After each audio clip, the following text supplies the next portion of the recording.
as to why for so many years we achieved so much, prospered as no other people on earth. It was because here in this land, we unleashed the energy and individual genius of man to a greater extent than has ever been done before. Freedom and the dignity of the individual have been more available and assured here than in any other place on earth. The price for this freedom at times has been high, but we have never been unwilling to pay that price. Those who say that we're in a time when there are no heroes, they just don't know where to look.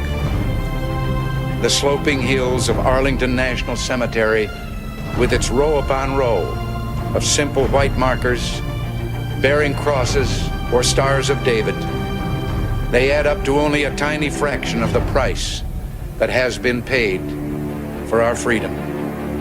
Each one of those markers is a monument to the kind of hero I spoke of earlier. Their lives ended in places called Belleau Wood, the Argonne, Omaha Beach, Salerno, and halfway around the world on Guadalcanal, Tarawa, Pork Chop Hill, the Chosin Reservoir, and in 100 rice paddies and jungles of a place called Vietnam. Under one such marker lies a young man, Martin Treptow, who left his job in a small-town barber shop in 1917 to go to France with the famed Rainbow Division. There on the Western Front, he was killed trying to carry a message between battalions under heavy artillery fire. We're told that on his body was found a diary. On the flyleaf, under the heading, "My Pledge," he had written these words: "America must win this war. Therefore I will work, I will save, I will sacrifice, I will endure. I will fight cheerfully and do my utmost as if the issue of the whole struggle depended on me alone." We must realize that no arsenal or no weapon in the arsenals of the world is so formidable as the will and moral courage of free men and women. It is a weapon our adversaries in today's world do not have. It is a weapon that we as Americans do have. Let that be understood by those who practice terrorism and prey upon their neighbors. As for the enemies of freedom, those who are potential adversaries, they will be reminded that peace is the highest aspiration of the American people. We will negotiate for it, sacrifice for it. We will not surrender for it now or ever. We are Americans.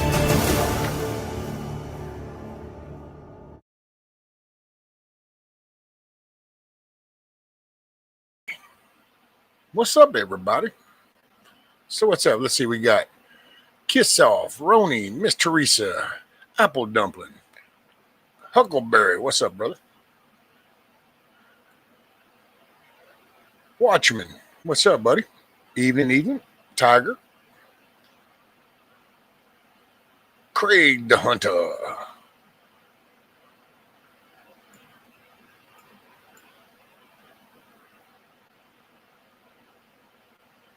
Wild Dragon. Blackbird. This dang thing jumped on me. My mouse clicked.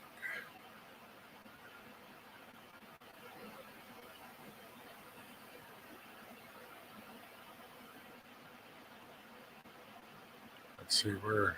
Okay. Miss Sharon, Craig. Kiss Off. Whoop, there it goes again.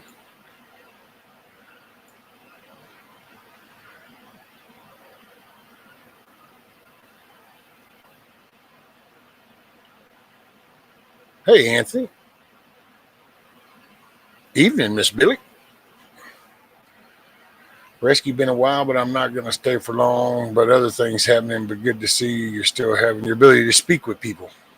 Oh, yeah. They can't take that away.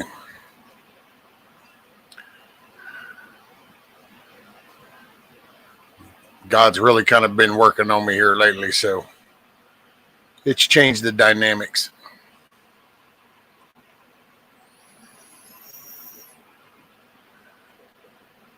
No quarter. What's up? Evening. Let's see. I want to ask. We're finally off chicken soup. You back to eating regular food as it seems you're doing much better. Yes. I mean, I don't go, I don't get cray cray with it, but yeah, I'm off. I try to still watch what I eat, and I got to watch my seeds and shells, peanuts, all that kind of stuff. But yeah, no.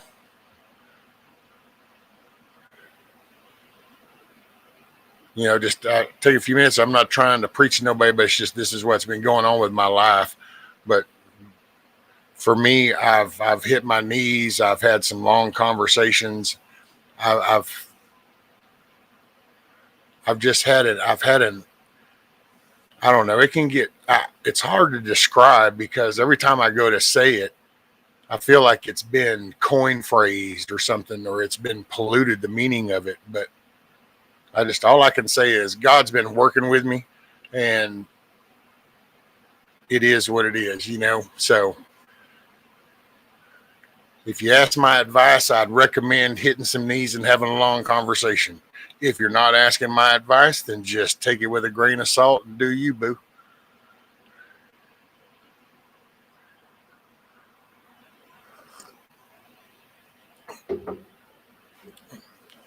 Today has been a very trialing day, I can say. Plumbing, leak, wrong part.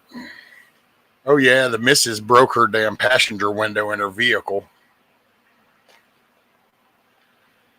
So it just, but nothing you can't handle, man. It just seems like it, but it's not true. You won't have more put on you than you can bear. Oh, hey, what's up, Grumpy? I just saw you, brother. Sorry about that. Let's see what we got. There's a price to pay for liberty. Either you pay it willingly or someone forces you to pay it. Yep. And let's see. Okay, Miss Sharon came in. Anthony. Miss Elizabeth. That's a new one. I didn't catch her. And did somebody else slide in? Man, I don't know. But hey, evening, guys. Oh, thank you, Billy. If I get on my knees, I'll never get back. You'd be surprised, Tiger. You'd be surprised. Rescue after you have a wife and kids and live maybe a decade or two afterwards. What do you really strive to be here for? Serious question. Ooh, man. See, you asked that.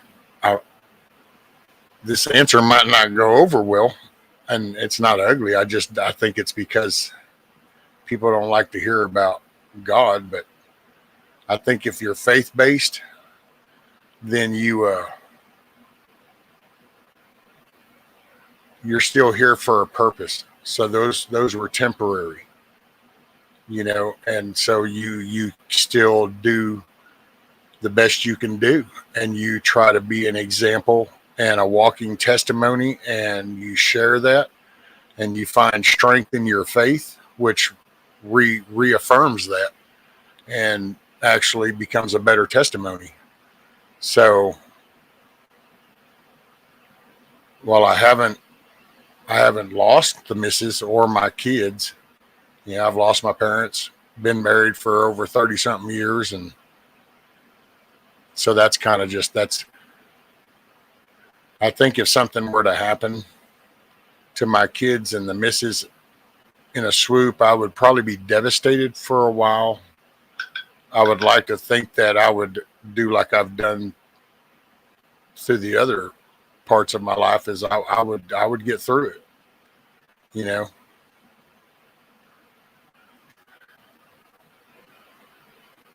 What you got? Let's see. Craig, when we are made weaker, we are strengthened in the spirit. Yep. Tiger says, I hear you, Rescue. We have to change the radiator in the truck tomorrow. That was a $400 expense. Is that right? just out of nowhere, man. Last time I came here, God wasn't a hot topic. Well, I'm not sure in which conversation you might have had then, Watchman, because I personally have always been strong in my face, so I don't.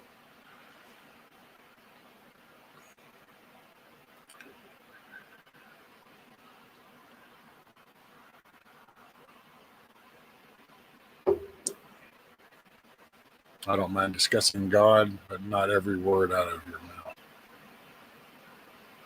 Oh yeah, no, that's I try not to, because I'm not a teacher. I don't think that's I don't think that's my calling. I'm not. So that's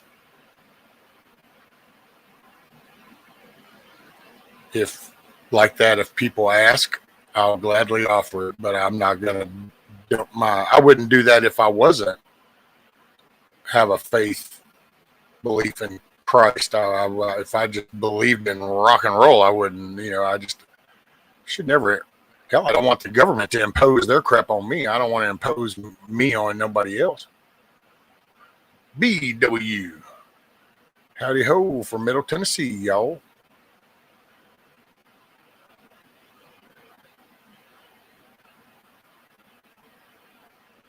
I know my purpose, Jeremiah 51:12. There you go. What life? What's up, buddy?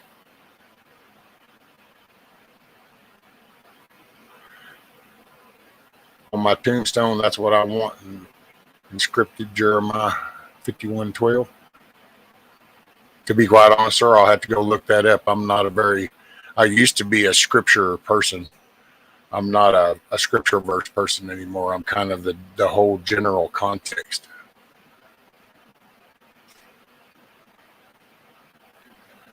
Tiger, you can roar anywhere else. You're not being kidnapped, and we'll pray for it.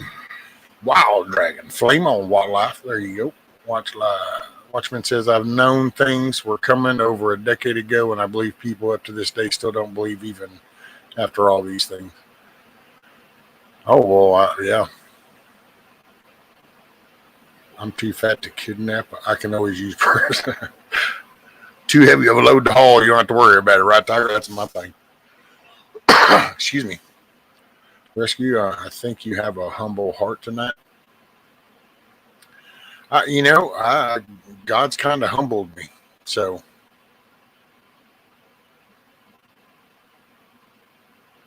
the Watchman son will never get it, even as the world is crashing down on them. Yep. Hey, Mayor, what's up? Rescue was a while back, but there are many here that were here that day I got chewed out, but one day to the next is different, Yeah, I mean, I would.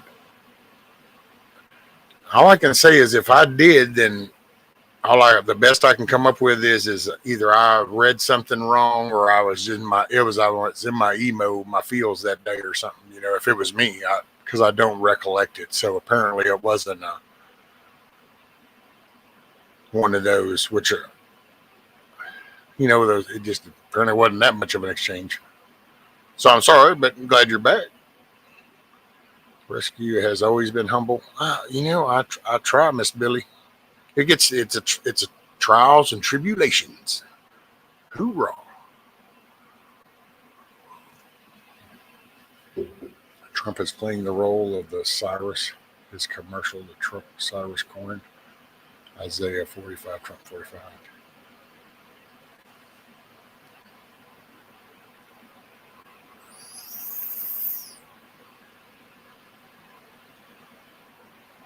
Just started reading the books of Enoch and the Apocrypha.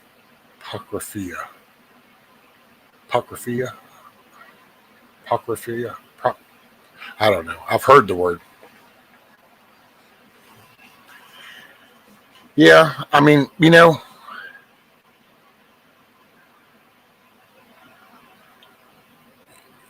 I will say I take the books of Enoch as just kind of in a general read. I think that if the Spirit is working with you, then you're going to see and understand what you need to maybe out of that. I don't believe it to be scriptural per se. I'm sure they've got fancy terms. All these people get educated and then want to become some kind of professors of the Bibles, and they come up with all these terms. I don't know. I watch some of these guys. It trips me out. It's like, you read the book, do what it says. It's an easy concept. Always in my book, sir. Well, thank you, Billy. Billy, are you and Coffee still going to play hard on me, or is everything okay? Uh-oh. Okay, first off, let's remember, if it was another channel where something went down, it ain't here. That's, as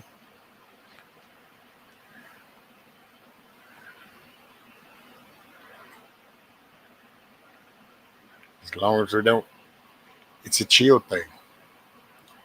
Hey, blue butterfly. I see the triple exclamations, and you almost want to go.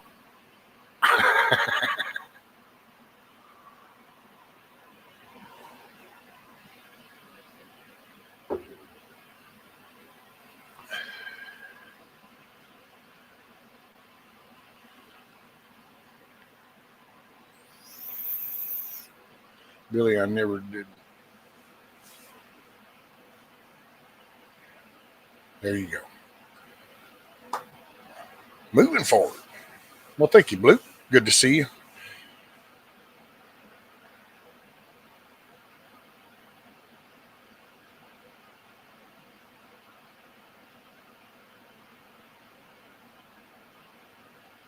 Oh, Keir Starmer erupts at J.D. Vance as Vice President blasts UK free speech.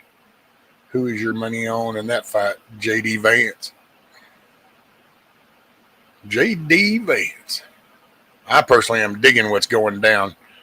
At first, I was a little frustrated when I heard this morning while I was listening that apparently the Epstein stuff was kind of shuffled around, but then I kind of looked into that when I took a break, and okay, so it's the FBI. You still got the corrupt ones in there, but they're exposing themselves. That's a good thing. I'm just kind of digging the momentum.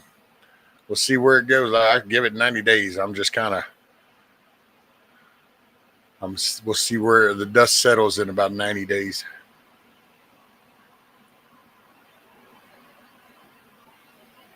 Been doing pretty good, Blackbird. Some rough times, but it is what it is. Today's been kind of a rough day, but then it was like, well, I think I'll just let me see what everybody's doing. That kind of gets me out of thinking about my shit so much. Then I can come find out what's all happening on the YouTube streets. Damn, that little camera just bounces its little ass off. I don't like that. There, maybe now it'll be still. I think the monitor was hitting it. Oh, I know, man. Crenshaw is, yeah, what a useless piece of crap. And see, and there's just part of that. Like, he ought to, once this came out, if he had any integrity or any honor about him at all, but he doesn't. He's a piece of crap.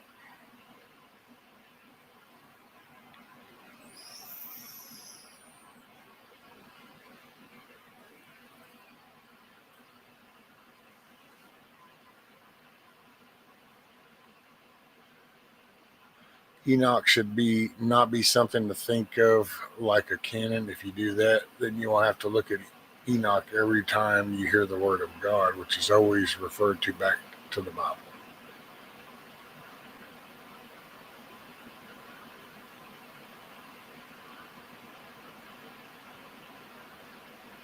Enoch is a wild book.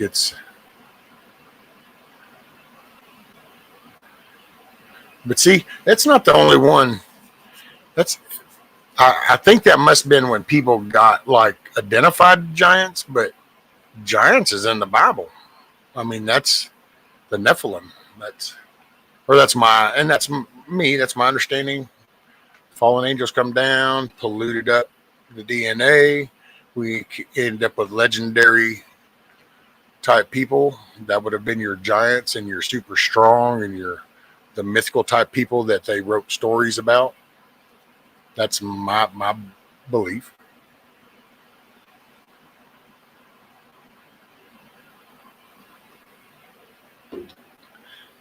And there's so much that we'll never know until that moment comes with God, as far as I think is because the more they can do to try to invalidate that belief is, I think, the directive. Moment of silence for a fallen Marine. Semper Fi, Gene Hackman. I know, man. Was that not something, Grumpy? Him, his wife, and the damn dog. I will say, I told the missus the first news report I heard this morning on it, though, that the New Mexico news station that did it, when they first mentioned it, they mentioned that the gas company was involved with the investigation. And then all of a sudden, nobody else was talking about the gas company being involved in the investigation. So I wonder if there was a leaky gas thing or something.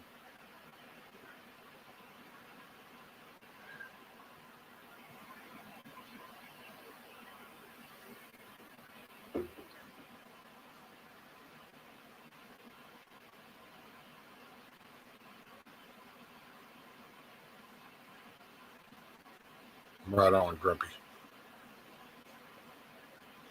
Blackbird Billy, sorry I keep getting kicked around out here. The internet has... And then it ended. They hide the giant bones.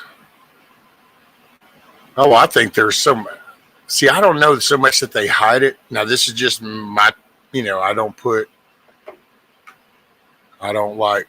I'm not claiming to be a researcher or all that. It's just this is what kind of comes to me over time and kind of when I think of the big picture of things.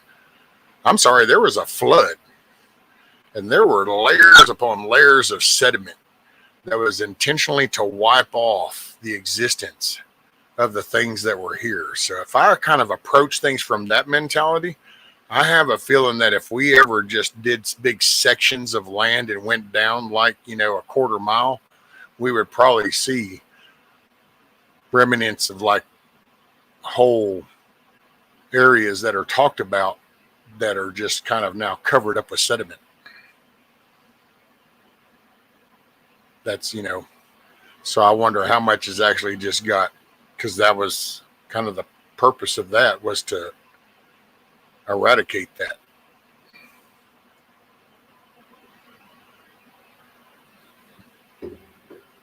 Artificial intelligence could have shut his pilot light off and took him out and went back to normal. Well, this is getting true. This is true.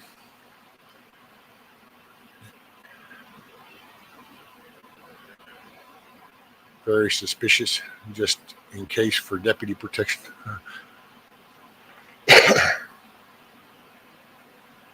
I don't trust the automatic pilot lights. You should have one burning all the time. If it goes out, the whole system should shut down. Yeah. MSNBC, racist and microcyst. They fired that African Joy Reid. Yeah, kept Rachel Maddow, dude. Oh, I know. Got rid of Joy, kept Richard. But they hired some, I think it's a guy. I think it's what he's supposed to be as a guy. He's a black guy, and he seems just as racist as she was, to replace her. I saw a clip, yesterday or day before.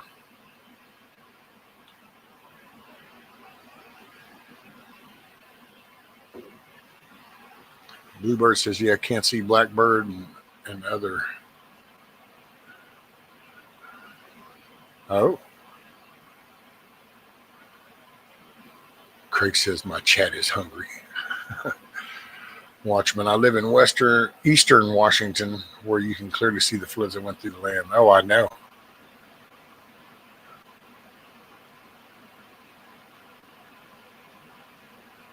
Welcome to the world of lies. They estimate there were 300 million people during Jesus' time. Computers and geologists can count back human population growth. So what was there before Jesus? 4,000 years early on, ground zero.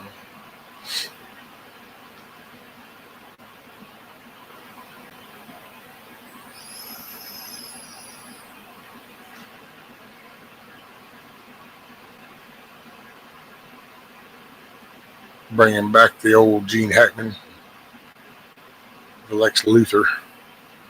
Yeah, I watched a little interview with him from him, and he talked about when he would be out walking, people would recognize him as Lex Luthor. And he goes, you get recognized as the bad guy, but I guess it's okay.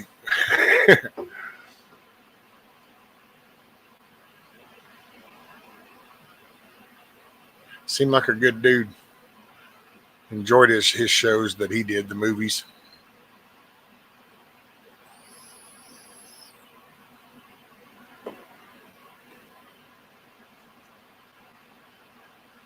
But sometimes I don't want to be seen.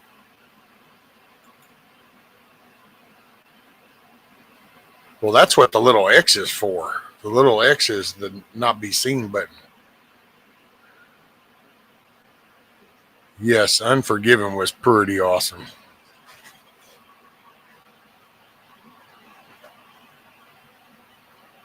And at the time, the Superman stuff was good. It's kind of funny to watch some of that now because we've come so long with the effects and stuff.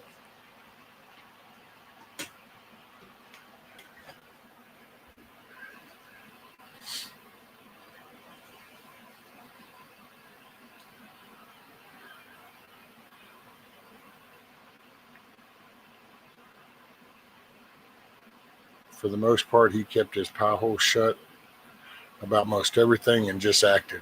A rare thing in Hollywood these days. Ain't that the truth? Ain't that the truth?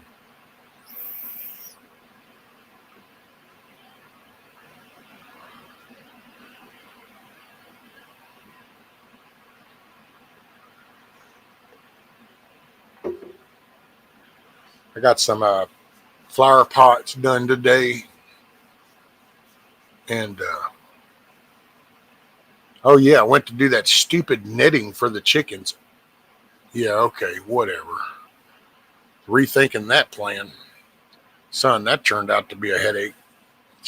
Started pulling out this 50-foot long netting that's the string in it's like the size of fishing line. And as I'm laying it out, this shit's grabbing everything.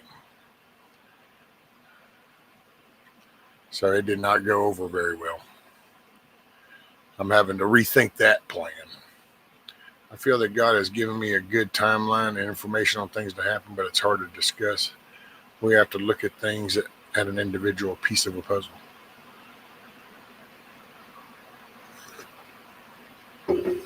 Oh, that's, yeah. When it comes to my relationship,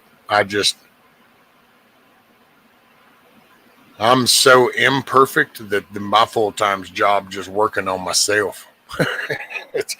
If it happens tomorrow, if it happens in 5 years, I gotta say I don't put much thought into that.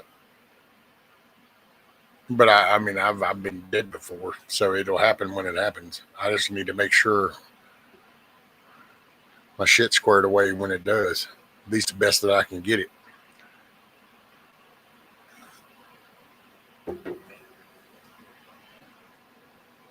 Sorry, in and out of chat, making dinner, cleaning. I took a nap every day and it lasted for 4 hours. Well, that must have been a well-needed nap, Tiger. Blue butterfly, bird netting. Yes, ma'am. It's a, excuse me. I'm sorry. I didn't mean to do that right in the mic. My bad. It's a netting to go over to keep like hawks and eagles and predator birds from dipping down and snatching up the chickens.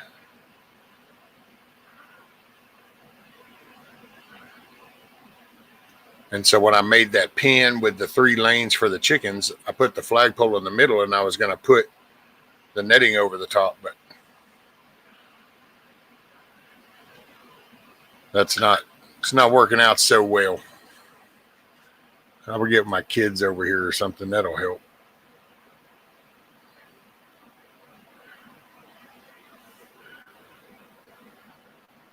Let's see, what was that? That was an email.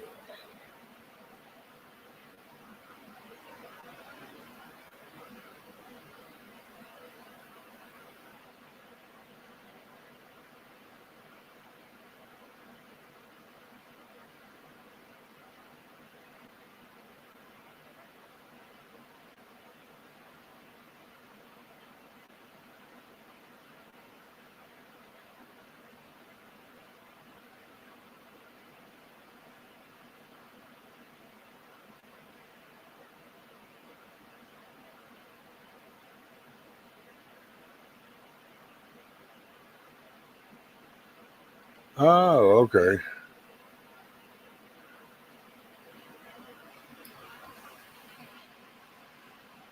Sorry, there was an email and I didn't recognize it at first until I got to the end. Had a 25 cubic foot freezer die today. Oh, damn it. Spent 3 hours moving stuff around, loading all 3 freeze dryers and sending stuff home with people. Oh, damn it, Grumpy. That sucks.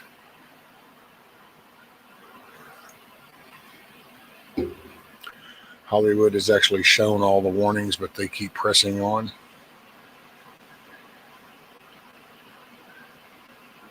Bird thing I have trouble with. I'm going to have to use for the raised beds. When I have an 8-foot cyclone fence for my chickens. I'm not worried about them as it is. I'm worried about all these hawks and eagles and shit that fly around, swoop down and snatch them up. Because they do get to circling.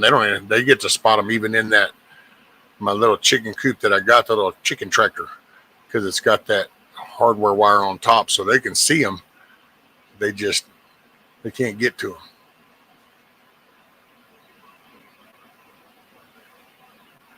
The birds eat my seeds in certain places. Tiger Red was a warrior. T was 29 years old. Damn. Yeah, definitely got your money's worth. Thing with prophecy is we learn together. We're always going to be working with ourselves. The spirit and the flesh is always in competition with each other. Yeah, I just want to try to make sure that the spirit's on the winning side, but that's all. And it's so easy for me to go the other way. Because we're in a society that offers so much justification for all types of behavior that it's easy to follow one that validates what you're doing. So that's how I always have to fact check myself. Use deer netting; it's easier to work with. Let me. I'll have to see how much that is. What that looks like.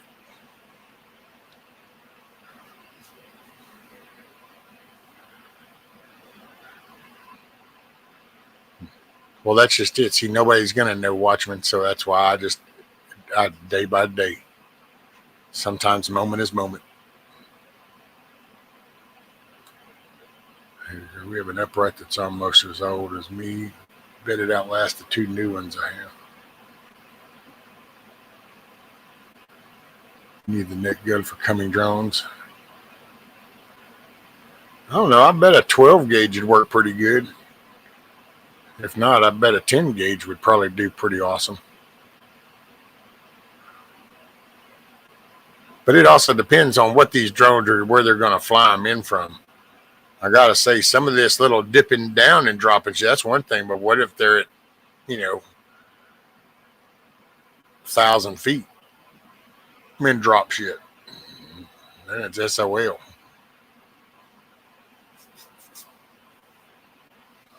I hear you, Grump. We have an upright that's need to get the net gun. The whole thing's a complete clown show. Trump is trading weapons for Zelensky's mineral deal while the Russians control the East where they all are. It's just a deal. Playing the little chess pieces. That's the way I see it. Because Ukraine got brought into the field because of us. So that became, and then because we're the ones that actually push the NATO shit, so our administration actually pushed that to escalate it on purpose to try to knock out the last superpower. And personally, the way I see it, if they had gotten their way, you would have had the Bidens selling the U.S. off. We would have caused an engagement with Russia, so then NATO and all the other countries would have dogpiled onto Russia. Could have taken that out, and then they would have all just gone together and bowed over to the China and been like, okay, build the Silk Road. And then that's where our globalist shit would have been. We would have had the global little board directors sitting up there doing their shit. Meanwhile, the bank would have been the Bank of China. And so that would have been, that's what I think they were shooting for. So I think right now it's like playing the whole field. You don't want to just flat out tell Putin, here's how the cow ate the cabbage, because then that's going to make him get defensive, and you don't know where that defensive stance is going to come from. You can't just tell Ukraine, look, dude, get your shit together, and not doing it, because then you've already been trained. Because if you don't support Ukraine, oh my God, you're a Putin puppet. And it's like, no, actually, I just don't live in either one of those places, so I don't give a shit. And but we instigated that. So he's kind of going, look, then all you little NATO people, y'all just start funneling your own shit. And then it's like, Ukraine, you know what? You got good farmland. You got some of the best soil in the world. You got some minerals. We done gave you billions of fucking dollars. Pardon the French. My bad. I get talking about this and I get in the emotional side, and I'll use that language because it irritates the crap out of me. Why we can't just be open and blunt about some stuff, but I get it in the big picture.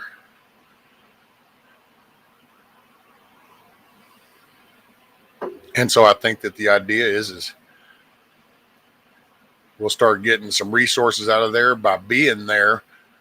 Then we can kind of keep in like the way it looks being put is how we're going to go and keep Russia in check. I personally think that if we just go there, we're going to keep another coup from happening and some other dipshit comedian wanting to get in there and cause a fight with Russia.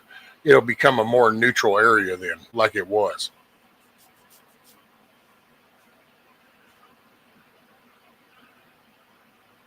Only time will tell. Dumb as it sounds, get a couple of black chickens. Predators think they are crows and will steer clear. I actually thought about that, but you know, them damn things are expensive, man. I thought I lost one of the black hens today. She dug out a hole to lay in and blended right in.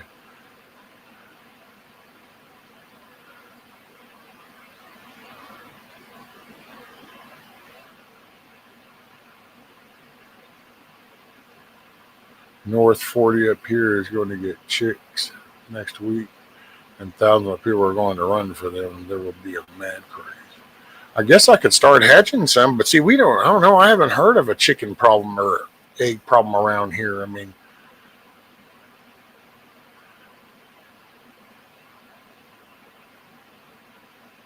but then again, I mean, there's 2 18 packs sitting in there right now, but the missus is going to take an 18 pack to work with her tomorrow and give it to somebody she works with or something. And what's up, Michael? I'm sorry, I don't even think I said hi to you. My bad.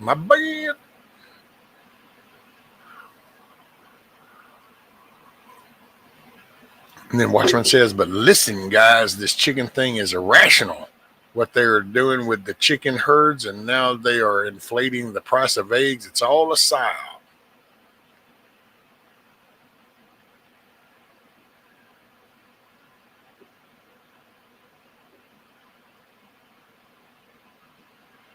It's the upside down world. I hope we're coming up out of the upside down world, though. The ship's starting to kind of right back up, I'm hoping. At least for a while. See, I don't expect anything to go back to perfect, but then with my beliefs, I feel like at some point it'll never be all cleaned up, because that's why it's all going to come to an end, just with my beliefs. I'm not trying to fearmonger nobody. That's according to the book I read, this all ends one day, and nobody knows what day that is, but it ends, and it's because it just got that bad. And so it's like, okay, well, then that tells me that we're not like fixing everything. So I'm just cool with kind of getting some calmness to life again.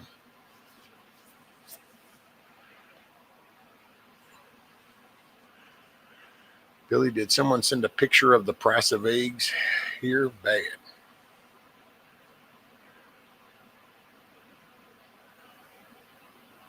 Oh, Garrett came in. I knew somebody else came in. I'm like, wait, somebody came in.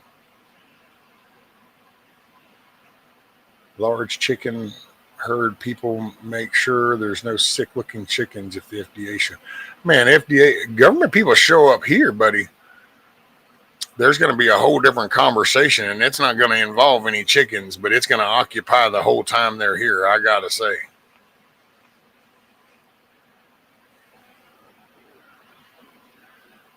Hey, did someone send it? Okay, no, you didn't say hi to me, but I figured this is true.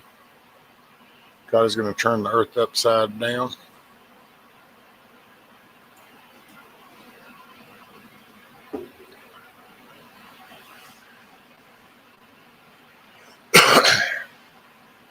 We are coming to the end. I got you, brother, man. And if I'm not knocking what you feel. For me, I hear that statement, but I've heard that statement my whole life. There's always been somebody saying that this is it. So that's why I don't bother trying to, well, who's got it right?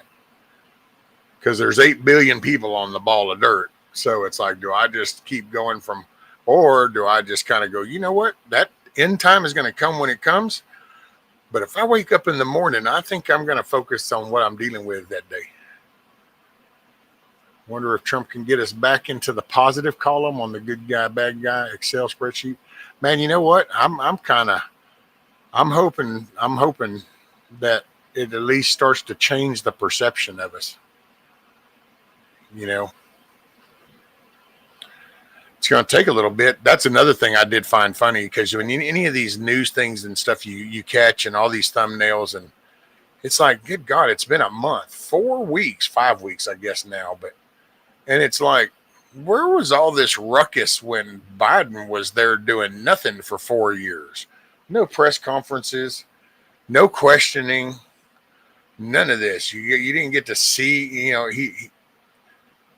and it's like, that was okay. Then all of a sudden he's there, and it's like, oh, well, Trump doesn't answer enough questions. Trump doesn't have time for this. Well, why didn't Trump answer this? And it's like, holy shit, dude, this dude just talked to you in one day longer than the other dude did in all 4 years.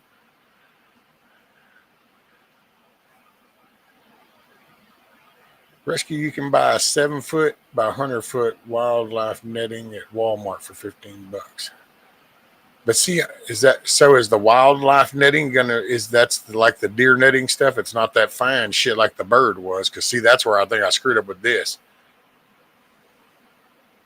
Truck's all fixed. Oh, there you go. Did you get you a new inverter or just a rebuilt one? A replacement one?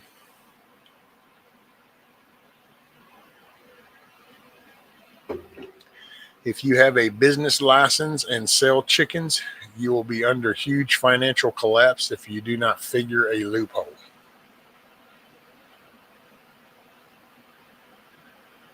Well, I don't sell chickens. If I did, I would just probably be like, cash money, here you go, or whatever works for you. But then in my area, that would be so easy to do. Survived another Wednesday. It's Thursday. And what, are we at 10:15 Central Time?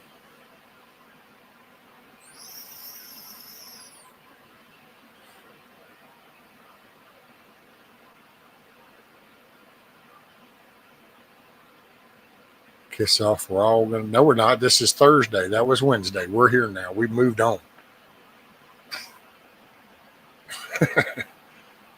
Watchmen, guys, the biggest problem is they make you think you should open a business license, and that opens the door to them. You would have been better off under the table in most cases. Well, yeah, I would definitely look at your area and how your county or wherever you live, it's considered your area, parish, whatever, and how they handle LLCs and stuff. Here, the county part on an LLC is not bad at all. However, if you open your business up in the city, I learned this lesson with my computer store. But then you got to do all that little tax stuff for the city stuff, and that's when I was like, better to go outside the city limits. Just do it in the county. You ain't got to do all this tax itemization crap. And see, cities do this because cities got no other way to generate revenue. That's why they do that shit. They start stacking business stuff up. Well, then it's like, well, yeah, now you don't have people, you don't have residential. So all of a sudden, now you got to, and they start taxing the business, and you're paying tax on your freaking screwdriver every year. You'd be surprised. I ran a computer shop with a Phillips screwdriver and a pair of pliers. That's every year. That's what I listed as the tools in the shop: a Phillips screwdriver and a pair of pliers. Oscilloscope, multimeter, none of that shit. Nope. That's all just, I do that for a hobby.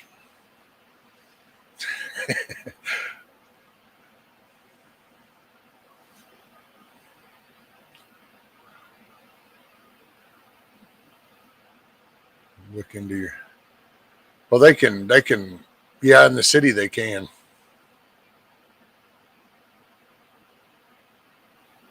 Or what is it in it? No. That's an LLC. I don't know. Mine's hanging on the wall in the hallway. I could go look. I think that's what it's called.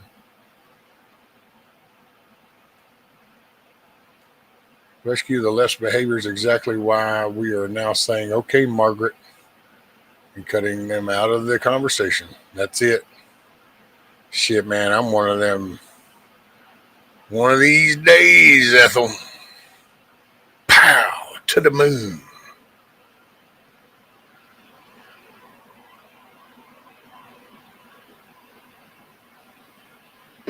Isn't that what it's called, or am I just going brain stupid?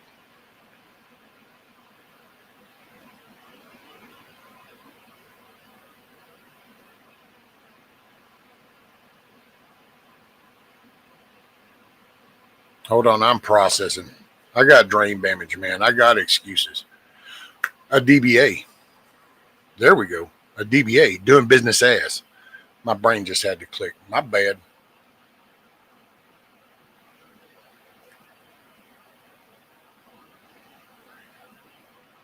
Not the LLC, because that's the corporation thing. That's what you want to do. That's what you do if you go up bigger, is the LLC. So if you stay with the DBA, you create a DBA, which is doing business as, and then you have your business name.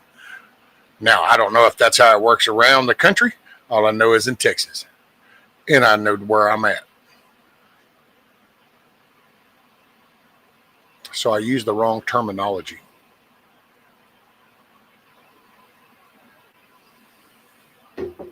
I think the LLC is what you step up to when you step your business up to the bigger thing, level, next level, whatever. I'm not a business dude. I just assume working as long as I can feed my family and everybody's kind of content and got good clothes. I don't need no money.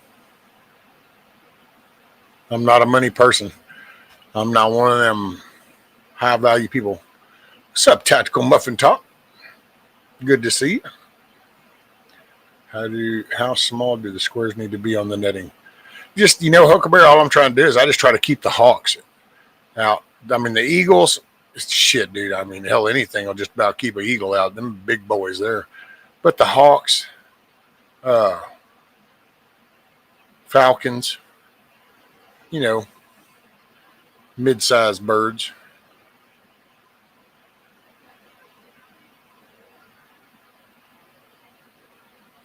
They just took out the whole inverter from Ultra. Okay. Put you a new one in? You're right. You're only as good as the judge you get in front of you. All the attorneys are corrupt. Just remember that. Every single one of them, Watchman?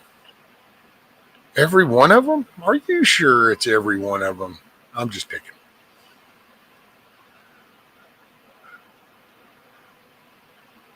It's all in the words. That's it, Blackbird. It's all in the words.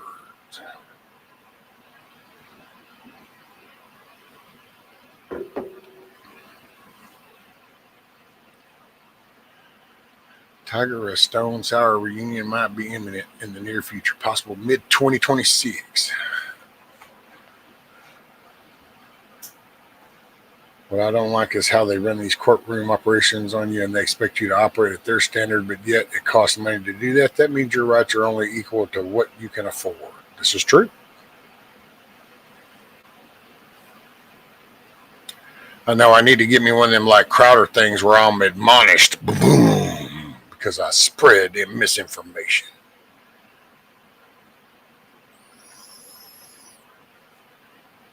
S Corp then LLC, different levels of legal liability. Thank you, Grumpy. All it just came to me, it was the DBA is what I had. And I guess still have. Nah, I don't know. It might expire. I think they expire.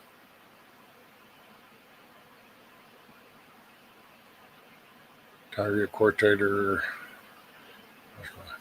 Rescue that wildlife netting is the same as deer netting. Oh, okay. Well, then I'll check into it. And Walmart's got it. We got a Wally World. You know, everybody got a Wally World.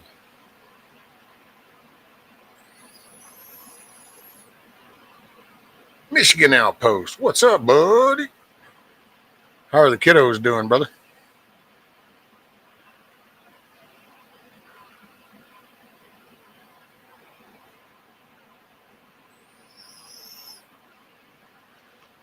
You know that tax shit's going to hurt us. I'm hoping that it fails on this next vote.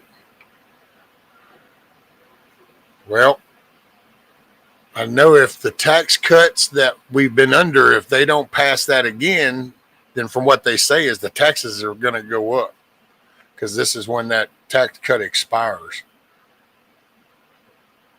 And I don't want to sound callous, but it doesn't really apply to me anyway. Hell, I'm on disability, so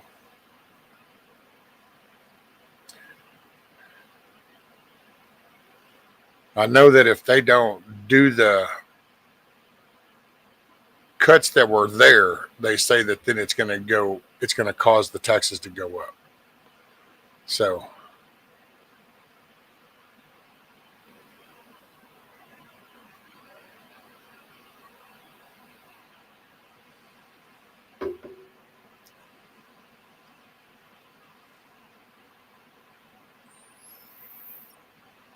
only if you're not getting your shake of representation, Grumpy.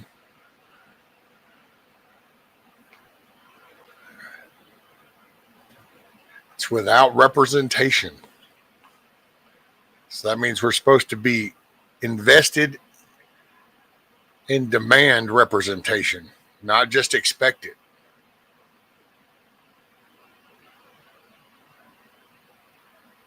You get rid of income taxes also, that's going to cut. Oh, get rid of those. That'll be really cool. You realize this country ran without income tax on tariffs.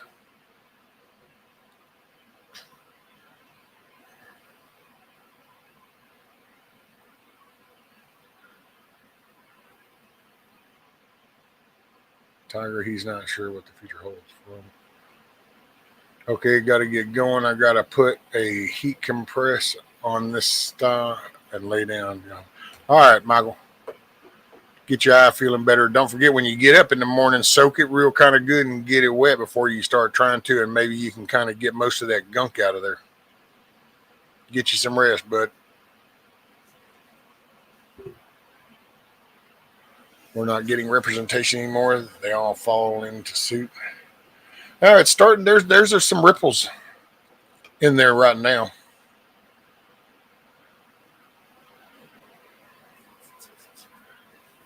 We're getting some. I like how they kind of gave Thomas Massey some shit over being the only Republican to vote no. And he was like, man,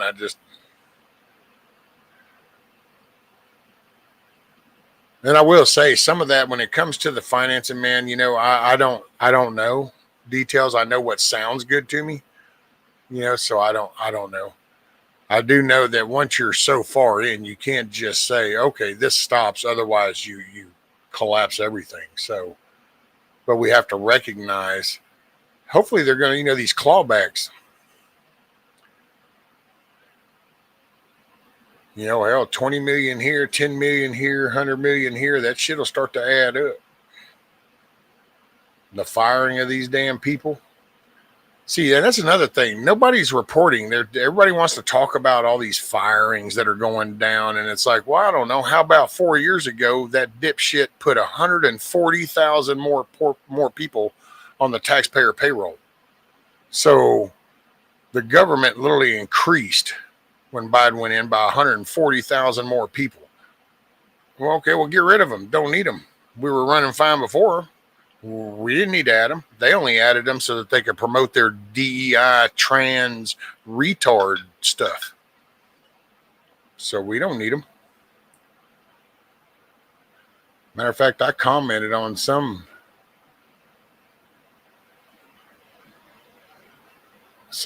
on X. And they were whining about losing their federal job. And I said, well, I'm glad you decided to give the taxpayers a break. They act like, oh, my job. You're a federal job. You're milking the taxpayers. You're not, that's not some company you work for. When someone going to prison, I don't know. I'm kind of curious to see what happens here. This is only a month. So, don't fall for the other narrative that tries to make you think that ain't nothing happening. It's only been a month. So, and then when it comes to the legal stuff, you got to at least give it, 3-6 months to see fruition on some stuff. It's the emotional side that says, no, now, right now, drag them out, put them in cuffs, hang them from the gallows. But in reality, we kind of have to slow our roll because, well, if we really value this country and our Constitution and our Bill of Rights and our Declaration of Independence, then we're founded on law and order, then we also have to be willing to swallow the big pill that says everybody is innocent until they're proven guilty. And just because we see a system that gets flipped around us, you can't bend your beliefs to cater because somebody else is doing something wrong. You either stand for what you believe in or you're flexible. And that's so you kind of got to go with, if we believe in rule of law, then you're innocent until you're proven guilty, which means now we need to wait for the process. We wait for them to have the evidence, file the charges, go before the court. Then, which by the way, down in Houston, we had some capital murder dude who killed a deputy and got out on $1 million bond. And that's really like never happens. You never get a bond on a capital murder case. But that Democratic judge gave him one. Okay, D-Dog. What's up, brother? Evening. Hold on. I will throw the link down there. Let's see. Capang. Bang. And paste. There. Now they want to import eggs. Yeah, well. See, this is where people need to be on their local people, that they don't participate in this shit.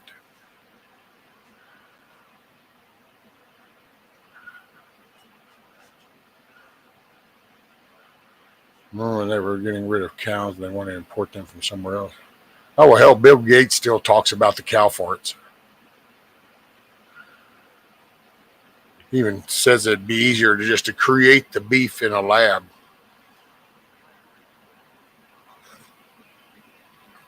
There he is. What's up, buddy? What's happening, brother? Another wonderful day in paradise. Yeah, I tuned in when you started talking about DBAs and LLCs and shit like that.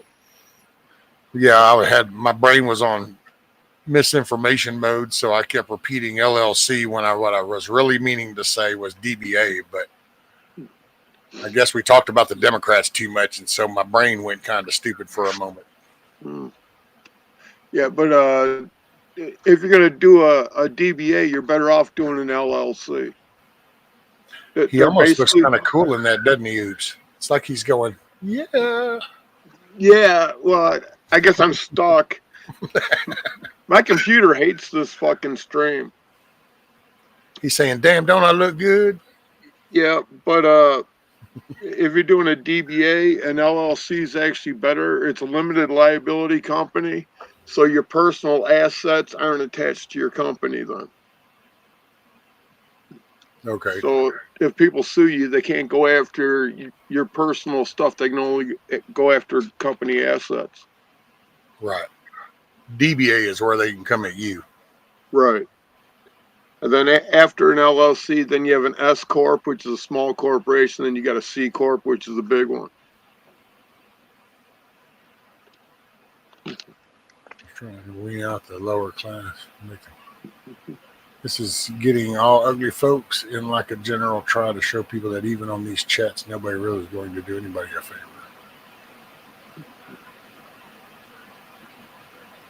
Well, and that's, I will say, it's sad to see that it's so bad for some people in areas. I'll say that. I've kind of just changed my perspective on things, and I've realized that I don't live in no perfect place, but I just don't have to deal apparently with a lot of stuff that other people have to deal with. What's up, Oops?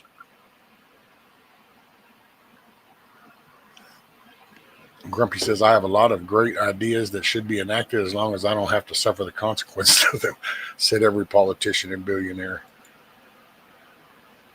Oh, there it unfroze. Look, it just up and said, we'll show you. Nope. That was it. Oh, nope. Now it froze. That was it. Yeah. See, he does that on purpose because you know what it is. See, he sat there, he jacked with it until he could get it off of that don't I look pretty pose. And then he proceeded. Now it froze again when he was just, I'll give you the straight on look there. Now you get the D-dog stare.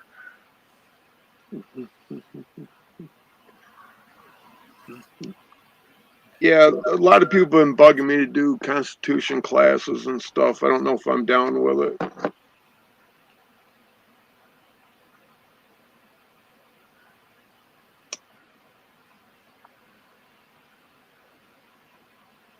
So, and I'll even throw in this lady in North Idaho stood against Trump people. She's a doctor making six figures, and she got thrown out of a public hearing. Now she has a GoFundMe page.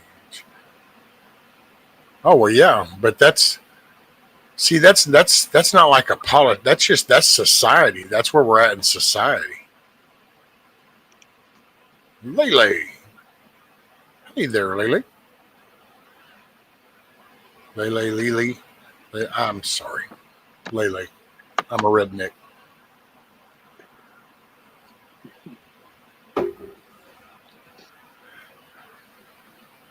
The new economic is the clickbait. Everybody making videos.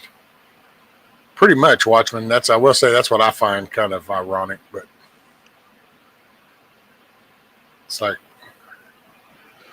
kind of going off the back of how bad things are, where you say how bad things are. Grumpy says 17 watching, only 3 likes. Why do you people hate rescue? Don't sweat it, Grumpy. You can't see, but I probably got 3 or 4 dislikes. I get dislikes on everything, dude. Hell, when I put that letter up, I was just sharing the letter that was written, or like the VA guy's video, dislikes. It's like, okay. I live in some people's heads.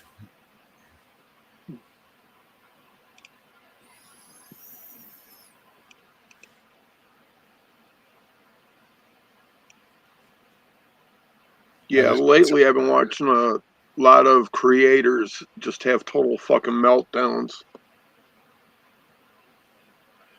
It's yeah.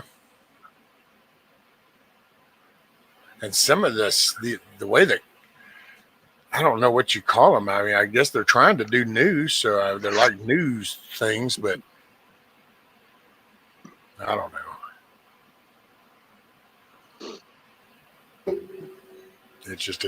That's why I come to terms, instead of stressing out of just how crazy it's getting, and it's like, wow, I really can't understand it. And then I kind of just have to be reminded that, I'm not going to probably understand this, but might be why things come to the ending that they do. Things get this crazy. Oh, there you go. Grumpy did a refresh and it jumped to 25. Well, thank y'all.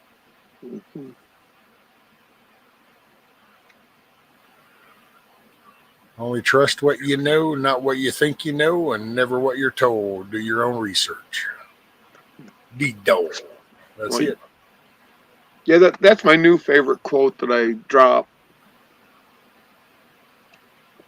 So What now I'm I saying. have 4 quotes. You got the quotes listed. Yep.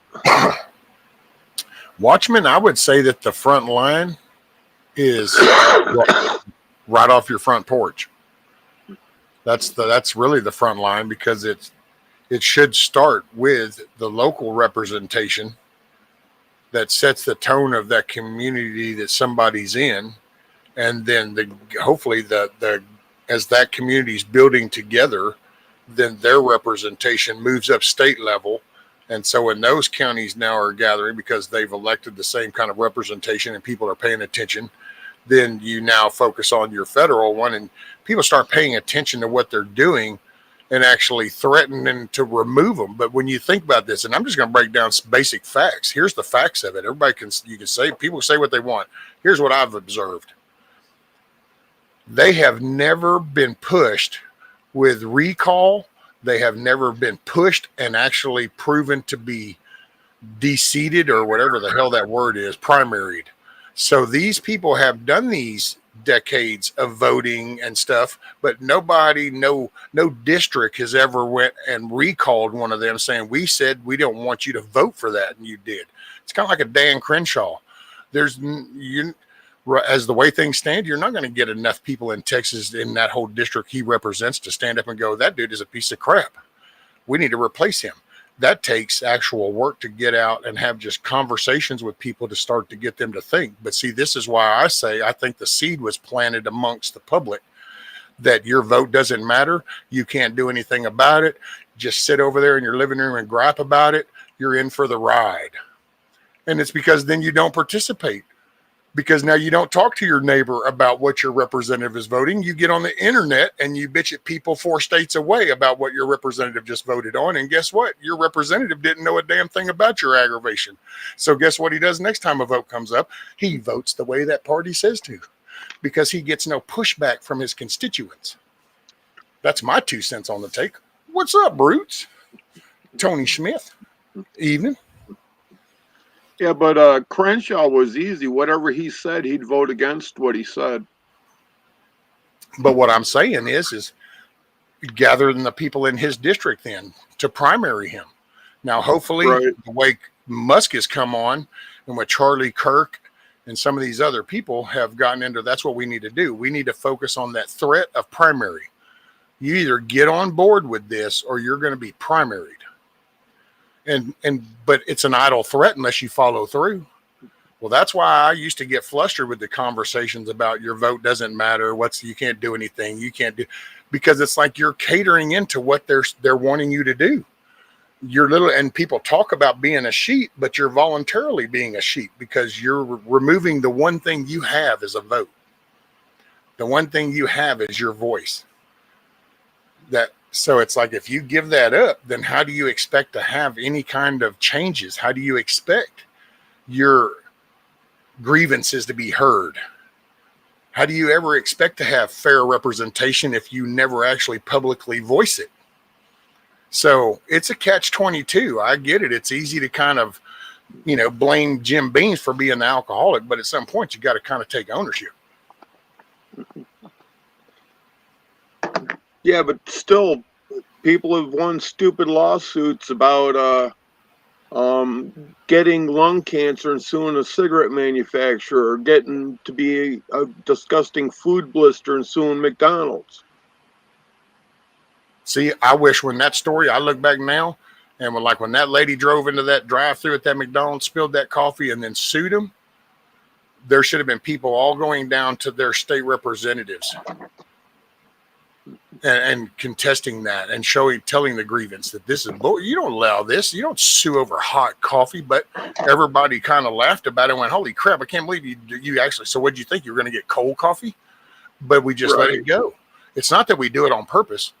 It's just that it's easy to do. So we do it. It's easy to just kind of go, man, they're fixing to pass this. But how many actually tell them not to? You see what I'm saying?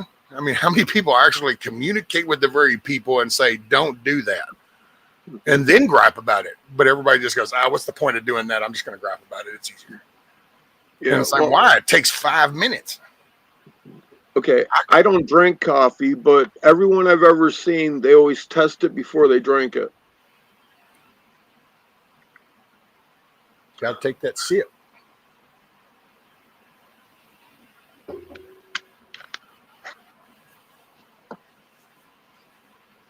Exactly, Huckleberry. I think that's what we've fallen into. We just think that that's this is our remedy. We'll just get it out. And then we just go do the same thing. And I'm not, just this is just things I've kind of slowly realized it is what it is.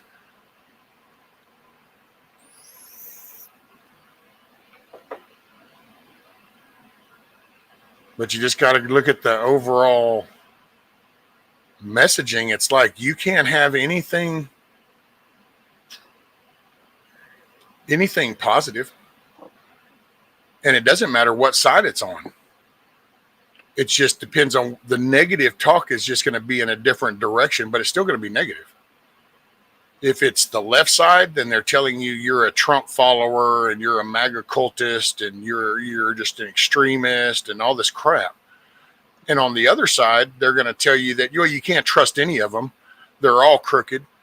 And so it's like, so you really can't have a win. So if you have somebody that comes out and says, hey, I'll do this job for free. By the way, look at all this shit and where that's all been going. And then all of a sudden they go, man, that bastard, I can't believe him. He's a piece of crap. And nobody ever pays attention to what he just said, doing it for free. Instead, they accuse him he's the billionaire. Oh, that billionaire, he's just wanting another contract. He's doing this for free. What does he really need your cheesy little few $1 million contract? Yeah, okay. And I don't know. It just shows. I see a pattern.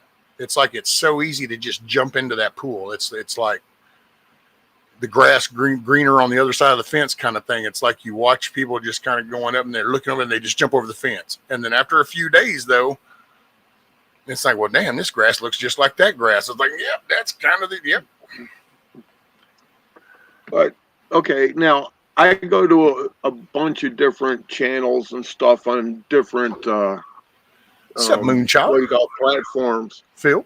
And I watch people just have a total meltdown over Elon and that he needs to go to prison, he needs to be deported, this, that, and the other. And I put in chat, y'all are racist, and you're directly attacking an actual African American. Right.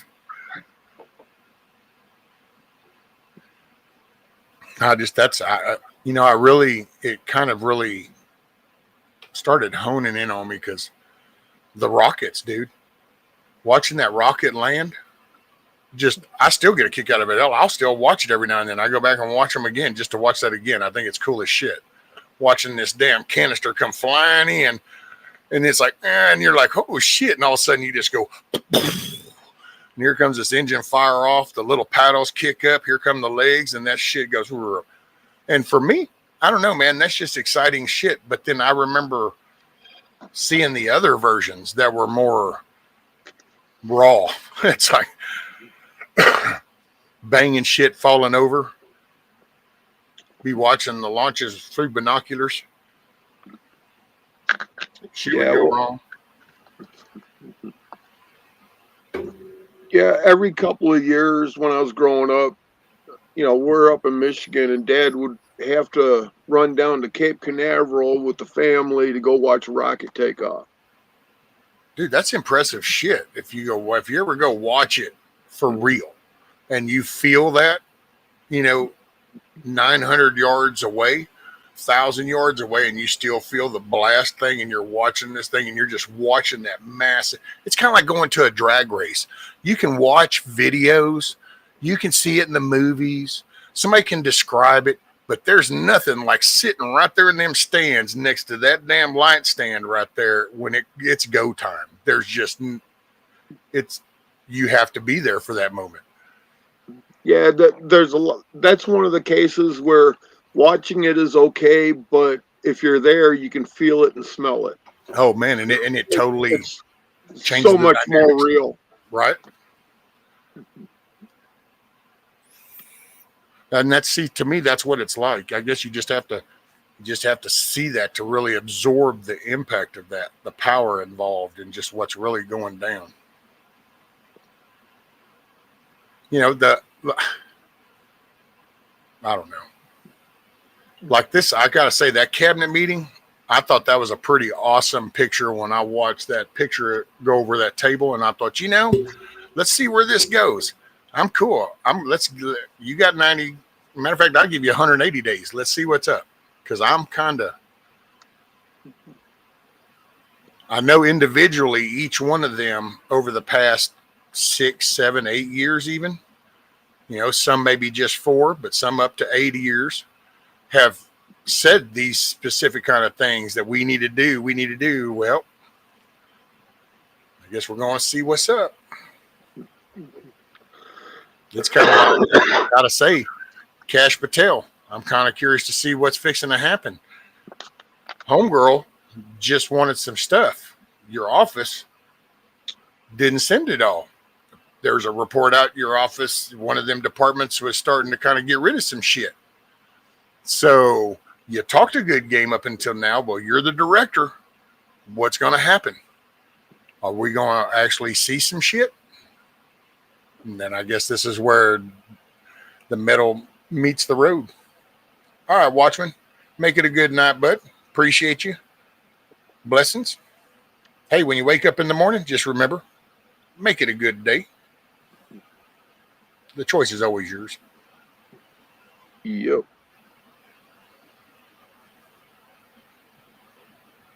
Yeah, in 2 or 3 more weeks, I'll start paying attention to the crap coming out of DC. Until then, not so much.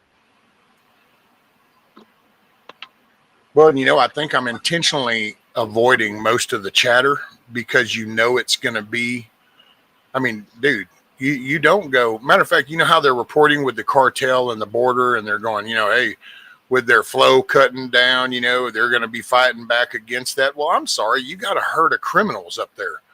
You basically got Mafia 2.0, and they're all being cornered up, and people are starting to go in the little backroom offices to read through the books, and they're sitting there going, oh, shit, and they're trying everything they can to distract, get away, take away the attention, so you don't just see the bullshit that's fixing to be laid at your feet.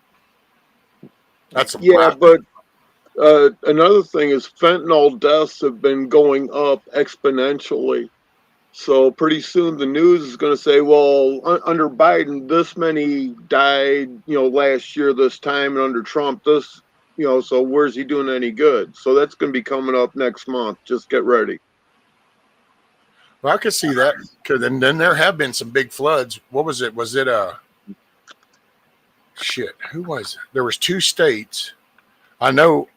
So we just had a big bust because they just did a raid. Remember I told you all about that Colonial Ridge? Right. Well, they just got through doing a raid. So there was 120 that got arrested yesterday. And it was, what was the size of that? I want to, for some reason, and don't quote me, but for some reason, 325 or 300 something pounds of meth laced with fentanyl was also discovered and confiscated. And then I heard, I think it was Arkansas and another state had 2 big busts of like 100 something pounds of meth laced with fentanyl. Yeah, so, and they had another one that was I can't remember how many pounds it was, but it was a lot. But they had hundreds of automatic weapons too. Well, have you heard the latest that there's been some drone attacks on the border? They've I think it's been 2 so far, but they dropped they did basically a Ukraine maneuver on a border truck. Did the little flyover and poof. Nobody was in it, but right. That's one of the push for right now with the Marines being down there now. And now it's escalating, and now you got Ospreys that are flying up and down that border in tandem. You got specters up above that are monitoring all traffic now, because they're planning. And there was actually a report that there have been some. There's just been incursion on the other side. Yeah, but The way to that, don't know, but that stuff's all good and everything for, pretty much watching. But when the warthogs show up, that means it shuts down. yep, yeah, the farmer, an IED on their own land, man. How'd you like that shit? Right, but the warthog is a badass aircraft. Oh yeah. Mhm.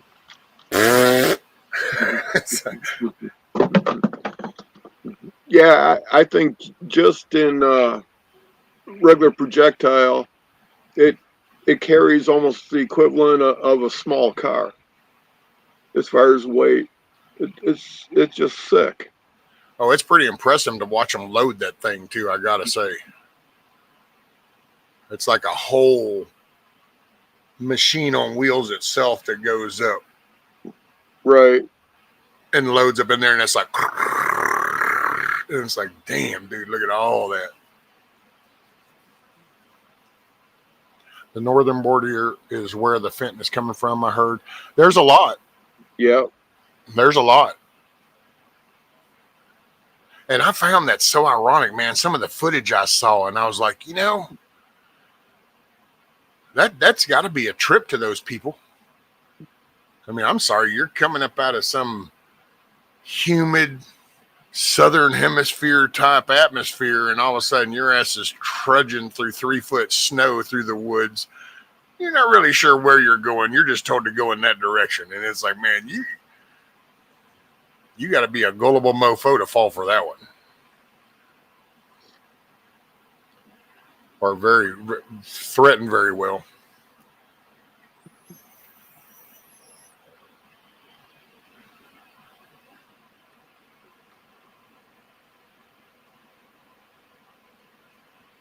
And saying that their vehicle was demolished on this side.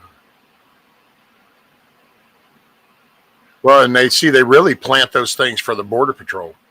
There was a bystander caught in it, and they don't care.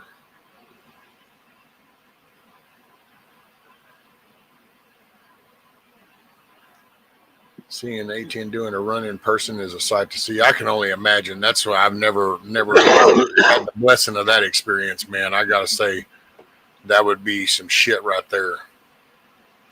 Be able to watch that just kind of come in and be like, just watching it. It's like, yeah. Yep. And Phil, when they let loose with it, it's like music. That might be my second favorite sound. My favorite sound will always be a Huey. I just, man, there's something about that blade thump. I don't know.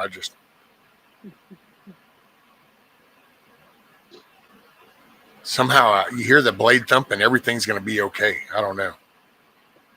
Or you know that you did something wrong and they're coming for you.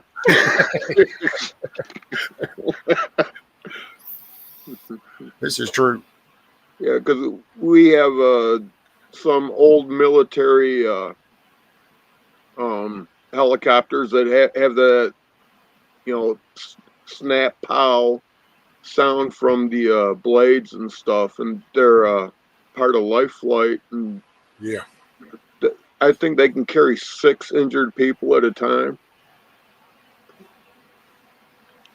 It's probably a converted Huey or something. Well, it's a lot bigger than a Huey. A Huey's like MASH. But you can fit 6 people in them on gurneys per se. Right. Yeah, 2 on the landing and 3 or 4 inside. Yeah, you can do 4 across the floor and then 2 on the skid, 1 on each skid. Right.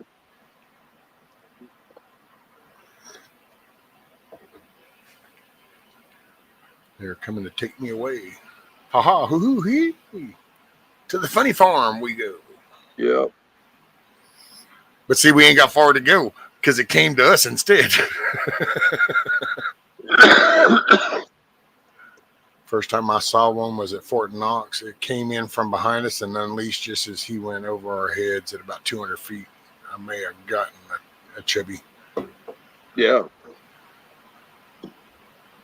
That would do it. Yeah, I saw a bunch of really cool shit. You know, when I was in, I was doing avionics. So I got to see all types of cool shit. And every now and then the pilot says, "You fix this?" Yep. Says, "Go get your suit on, you're going up." No. Well, you did.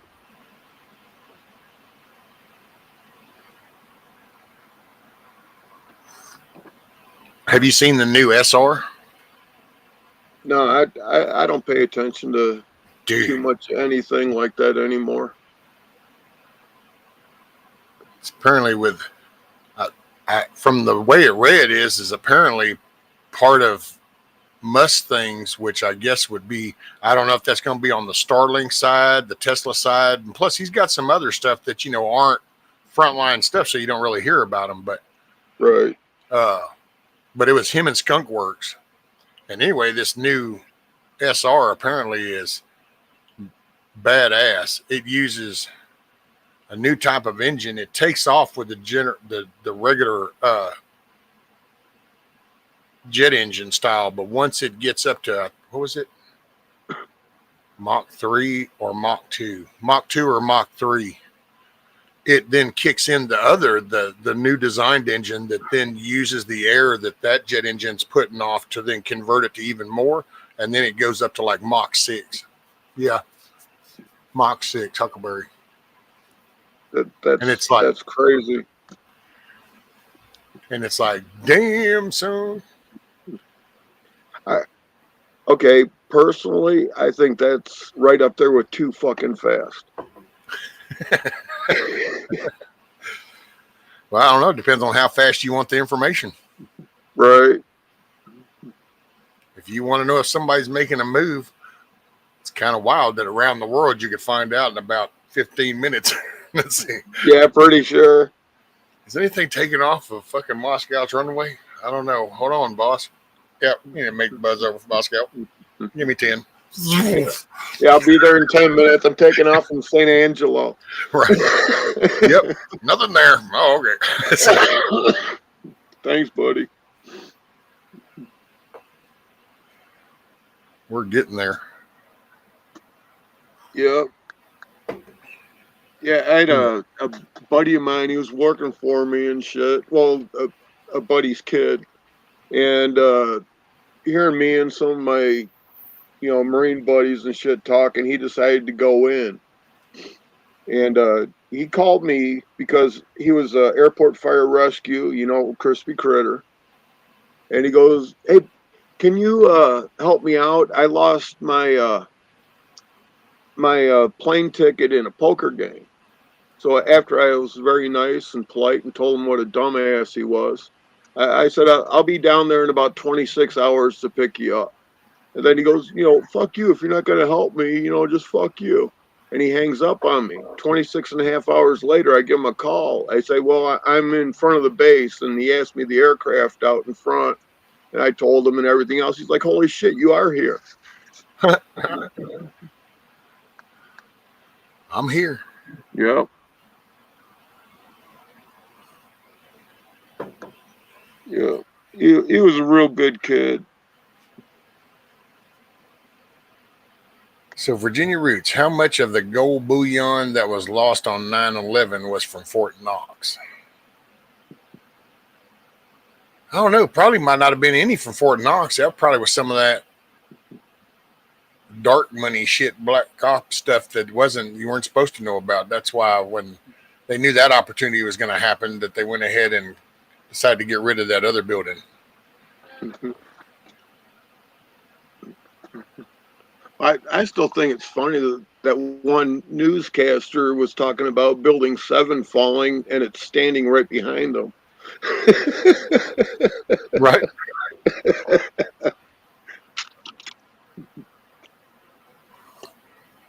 Grumpy says, well, I forced myself to stay up late enough to sleep until 5, so I bid you a farewell and good night. Well, good night, Grumpy. Good night, Grumpy. I hope Yoda's getting the feeling better. Yep, and tell her she has a beautiful necklace. Right?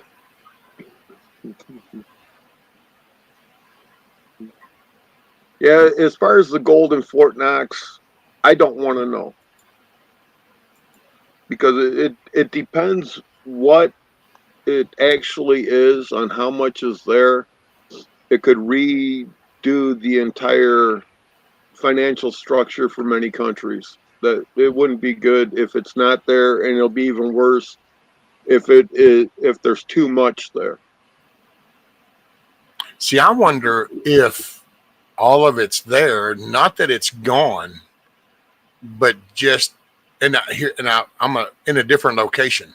And I only say this because, and I'm okay, we're going to go off of the general, consensus story. It's we store our gold in Fort Knox. Okay. Right. In Texas, and I've just found this out recently, we have a gold bullion depository. Yes. And we've always thought that it housed our gold. And no. It didn't house our gold. Our gold was stored in the Manhattan Bank, and we had to actually go get our gold from the Manhattan Bank to put it back in the depository. Right. And the depository, all it was doing is holding documents until they put the gold back in it. Yeah, so it makes me wonder if that's just always been kept as a symbol, like, well, this way the world will think this is where all our gold is, but really it's over here. Yeah, but the security at Fort Knox is what, $1 billion a year between manpower and everything else. Yeah, but if you're trying to keep that narrative, then you're going to keep playing the role. Well, all it would take is Russia to put a big nasty kaboomy thing right at Fort Knox, and it's all worthless. Oh, yeah. Well, so it wouldn't necessarily be worthless. It would just all be molded together. Well, not that. It would have a half-life of 100,000 years. Yeah. So it would make sense to move it to like Cheyenne Mountain or something like that. See, that's what I wondered, because, man, it's like, look at all the other things that they've done. It's taken decades before we find out about shit. And it's not that it was even like some top secret shit. It's just that they did shit and nobody really paid attention to what they did. Right. The fucking cave storing cheese. It's amazing. That didn't become like a common story told around America about this cave full of damn cheese. But yet, all of a sudden, it became a story, and then it kind of got around, and then you're like, damn. And you just kind of wonder then at what point, well, I wonder if we do something else? It's like, because they say Cheyenne Mountain isn't what it used to be. Like, it's not our main center of spot no more. It still plays a role, but it ain't the main focal point that it used to be when it was first created. Well, then what are you doing with all that space? Well, they got the SGC and the Stargate there. Oh, so our shit, hell, well, that's what it is. Hell, our gold is on planet 14 or something. That's okay. Right. That's how they faked the moon landing. They just went through the Stargate and took a picture and came back and said, yeah, we went to the moon. Yeah. That's what it was. Well, the Asgard took them up there to take the picture. Well, no, see, that was later, though. They had to wait, and you wonder, was the Asgard really the Anunnaki? No, the Asgard are Greys. Well, see, they weren't tall Greys, though. So were they like the rebellion Greys? Because we have the tall Greys that are down there in the pole. Right. So these are the short Greys. So was this who the tall ones were running from? Inquiring minds want to know. I don't know. I guess we have to call MacGyver to find out. Right. We need the A-team. Mr. T. I Well, pity the fool. Mr. T's so old he probably can't even stand up with all that gold around his neck. He'd be like,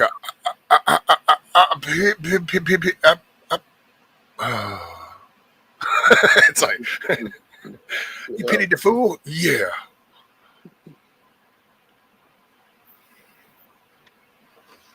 I will say I actually saw a video because sometimes I watch 3D printing stuff and machining stuff. And one of the guys that I watch every now and then, he actually just got through doing a damn Stargate, 3D printed the whole little ring and all the little things on it. Took him, he said, I think he said 6 weeks.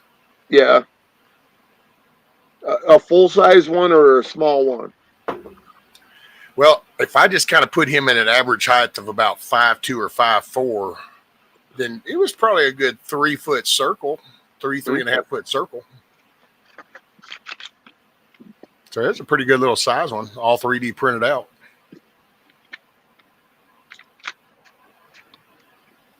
And I will say, I totally dug that show, man. I like that. Yeah, I enjoyed Stargate until they got okay. When they got rid of the Gould, I was pretty much done because when they got into all the other weird shit, it's like this is just crap. You know, the replicators and then the that religious cult. It wasn't the same anymore. Oh yeah, the Orion. Right. But I enjoyed Stargate Atlantis. Yes. All the way till the replicator type people showed up, and then it was crap again. Yeah, the replicator. I liked it when it first came out because I thought, well, that's kind of cool little spin, but then, like normal, I get to thinking too much, and I'm like, so wait a minute. So you have a replicator that can replicate, but somehow you shoot the fucking thing and you destroy it into 200 pieces, and now it's dead. It's like, why doesn't it go into 200 more pieces? I mean, if it's a replicate, it would keep replicating, but yeah. Oh no, you got to shoot it right here with this, and it's like, what? And then the whole chick, and then it's like, okay, you went too extreme. Right. But hey, it's an imagination, it was cool. No, ma'am, I haven't started my seeds yet. I did a couple of the pots today because it's taking longer for that flower bed. That's just one of those. It is what it is. It's like with the water leak started. I got to try to finish knocking that out in the morning before little man gets here. So, but no, I did start that, and I'm gonna try to do some tomatoes and some peppers, I think. Yep. With I didn't your even get a wave. She'll say hi to everybody. Here comes the hi. Are y'all ready? Yep. What's up, Roots? Here comes the hi. What? There we go. There we go. My man, we're not even gonna get greeted properly. Yeah, it didn't walk across the screen. I was waiting to see the nice little slow rise. Yeah. Uh-oh, is the mic not working? Can you hear Roots?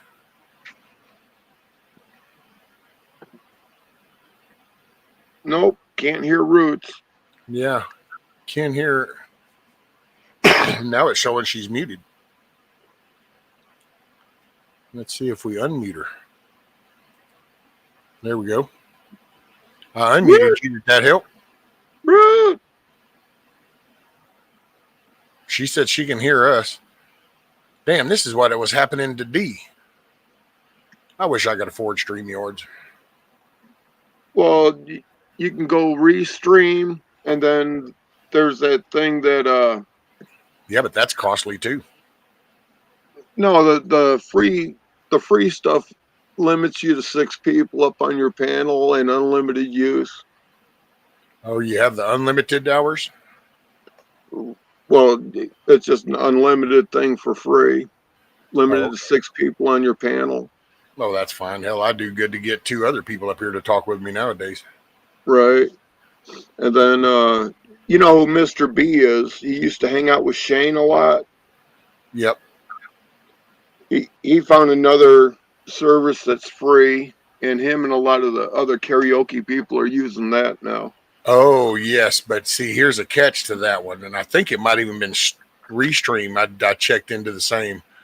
When you sign up with them, when you create that account, you give them permission to edit your YouTube shit, your posts, and your videos. I think it was the other one that you were just talking about that actually says the post, edit, and delete post and videos. It's the Restream, I think, would just said something about edit or access. And I was like, why do you need to access my shit? I think that's because I remember talking with Indy about that, because she had told me about the Mr. B deal, and Kissoff told me about Mr. B. And I looked into it. And when you go to create that account, you sign a thing to where they can view and edit your channel. And I just thought, well, why do you even need to see what I post on my community page? The Restream has nothing to do with that. Right. And so then I was kind of like, man, alrighty. Let's see if we got her this time. Dun, dun, dun, dun. Say something. Something. Yeah, rude. Oh yeah, I made it. Dude, that's Restore. weird. My settings were like something different, and yeah, okay, but I'm here. Word. See, you know what did it though? Did you notice that? Everybody saw that, right? So, because see, she didn't give us the proper hello, so the shit didn't work. Then she came back and we got the proper hello, and all of a sudden the shit works. I'm just saying. It's simple courtesy, damn it.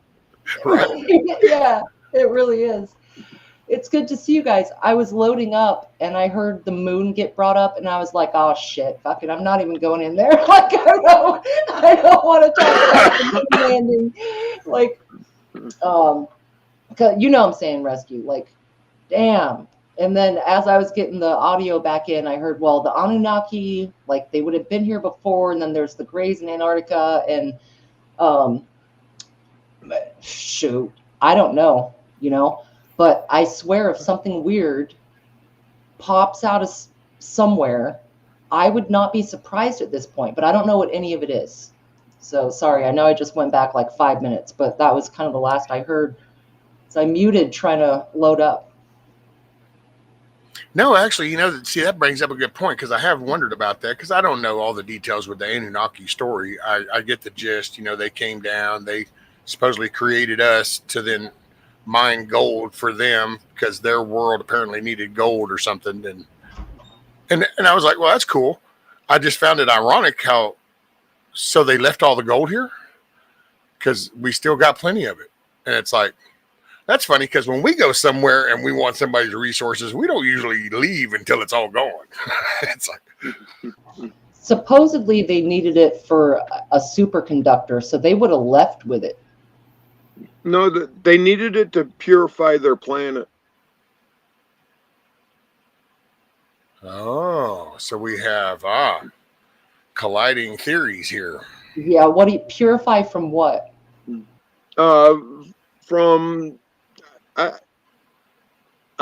vague on the translation. It's all in the Ethiopian Bible. But they found our planet, and it's been a while since I read that. Well, they had a pretty good imagination in the 1700s. Ethiopian Bible's from 4th century. Are you sure? Yeah. It's the oldest, most complete Bible is the Ethiopian Bible. Yep. I don't know. I'll double check that. I'll go listen to the guy again, because I could have sworn he just got through talking about that. I watched an interview with a guy named Wes. Shit. I'll look it up and tell you it's Wes something. He's apparently like biblical historian. He studies this, and he gets into the actual original text and stuff, and he does like these scroll translation stuff. So he starts looking, and somebody asked him about that, because he goes, well, it said that the Ethiopian, and he actually goes, well, actually, no, it wasn't, because and then I want to say it's either the 14th century or the 17th century. But I'll go look. I'll look that. I'll share that with you, because there was something about that, and I was like, oh, because I didn't even really know nothing about it. I mean, this is until I met you guys, I hadn't really even heard nothing about it. Right. So had they Well, found like new scrolls or something around that time? Well, it's some of it was the Dead Sea Scrolls, but then there's also been other scrolls that have been found, and they've been a lot of them. The way he was talking was partial parchments, but they've been able to. Matter of fact, he talks about the Dead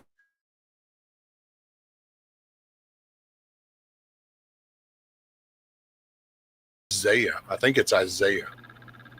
But he referenced and he said it's almost to this day when you read it, it's from back then with the scrolls, it's still almost word for word what it was back then. And he says that that's one of those that shows just the continuation of the Bible and shows how the living word lives on. It still stays consistent with the original. But he also talked, I will say, he pointed out some stuff that I found rather interesting, and I got to thinking about what I know now, and I'm like, well, yeah, okay, I can see that happening. The translation, when they didn't know a word, they made up a word. If they couldn't translate this particular Hebrew text or Aramaic text, then they would just come up with their best guess and insert. And gosh, see, I wish if I'd have been prepared for this, because I found it a very interesting conversation, because he talks about there's certain words in there that we've taken it to mean one thing, but it really means another. And he points out an example, and he goes, my favorite one is this. And it's apparently a very obvious, and damn it, I wish I could remember. That's some of that stuff I don't retain too much unless I think it's something needed. I just, entertainment purposes, shit just kind of flows through. Oh, no, I get that. And it's hard to keep track of. It's very intricate, these stories, when you get in this topic. Yeah. I'm going to look that dude up. Let's see. So it's kind of like where if they didn't have a word for something, they chose the closest intent or... to their best understanding. Okay. And, I got to thinking, well, hell, I mean, I sit here and watch damn Texans my whole life do that shit with Spanish, Mexican language. And then they get screwed up between Tex-Mex and Mexican. And I got to thinking, well, hell, man, back then, yeah, I could see that, I guess. It's like Spanglish. Yeah. There he is, Wes Huff. That's his name. Huh.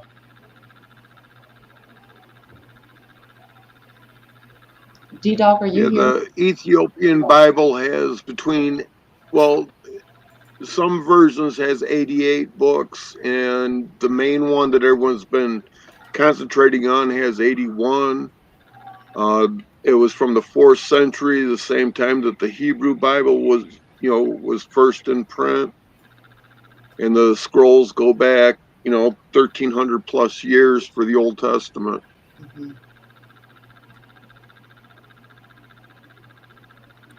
Well, it's a short little video. I think this is a clip from the one I watched. It's about a month ago. Nice. It's when he was talking to, have you ever heard of a dude named Julian Dory or some shit like that? I don't think so.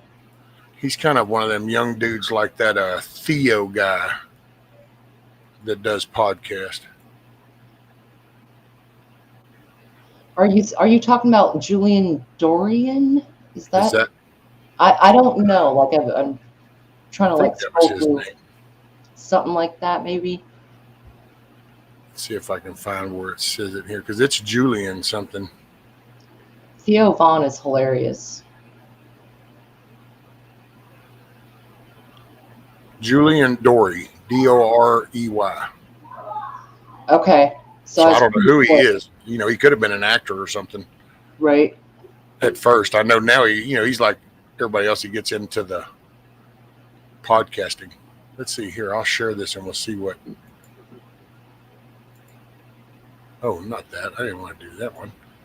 I wanted to do this one. Yo, homie, don't tell. What are you clicking?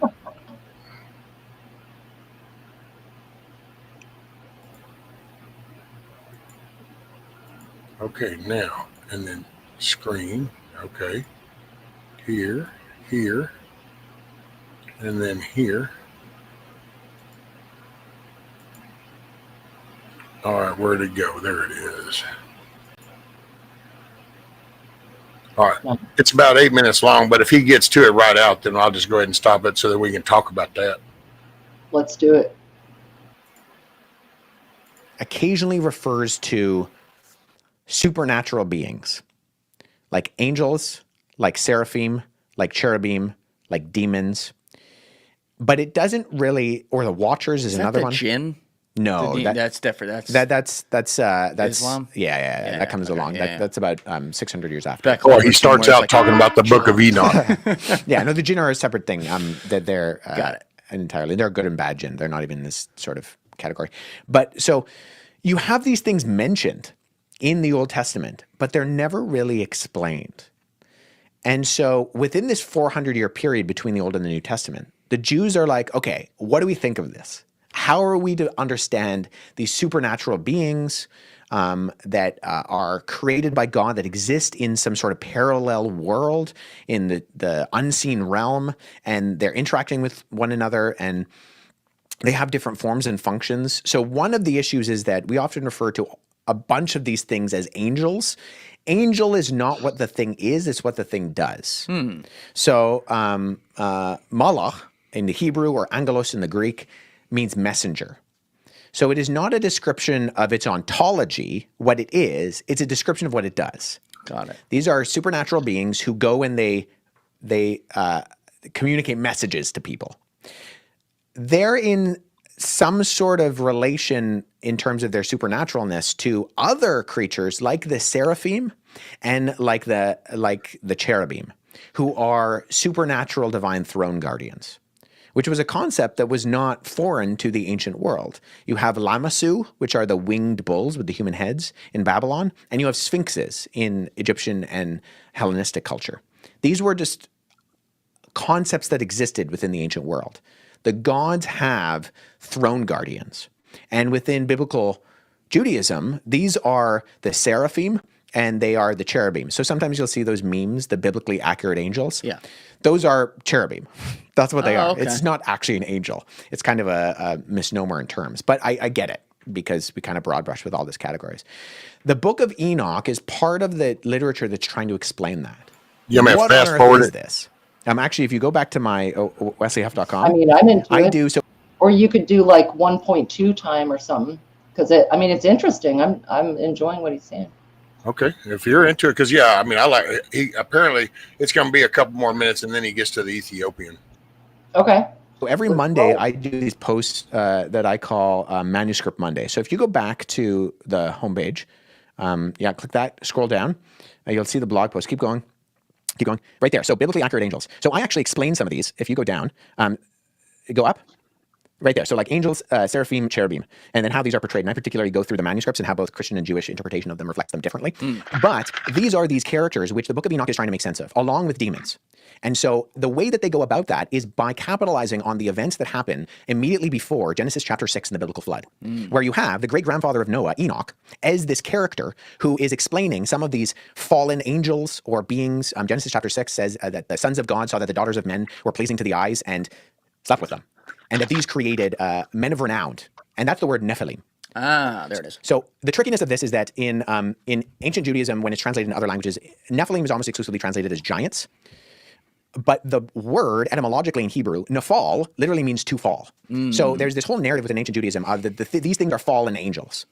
And so, but that's not the same thing necessarily in ancient Judaism as demons, and that's where it gets complicated. Okay, so I'm just reading the background here so people have it. The Nephilim, let me pull this over here so it's on the screen. The Nephilim are mysterious beings or people in the Bible traditionally imagined as being of great size and strength. The origins of the Nephilim are disputed. Some, including the author of the Book of Enoch, view them as the offspring of fallen angels and humans. Others view them as descendants of Seth and Cain. The reference to them is Genesis 6:1-4. But the passage is ambiguous, and the identity of the Nephilim is disputed according to the Numbers 13:33. 10 of the 12 spies report the existence of Nephilim in Canaan prior to the conquest by the Israelites. A similar or identical biblical Hebrew term read as Nephilim by some scholars, or as the word fallen by others, appears in the Ezekiel 32:27 and is also mentioned in the Deuterocanonical books, Judith 16:6, Sirach 16:7, Baruch 3:26-28, and Wisdom 14:6. Yeah, so let me read that for us. When men began to multiply on the face of the land, the daughters of them were born. The sons of God saw that the daughters of men were attractive, and they took as their wives any they chose. Then Yahweh said, My spirit shall not abide in man forever, for he is flesh. His days shall be 120 years. The Nephilim were on the earth in those days, and also afterward, when the sons of God came into the daughters of men, and they bore children to them. These were mighty men who were of old, men of renown. So that's literally what the Hebrew says. And so it's not, like the Wikipedia article accurately says, it's not entirely clear what's going on there. But Enoch is part of the Jewish conversation in trying to flesh this out. And particularly in the Book of the Watchers, which is the oldest book. And so that's what Enoch is. Now, part of the confusion about the Book of Enoch is because the Book of Enoch is never considered scripture by the Jews, but ends up in the Ethiopian Bible. And part of Ethiopian Bible. Yeah, so the Ethiopian church is like a wing of, you have these different sort of overarching denominations of Christendom. You have today Protestants, Eastern Orthodox, Coptic, Roman Catholic, and then the Ethiopian church. And the Ethiopian church, we know that around the 4th century, missionaries from Syria went down to what then was referred to as the kingdom of Aksum, which is in modern-day Ethiopia, and they brought with them a whole host of literature. And part of this literature was New Testament books in Greek and the Septuagint, the Greek translation of the Old Testament, which at that point was finalized. And the Ethiopian church took all of this literature, which included literature that nobody considered scripture at the time, and they appear to have just been non-discretionary and included everything. So all of the debates that were happening in the Latin West and the Greek East about what was and wasn't scripture, they looked at that and they said, we're not really interested in that. We'll just take everything. So in being non-discretionary, they end up just canonizing everything, which leaves them with a canon of scripture that is completely unique and includes books like Enoch, which the ancient Jews and every ancient Christian didn't. Well, actually, I should preface that. There were a couple of early Christians who said, we think this could be scripture, but then they accept when, all the debates happen that, okay, those are pretty good reasons we're not going to accept it in the end. And so I don't know where the idea came from, but there is definitely a prevailing myth on the internet that the Ethiopian Bible is the oldest Bible. And that's not true. In fact, the oldest copy of the Ethiopian Bible, which is full in terms of a Genesis to Revelation copy, is 14th century. So it's a long, long time after. But there's a lot of talk online about Enoch, and particularly the copy of Enoch that is in the Ethiopian Bible, and that, that's actually reflective of the original Bible because the Ethiopian Bible is the oldest. I don't know how that myth started. It's patently untrue. But what ends up being what we call the Book of Enoch ends up in its final form in the Ethiopic canon.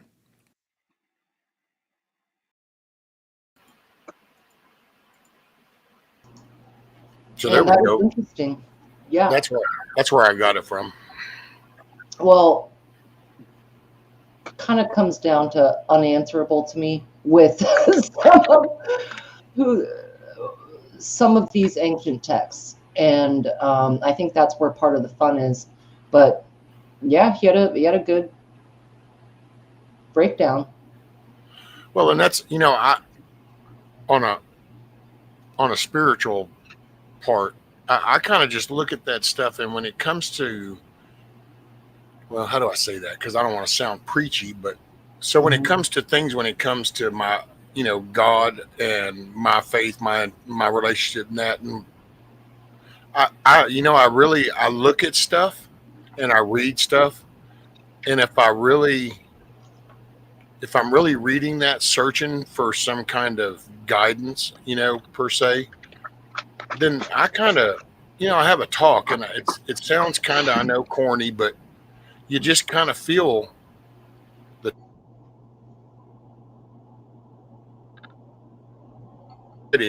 in that way. That's why I don't discount. And that's just me, I'm not a denomination person. I'm not a big believer in church. Not that I'm not saying that they're bad. To me, it's not my thing. That's all. And I'm kind of with the two or more gathered. I kind of go with that, but I think that all of it's learning. I think it's just like, I enjoy reading the Book of Enoch. I find it very interesting, man. It's and when you kind of put yourself into that, how would you describe that? It's like you can go back and I know in like my history, and y'all are right there, and you've seen some of the same stuff, but you got like tribes that, decades ago we discovered in the Amazon and shit, and I could only imagine if they saw a helicopter. What was their description amongst their tribe? The 2 or 3 dudes that were out hunting that saw this helicopter, how did they go back to describe that? How do you describe something that you have nothing to associate it with? You see something Well, quite a few cultures have done that, and they ascribed it to gods. If they saw something in the sky they couldn't wrap their head around, or whatever, some of the India, some of that area in that lore, they said they saw flying beings and whatever, and it kind of sounds similar to Enoch, but it's comes down to gods and angels and men of renown and things like that. So I think they kind of describe it the same, is my point. Like a little bit of different verbs and words, but the same conclusion. So Enoch could be totally someone's dream or nightmare, or it could be they saw some weird shit in the sky and had to make sense of it. Well, and I would think that that's where I guess that's where faith kicks in, because if you have faith in this belief and you believe that God has the design and that God directed people in like writing the Bible and in writing the scriptures and documents, then I guess that's where you're going to decide either you believe in the guidance of a Holy Spirit in writing of these documents, or you think that there's room for doubt. And that's just the way I'm, I either for me, I was either all in or I'm not, because if I second guess, then I'm going to question everything. And it might make me sound like a sheep, but I have full faith. And that's my heart believes in that. My soul believes in the Creator. And I think there's something to that. I don't have all the answers by any means, but I just, through my experiences in life, and I believe it. Blue, that was a guy named Wes Huff, and Tiger, that was his link to his channel. His name is Wes Huff. He was a pretty interesting guy. I just stumbled across him. And I like it with I like the explanations. It's just telling me something, explaining. And I like he explains the language. And so I like that back end story of that. It's like, the interpretations, the original languages that they were written in. Because I will say he put things in perspective that I had thought about, but not really in a deep way. But, the travel and the language of people. So you did have people that would, if they migrated, they literally would, if they hadn't experienced stuff, then they learned they figured out ways to describe to people what they had experienced, even not just spiritual stuff, but just anything, and it's so that communication overlap. But then that's one of the things I find most impressive about the Bible is when you look at the overall and all these letters and the different time frames and the different continents and the different authors, but yet compiled, these tell the story from start to finish. And it's kind of like, but these are all different authors at all different times throughout history to different churches. These are letters. So it's like Corinthians. Corinthians wasn't written to be like inserted to the book as far as from a man's perspective. Apparently God meant it that way because that's where it fell. But it was a letter to a church of Corinth, hence the name Corinthians. And it was addressing the problems that they were having at that church. And it's kind of weird how these are the things that are inserted into this book that we call the Bible. But when you look at what takes place, these are events that take place to this day. As far as the interactions, you have noisy, loud churches now. Well, that's funny because back then they said they had that problem. And you just kind of can see, and it just, to me, that's the miracle of the Bible, is just the compilation. And to go, wow, over, 1,000 years, this is documented, and it all tells the same story. I mean, there's actually reference to Jesus in the Old Testament. That's kind of pretty wild. Sorry, preached on long enough. My bad.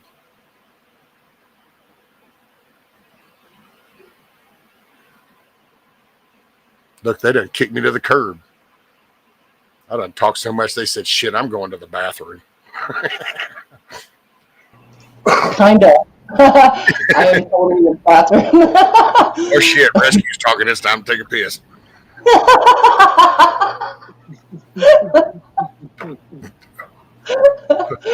Oh, man. You're picking on me, aren't you? What's up, Miss Jane? Hey, Jane. Yep. In private chat, I gave you a link of an explanation why the Ethiopian Bible is banned. It's 13 and a half minutes. If you want to watch it now or if you want to watch it later, it's a good video. I like it.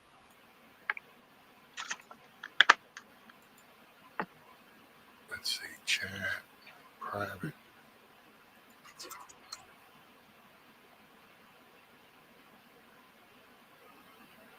It's 13 minutes.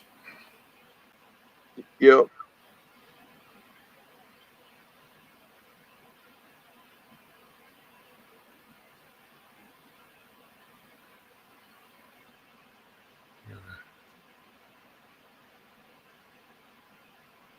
Oh, damn, somebody in their chat's correcting that person, D-Dog.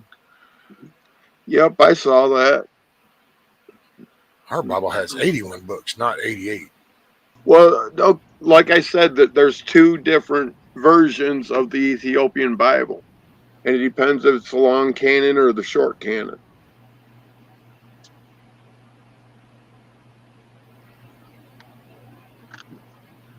See, I guess I look at it too, because I guess going under like a scriptural kind of perspective, you look at like the story of Job, and this is probably going to sound hard to some people, but I'm okay with this with my relationship. So I'm not trying to tarnish nobody else's relationship with God if you got one. But you know, when you look at Job, God really is all about your faith and the soul. Right. Not your physical form, not your worldly possessions. So when you think of how he gave the devil permission, he gave Satan permission, you know, you go test his faith. Let's see, you know, go test it. And then when you look at all the trials and tribulations that came upon him, that's why I guess I found more peace nowadays, because it's not about here, and it's not about if you're comfortable here. It's not about if things are going smooth here. It's not about that at all. It's really it's your faith and putting your faith to the test. Like, you know, do you maintain your faith during your darkest hour? You know, and do you keep your faith during your brightest hour? Because I think that's. So I don't know. I read this stuff and I feel like that if you need to, if this is important and this is your lesson, that somehow you're going to know that this is what you need to be reading. I don't know how to explain it, but it's like, because I can start reading because I'm interested, but then there's a difference, and I found myself switching. And I'm like, I don't really know. I like Daniel. I end up going to Daniel a lot. And you just start reading. And somehow it connects to something that I'm going through. You know, and so it kind of gives me reassurance to just suck it up, Buttercup. You know, I mean, I don't know. I think living by faith kind of connects to the idea I have is I feel like we're in hell, or purgatory at the very least. We're in the devil's playground. We are in can you imagine anything more debaucherous than what happens in our realm right now? And we've got to have faith in for sure to get through this. And I think that's kind of the trick of it, is that we're in that experience. I don't know at what stage of prophecy or whatever, but Hey, Josh. Hey, Pamela. oh, hey, Josh. I just looked up a chat. Good to see you. Josh Pamela? and Pamela came in. Nice, Pamela. But even Dante has like 7 levels or 9 levels of hell or whatever. And maybe we're at one of the shittiest ones, that the amount of things, evil things that people do overall, you really cannot get any worse, you know, and it comes down to torture and like crazy shit. So that's where I see, ironically, kind of your argument of living by faith, is that I think we're in hell. Well, in a way we are, you know, because this is man, this is the man's world. This is the material world. This is the devil's world. This is, and that's why, you know, and it's like, I know things seem bad, and they are some places, but that's why I don't think we're quite at the end times. But because, like, if you look at over in South Africa right now, they're literally beheading Christians. But that's there, and that's bad. And I'm not trying to diminish that by any means, but that's in a very small central location. When that starts to spread amongst the 8 billion people, now you know that the time has come. I mean, because that's what, or at least on the book, it talks about it getting that way. Hey, what's up, Carl? Hey, Carl. Because I think that's when. And this is my dumbed down redneck version. So, you know, this is no biblical scholar shit. So, but I view it like this. God created us. Things went awry. He didn't like what he saw. He was going to wipe it all out. And somehow he found faith in Noah and said, you know what, do this. We're going to try this again. And things got kind of erased. We started again, and because we don't learn, we just perpetuated into another world of crap. And then it was kind of like, I'm either going to I'm getting erasing everything, or I tell you what, one last thing, I'm going to take part of my spirit. I'm coming down. I'm going to walk amongst you in human form. I'm going to show you how to do it.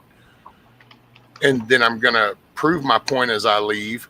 And then from then on, until I decide to call it done here, you walk your path, you make your choice. You're going to either choose me and you'll find, you know, accept me and through my son, or you choose a different path. And I think that's why I kind of go with, you know, evil. People think evil has to be horned and big toothed and evil. And actually, according to the books, Satan, Lucifer, the devil, was the most beautiful of all.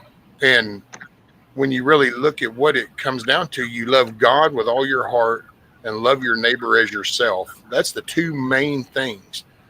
So just taking the first one, loving God with all your heart. So all the devil has to do, you don't have to do some weird seance. You don't have to join a group. You don't have to do any certain steps. All you have to do is not have the love of God in your heart. So the minute it gets inserted with something else, you know, the F-350 with 35s on it, or I want the Bash Tracker boat all decked out, or I want you, then your heart is now you're replacing God. And I think that's all it takes. And that's the scary part, because there is so much out here in this man-made world to distract and pull people away from their eyes off of God. And, you know, whenever I'd look at it from a father perspective, which I don't disrespect God by any means by trying to associate that, oh, yeah, I can understand. But through a parenting level, you know, I can kind of connect to this, because when my kids were born, and they still are, you know, I love them with all my heart, but you do have this very unique sensation of love when they're so little and so fragile. And so as you watch them grow, it's not that your love diminishes, it just changes and it grows with them. But you start off with that creation type impressive feeling, or at least I did. I remember when I held my son in one hand and his little feet were sitting right here on my arm, and I would just look at him like, wow, you're part of me. And it was just, I had seen kids before, but this was mine. And it was like, wow. And so you kind of connect, and then, you know, your kids act up as they get older, and you're like, man, can you not listen? And, you know, you have your moments. Well, I don't know. I guess I can kind of see that when I look around us, and it's like, I'm just kind of wondering, man, thank God he's more patient than I am, because I would have probably done flipped up by now if I was looking at this world. It's like, if you applied my parenting skills to that level, woof, I would have been spanking some serious ass a long time ago. Our asses are getting spanked. Like, I'm scrolling back in chat. I think it was Phil R. that said free will, something about free will. Yeah. I'm not finding it, but there it is. It's called free will. That's where morals come in. Yeah, there you go. Let's see if I can find it on the other chat.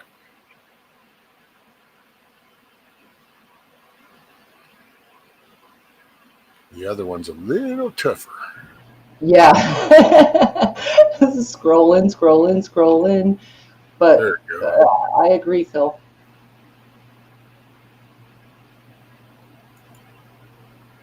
Some people argue we don't have free will, though.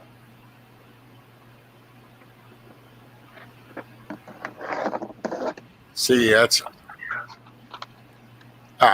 so funny, because it's like, how can you not think you have free will?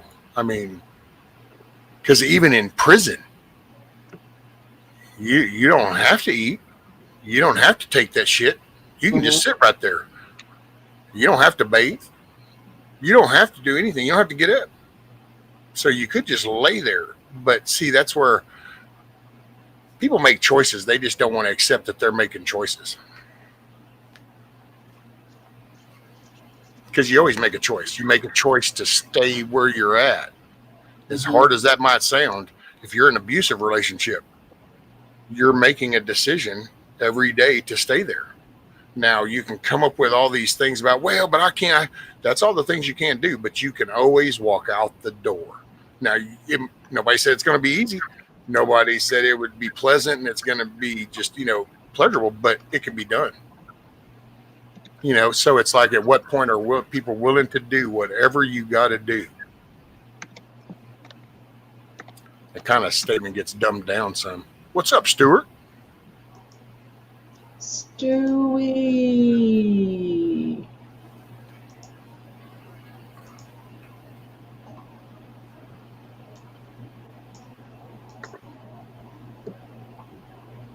See, I think so, Tiger. I will say, I don't know that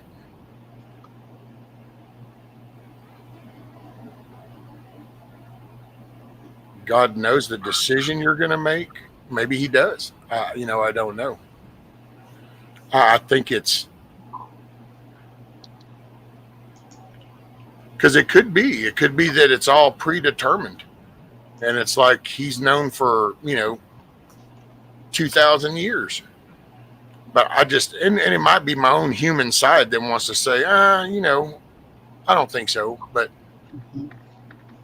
But even if he knows, you don't. You don't know when your time is up. You don't know. And you do get to make the decisions, because while God might know it all. And, but you don't know. So I think that's where we still have to show ourselves. And I think maybe he already knows that people aren't going to show themselves. Maybe that's why I will say there is something kind of to the point on that in the book. And that's that when you get towards the end, it kind of talks about it being a smaller number of people. Then you kind of go, but wait a minute, we have 8 billion people here. Yeah, it doesn't mention 8 billion people, and it doesn't even mention even half of 8 billion people. So it's kind of like, ooh. So then maybe that's where he does know every hair on your head, and he knows where this goes. Maybe that's why it's written with the numbers that it has. That's a good I question. think it's a balance somewhere in there. I mean, like Tiger, I see what you're saying, and that's kind of like determinism or non-determinism, and how much we have control of our destiny, right? But rescue, I agree, everything is choices, and we are faced with them. We make them constantly, and accountability, I think if you take away free will, you take away a certain piece of accountability for your choices. Because Well, you have to own up to, you could have done A or B, you know? well, and what if it is also, what if it's just part of the timeline? So, Mm-hmm. if he came down, so we had the 33 years with Jesus, and then it's like, okay, and then he talked about the end time. So then there's this timeline. Well, to get to there's going to be these generations of the people, and so if he did already foresee where this is going, then maybe this is because this is to give the ones all the way up to the last day, the last moment, because he knows the ones that are going to, like, slowly, pardon the way I'm going to put this, so don't get in your feels, but as people hit the knee, because it says every knee shall bow. Well, maybe that's to give all these generations of the souls to come in and go out as they needed to be, as that was designed. I don't know.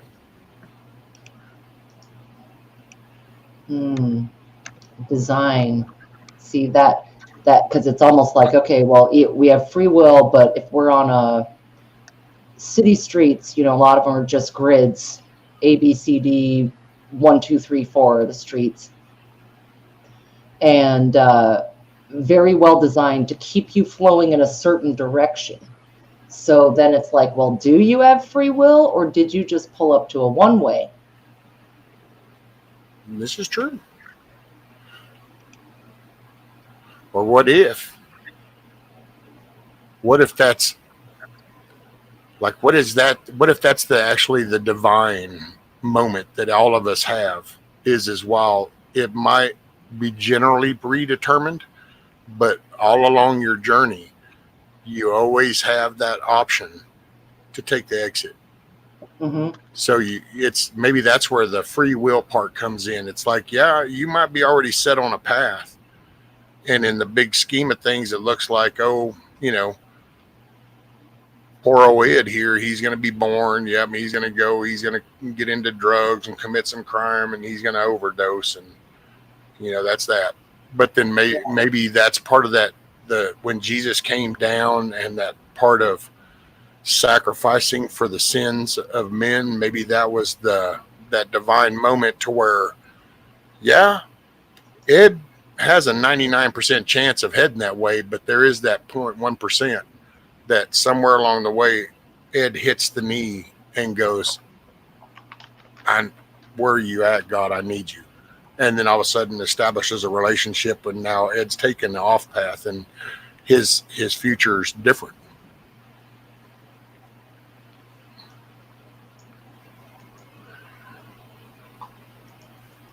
D-Dog is busy gambling, so we know he has free will and where he's going to spend it. Yeah, baby. Important opinion. He's sitting in the casino. What you got, Blue? Blue said important opinion.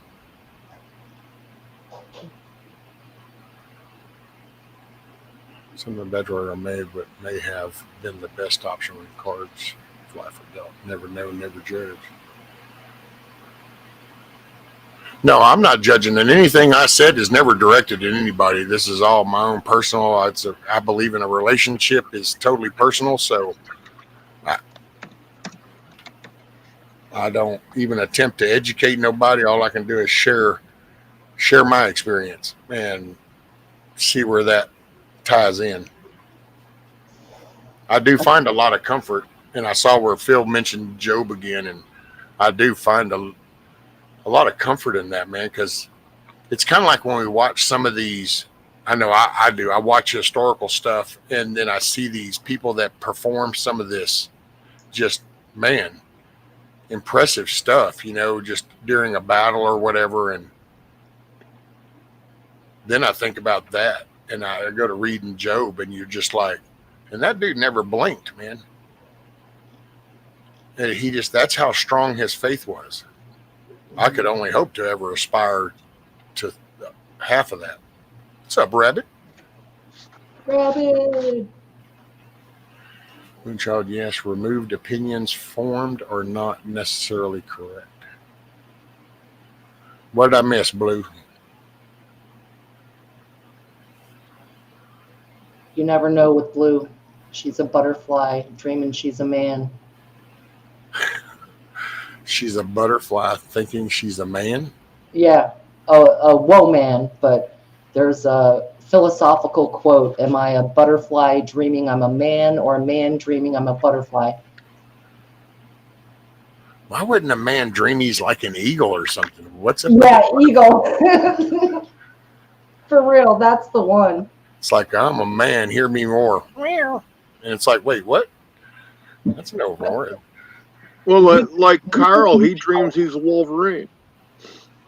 Yeah, but at least that's some kind of like predator type animal that has some aggression and strength or something. It's not a butterfly. Waiting to get smacked. I'm gonna get ate by a bird that flies by in just about a minute. No, this was It's the butterfly effect. I mean, D-Dog, if you ever dreamt you could be a certain animal, like eagle maybe, or, anything. I don't know, wolf or coyote, something like that. Mm-hmm. I figured he always dreamed of being a jackass because that's why he imitates one most of the time. No, I'm good at that one. I got that one nailed. He does eat crayons. Yeah. Mm-hmm. Right. Not even just the purple ones. Right. They all taste the same. Go for it. No, they don't. Purple's my favorite flavor.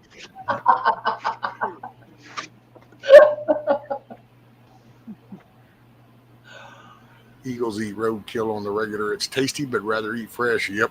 I know. That's why I don't want them to swoop down and get my damn chickens. And man, I tell you, them ones that fly around here, them boys cast some big shadows. I got to say, I mean, I've been sitting here and just leaning back and looking out the patio door, and all of a sudden you see this big shadow just go over the carport and then the ground, and it's like, what?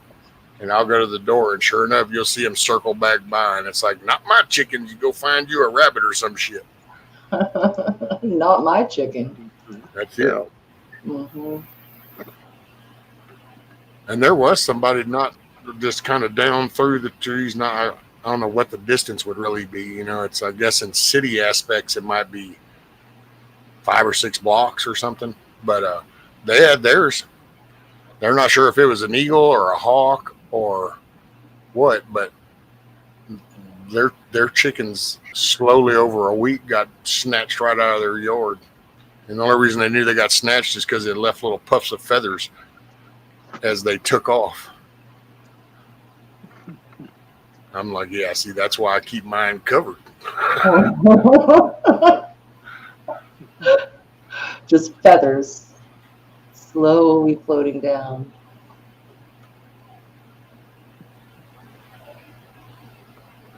And yeah, Pamela was talking about Job. I do. Job is a good read. Anybody that interested in any Bible stuff, that's a good one. Especially when you look at what we go through here, and then you kind of really puts it in a minuscule way.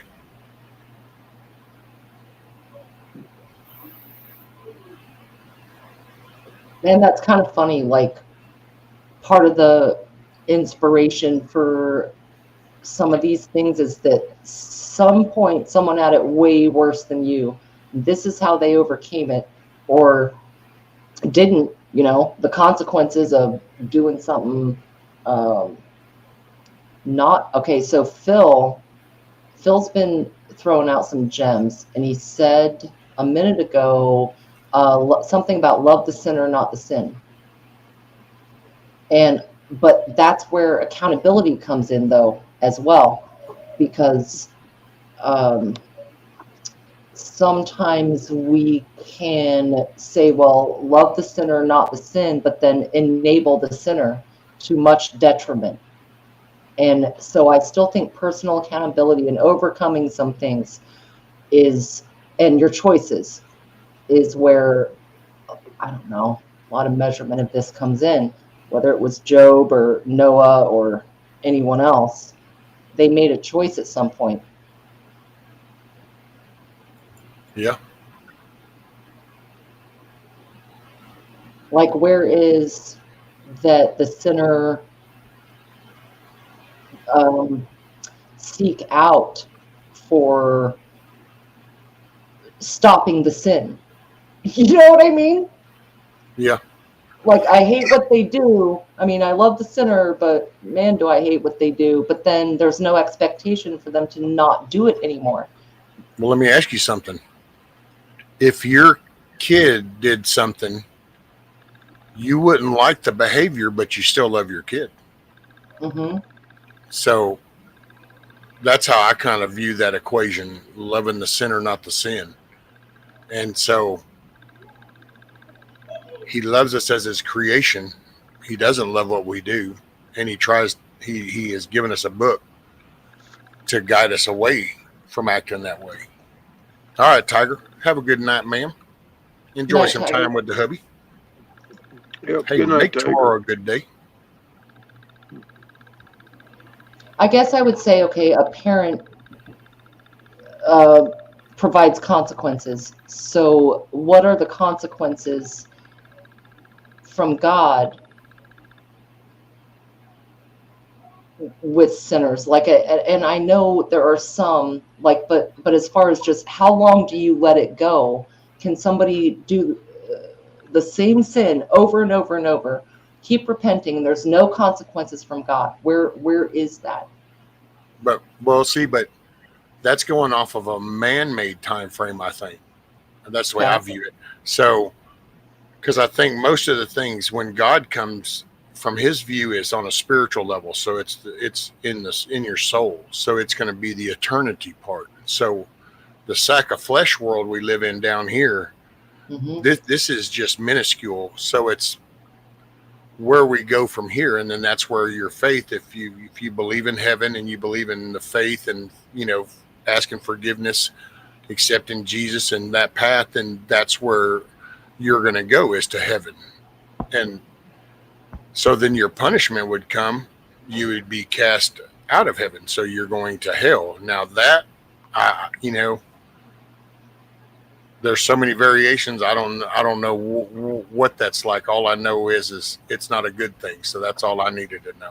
It's like, because there are so many descriptions, but I feel like it's when we die, then that's where that soul, and it's that God spark that they can't even recreate. They don't know how to do that. But that's that moment of life, and I think that very little spark that happens is the same part that then leaves. And what that's like, I don't know. That's we can read descriptions of what it's like.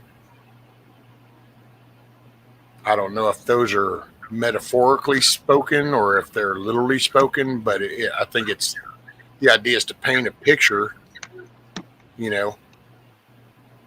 to give you comfort in the destination per se. Uh-huh. Yeah, comfort's an interesting term. And I think if you had faith and you have belief that this is the system, that it's God's going to hold you accountable, then that's part of your faith is you're wanting to avoid that punishment. It would be like a child wanting to please their parent, you know. And most children, when they're first born, that's what they want to do. They try to please. And when you think about it, love is actually the most powerful force. It doesn't mean you're a sissy. It doesn't mean you're soft. It doesn't mean. But love gives you strength. Look at all the stories you hear of people lifting vehicles or lifting objects that they couldn't. Why? Because of the love that they felt for that person. Some power comes out of somewhere. Those stories are crazy. Right. I guess my overall thing is that some people use religion as a crutch or a scapegoat for what they do or, you know, how they sin or whatever, but never actually change anything. And maybe they'll skate by, I guess, but is that just? I don't know. Hey, D. D, we got a D? Yep, D. D. She says, Roots, I believe the book of Proverbs is one of many that included actions/consequences. Hey, y'all, lurking/sleepy, much love. Nice.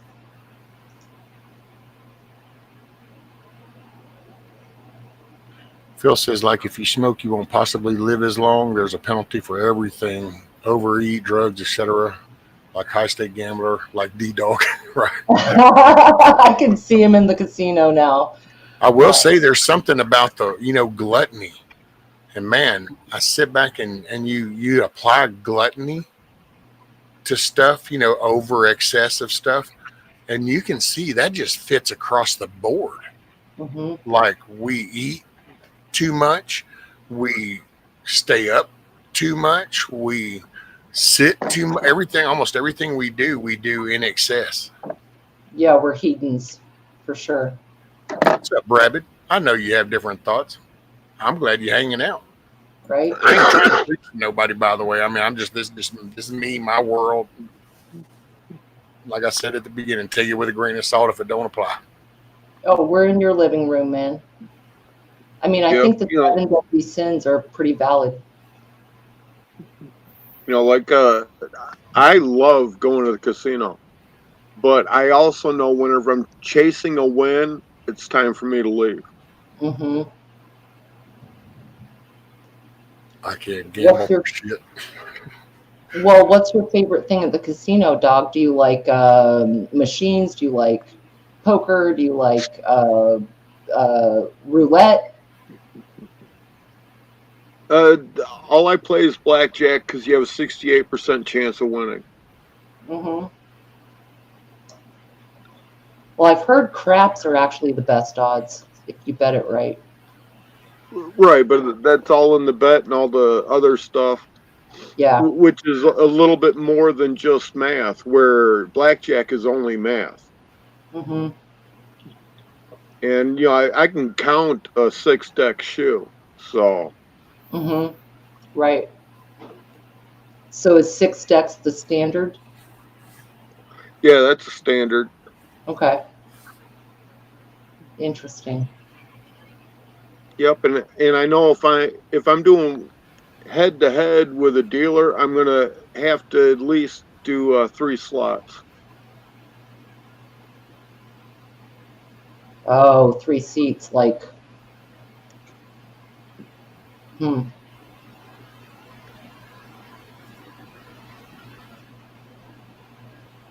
I got to say that was one of probably the coolest times growing up. I remember when that Vegas thing went down with what was it, MIT kids? They made a movie about it. Yes, they were counting. Yeah, and I remember when that kind of went down in the news, and I remember cheering for them. I was like, hell yeah, stick it to the band. Because it was just, I don't know, Vegas has always just been, I've always felt like it's a money pit, so that's what it's for. Like if I go to an MGM casino, I may be able to sit down for 5, maybe 8 minutes, and then they tap me on the shoulder and tell me it's time to go. What? What's up, Because Larry? you're winning? Matter, it took that long for his ID to pop up in the security room, and they said he's a counter. Oh. So it took that long for me walking in from them to come and tell me it's time to go. right, but why? Were they measuring your eye movements? I Because he's the mean, counter. yeah, but so Yeah. you're a known counter.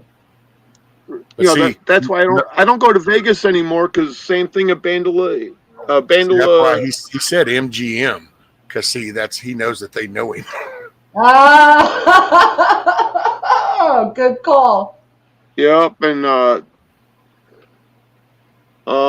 you know, like the local Indian casinos, that they know it and stuff, and they said, a lot of times the pit bosses know me good enough. They just come over and say, if you just stick around 60% winning, we're good. You can stay all day. Oh, interesting.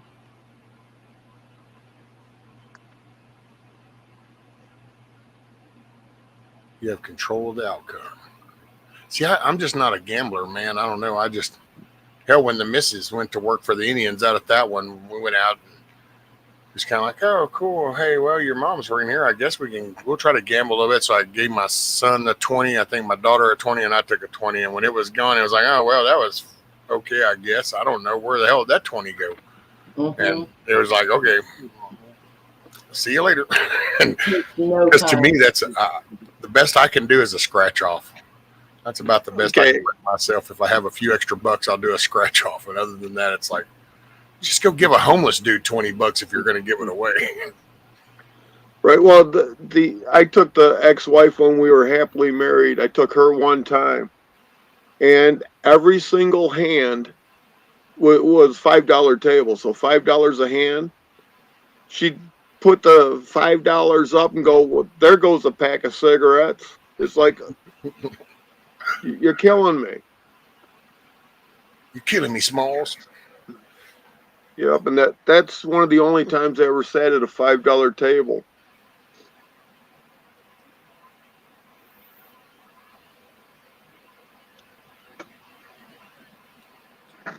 Yeah, I just don't. I've known people that have won, and I'm like, well, that's really cool. But I don't know. There's just something about. Well, see, and I'm just not a money person. I'm really not. I don't do good with money. It's not that I waste it per se, but if I was sitting here with thousands of dollars in my bank account and I knew somebody that needed something, I would just be like, here, okay. And I was raised, you don't give any money to anything that you expect to get back. So don't loan money you want back. If you want it back, don't loan it, because it just causes hard feelings.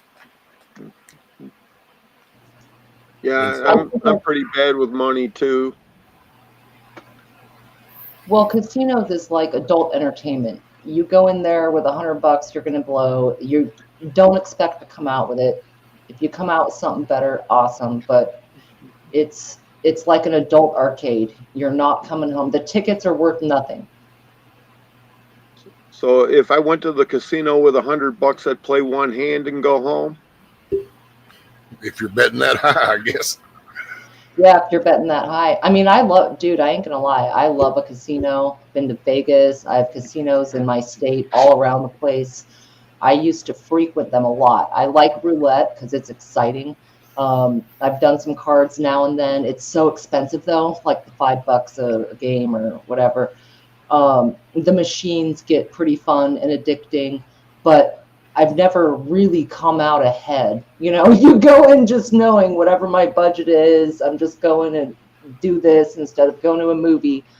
Now, I have known somebody who won, man, I want to say it was 30 grand on a machine bonus, and then she paid taxes right away. And hey, unknown. And then What's up, unknown? it cost her like 12 grand, I want to say. Like, I want to say she left with 17 or 18 off of that, but I think it was wise of her to pay the taxes right away, because that would have fucked her. But and then won another tens of thousands a couple of months later in a different state, paid those taxes, cashed it out, went and she had saved both, and then went and bought herself a double wide, in a nice little home. Like she had been renting, and you know what I'm saying? And she went and took that money, had set it aside. That's kind of the dream outcome. You hit a windfall, 30 grand or something, put it away. It's only going to be 18. Then whatever the next one might be, that's kind of like getting struck by lightning twice. So I'd almost stop playing at that point, but Well, okay, now the people who win big, a lot of times in a lot of states, not all of them, if you take and invest it into, like a property or stocks or something else, until you pull the money out, it doesn't have any taxes on it. Oh, interesting. Huh. So when you go to the cash cage with a $30,000 ticket and they're like, do you want to fill out your gambling earnings form right now? Don't. They No, give you a form anyway. You still have to fill out that form even at a $1,200 win in Michigan. Mm-hmm. But you don't have to check the box to pay your taxes. Okay, word. Interesting. And then if you take that money and put it in a tax exempt spot, then you don't pay it at that point. Until you take it and get physical possession of it again. Right. Interesting. But even then, you have 24 hours to reinvest. And it all depends on your state, okay? So this isn't across the whole nation. Right. Like the rules in Michigan are different than the rules in Colorado. Yeah. And the rules of me going to Vegas and winning and coming back to Michigan and doing the transfer is different than if I just win it here. All right. Now that's interesting from a money laundering standpoint. Vegas, you got a lot of people coming into windfalls. Now, if you quote unquote win a bunch of money in Vegas, is that helpful or not when it comes to laundering? You know what I'm saying? Well, it's not money laundering because the tax system, the way it's written, is made for wealthy people. So if you come into wealth and you know how to run the wealth, then you're fine. Like if you end up with $1 million in stocks and bonds and everything else, Uh-oh. I guess if you end up with stocks and bonds, then you go poof. He just, in Minecraft, that advice on how to build a roulette table was just in the set. There we go. Well, I mean, like when you fill out and receive your paperwork in a win like that, are there, because like you said, it's different per state. So is that a lenient state that you have a lot of loopholes through, or do you know? Well, a lot of it, I'm getting into the federal income thing. I'll be right back. Right, because, okay, like Elon Musk is worth a ton of fucking money, but he doesn't pay any taxes because he borrows against his stocks. Uh-huh. And then he cashes stocks to pay off that loan. Mm-hmm. So he doesn't make anything, doesn't have any actual income. That's why they say money makes money. Right. Mm-hmm. And I'm sure Trump does the same thing. Well, I'm sure the Clintons and Obamas do the same thing. 100%. They all do. So, like Hillary in 2016 says, yeah, Trump doesn't pay any taxes. And Trump says that makes me smart. And I'm just taking the same advantage that all your donors take. Yep. He said, I'm using your own codes that y'all put together. So what's the Right. problem? You know? Yeah, I remember that. Yeah. Very much a trip, man. The money thing, you know, we have a lot going on, all kinds of lists being screened for, but I think it's possible that one of the best angles would be going after people for financial crimes, that those might be more discoverable, whether it's taxes or business dealings or holdings or, you know, insider trading or whatever. Maybe Bitcoin or similar kind of put a wedge in that because it's anonymous, sort of. But financial crimes would take a lot of these people down, and you know, some of the stuff that we're waiting for and hoping for might not come out, you know, sick people shit and whatever, but tax evasion, insider trading, you know, give them all a bracelet like Martha Stewart. I don't know what it'll be. So if you're anything. saying make white collar crime great again? Well, I think that's what they're going to do. I'm saying that could be an angle if it's a lot of hoops to do some of the other crimes. Financial crimes have a paper trail that's maybe more accessible than some kind of tape or something that someone can throw in the fire and burn. You know, financial records are digital at this point for everybody. So maybe those crimes could actually get people put away. Yeah, but if you have, if a rich man has a really good money manager, Mm-hmm. that problem will never happen. Mm-hmm. Well, not if it's a tax, like if it's like a 3-card money shuffle kind of thing, then yeah, you could, that'd be hard to, but like this corrupt money, I think they'll be able to track it because it's like when they found Biden's front companies offshore where money, Yeah, front you know. mm-hmm. And I will say that there's one thing too, because it's like when like Elon and people like, oh, he's the richest guy in the world, and but it's not monetary, it's asset value. And that's where that unclaimed assets shit was going to burn people to the ground, because then all of a sudden they come in and say your shit's worth more and you got to pay this, and you don't really actually have that because that's just the perceived value. It's like with Musk companies, because at the value they're at is why he's estimated at the value he is. It's not that he actually has, you know, $400 billion in the bank per se. He just has assets that on paper look like they could be worth this much money. Right. Elon Musk has nothing in the bank.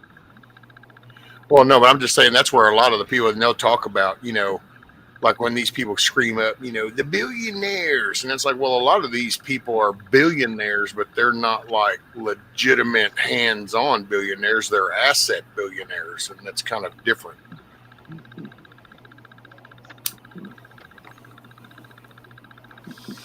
Yes, and Phil, a trust can protect you from a lot of things. It's just you have to have the right trust.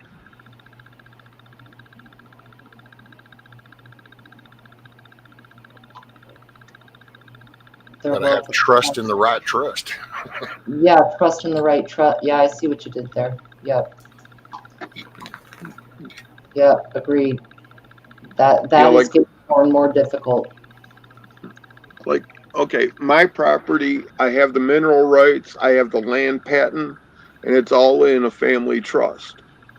Now, every single one of my family that has property, it's also in this trust, and all their cars and everything else. So everyone in my family owns nothing. Oh, speaking of cars, have I got a question for both of you?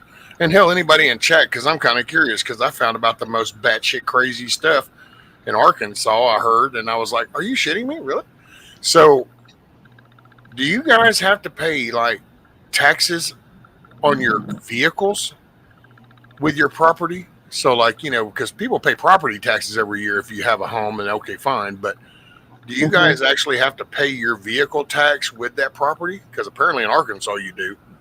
With the property tax? Yeah, apparently I was talking to Michael, and apparently like in Arkansas, you have like I have my house, I have my property, and we got her car, and if I had say another truck and another car, well then whenever I got to pay my taxes, those cars are included. I got to pay taxes on those vehicles and the property. And I was like, wait a minute, don't you pay the taxes when you buy the damn car? He's like, yeah. And I'm going, but you got to do it every year. And he's like, yeah. And I was like, wow, that is about some batshit crazy stuff. So do you have to pay taxes on your vehicles? Okay, so I'm looking at my property tax thing right now, and there's nothing for vehicle. It's school, city, county, hospital, school, cemetery, library, hospital. Okay. So do But I you have do. anything called personal property taxes? Rabbit says it's called personal property taxes. Well, I do have to renew tabs for my vehicle every year. The And there's a registration. little year, registration. As far as personal no.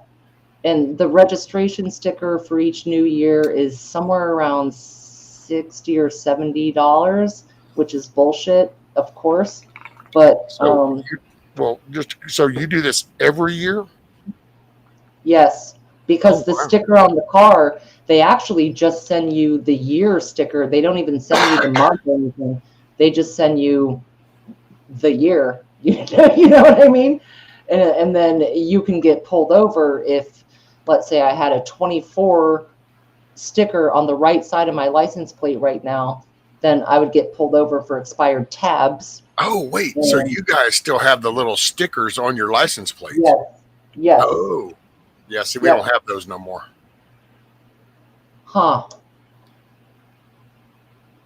Now you have your license plate, and then you have your registration sticker on your windshield. And Okay. we had to get it inspected before we could get it registered. So But it's a now- different sticker spot, but the same idea. Well, see, I read Larry's thing, and it's not. And the only reason I'll say that is this, and I will say this: now we don't have to do the inspections anymore. But Mm-hmm. so I think the big difference is one. Okay, let's just take an F-350.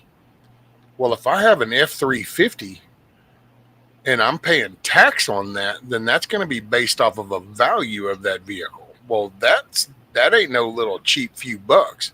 Where to register it, it's going to cost me $77. So, depending on the vehicle, I would see a big difference between paying a personal property tax on that vehicle versus just registering it, because registering is at least a set fee, where the other is going to be based off of a value, I would assume. I don't know. We don't have them. Yeah, off of value. That's messed up if it's based off of value. Oh, hell no. Let's see. So, Rabbit, do y'all have that in Missouri? Like when you do your property tax, you pay a personal property tax, which is your vehicles, and what all does personal property consist of? I'm kind Right. of curious. It's separate from your property taxes, he says. And every state is a little bit different. Like my state does not have state taxes.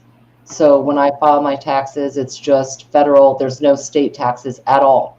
But we have some of the highest gas taxes or like certain other things, right? So they find a way, one way or another. It might be labeled different, but they find a way.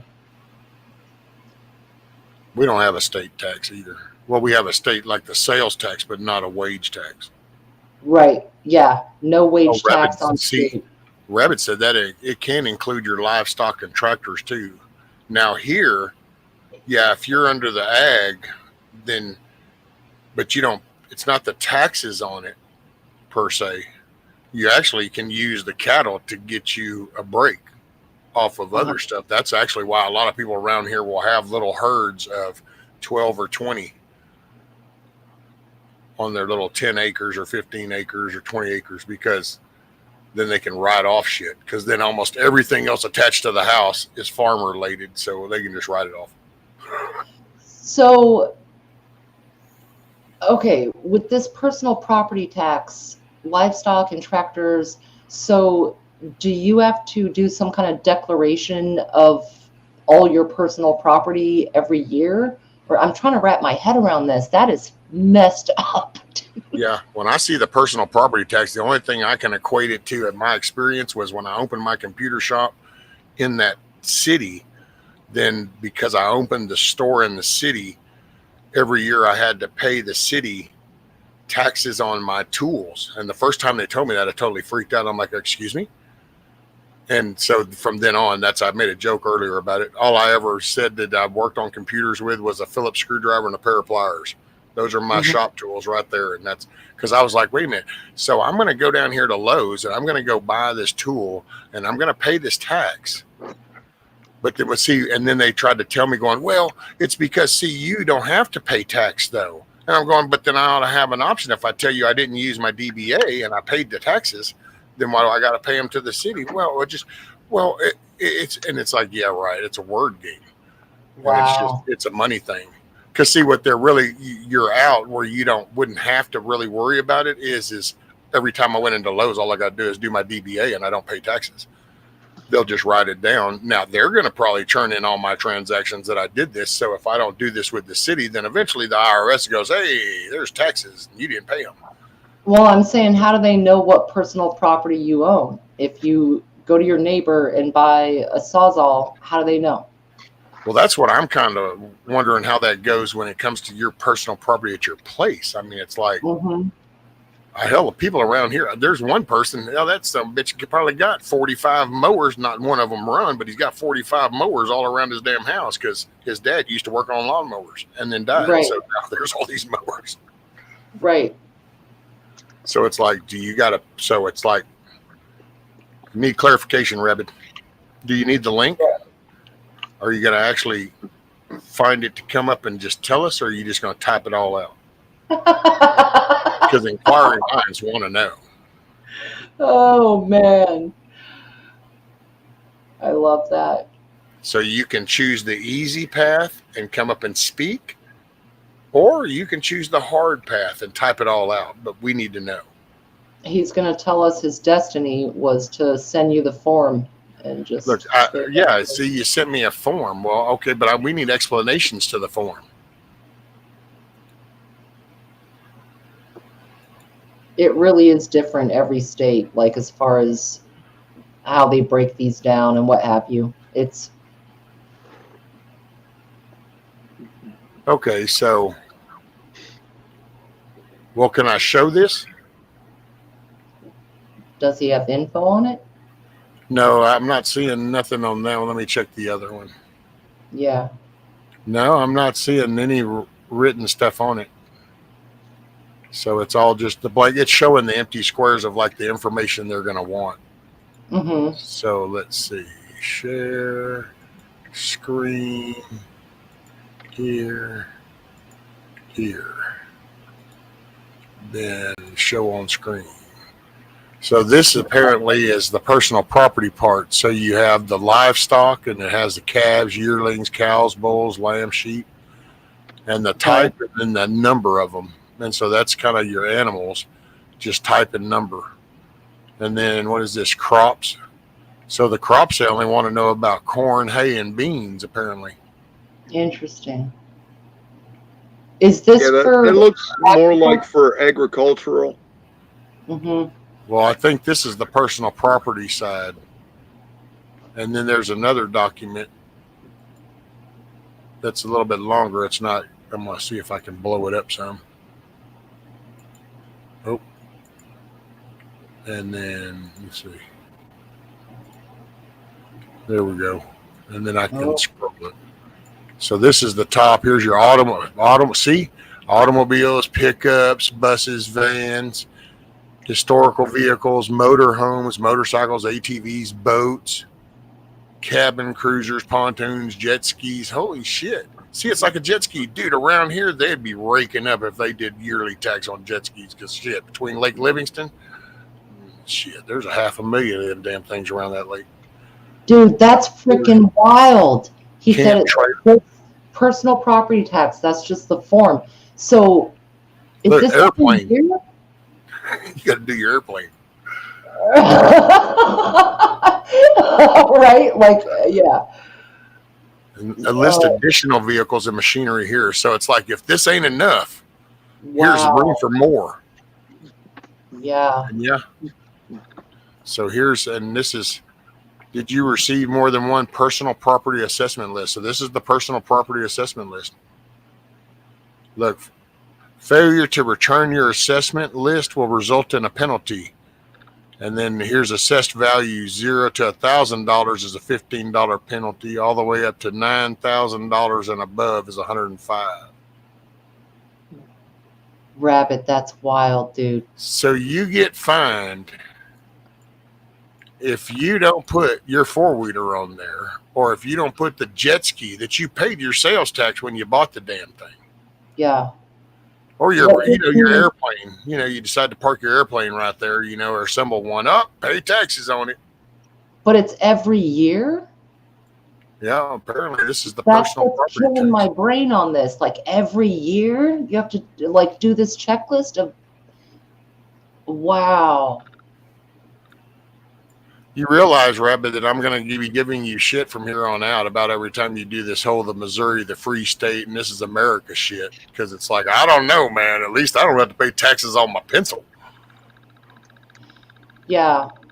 I mean, that's wild. The taxes all around the country are horrible. I've seen a lot of folks talk about whether it's property, personal property, state, whatever. It adds up to all of us getting fucked in the ass. Bottom line. Hell, if I moved to Missouri, they'd probably be charging me personal property tax on my damn chair. Yeah. Right. Yeah, that is wild. Huh.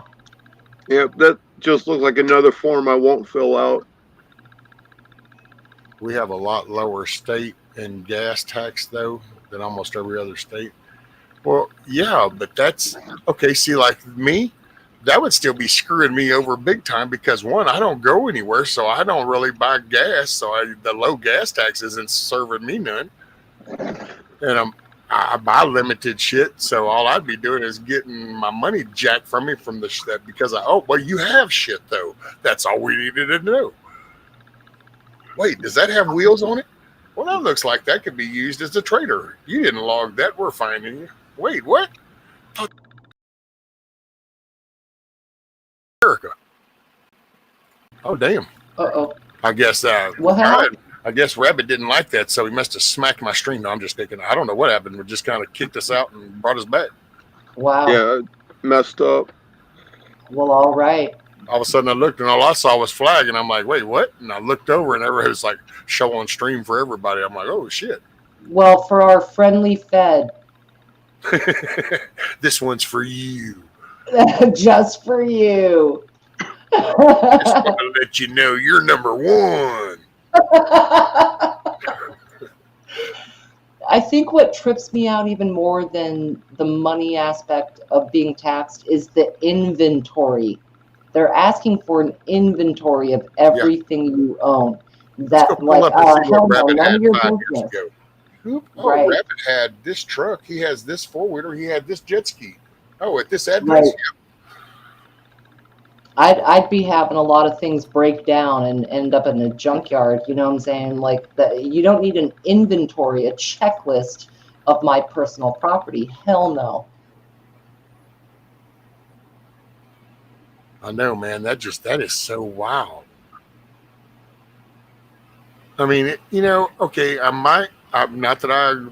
a vehicle tax, not that I agree with that, but at least I could see to that maybe. Although that would still piss me off, I gotta say, because it's like when you buy it, I pay tax. It's like, I'm sorry, you charged me a sales tax, hence sales tax. Well, It's bought. It's done. Why does it enter into the tax category again? It's my shit. It's like the right to repair thing. You know, you buy something and you don't have the right to repair it. What? Then don't take my money. Well, yeah, Rabbit, that's kind of what I'm saying is everywhere has the taxes end up kind of fucking you one way or another. Different states have higher sales tax, gas tax, whatever, and they're going after you no matter what. My issue is the inventory, is them wanting to know what I may or may not own in the first place. None of your business if I've got an ATV sitting in the back, whether it's out of commission or not out of commission or sitting there as a planter, none of your business, Blue has actually a good question, Rabbit. What about like your solar panels and batteries? I didn't actually bother looking on that. Do you got to list that kind of stuff? Maybe under other. Yeah, it depends on what they want to charge you, but they're going to charge, they'll find something. Oh, they're a rebate if you go solar. There is, yes.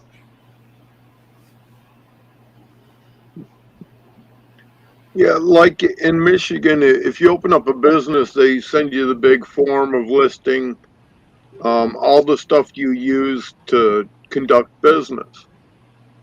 So I always make sure that I include a letter into it, like I did with my old construction company, that I only got paid for labor. I didn't get paid for using my own personal tools. So I had nothing at all that I had to put on the list. I didn't have to put my cell phone, computer, or nothing. Yeah, because that's what they try to get you on. Is, oh, Right. well, you use this to make money, so then you should pay the taxes on that money. It's like, no. No, I only get paid for my labor. And that's it. That's why I said when I had my computer, it was a pair of pliers and a Phillips screwdriver. And that's only because you got to take the side off the computer, and you got to have at least one. You can't just everything can. But from then on, none of that shit in that back room. That was all just hobby related on my off time. Well, you also have a deal where you can have a hobby business. Okay, like I do a lot of cedar planters, and I make decent coin off of it, but it's a hobby business, so they don't bug me on thousands of dollars worth of tools. Poor old Blue says, I'm so lost and overwhelmed. Welcome to America. Did you just get your citizen card? Mm-hmm. You make $75,000 a year living in the region of Texas, USA. You will be taxed $15,006. That means that your net pay will be $59,995 per year, or $5,000 per month. Your average tax rate is 20%. I'd take your word for it. I don't know. I ain't looked it up. All I know is we're fixing to be eliminating property taxes. We now have school choice.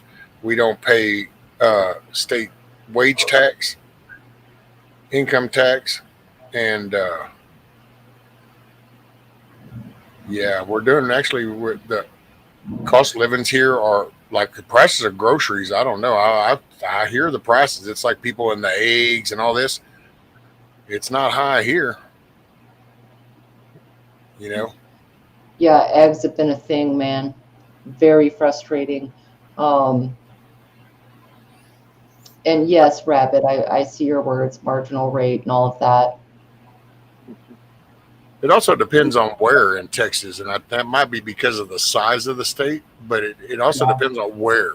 So, and I'm not knocking your statement because, like I said, I don't know, so I'm not going to begin to counter that. But like, if you went and lived in Dallas, that to me, is like just in my 2 cents. If I moved to Dallas, I might as well live in Los Angeles because the cost of everything just goes to astronomical. Houston, not so bad. Some spots of Houston, it's more still in the suburb areas, depending on which section of the Houston area. But like Dallas, oh hell no, Dallas is straight up there. If you want to drink of water, it's going to cost you good bucks. I mean, now you go right over to Fort Worth, you end up in a gray area.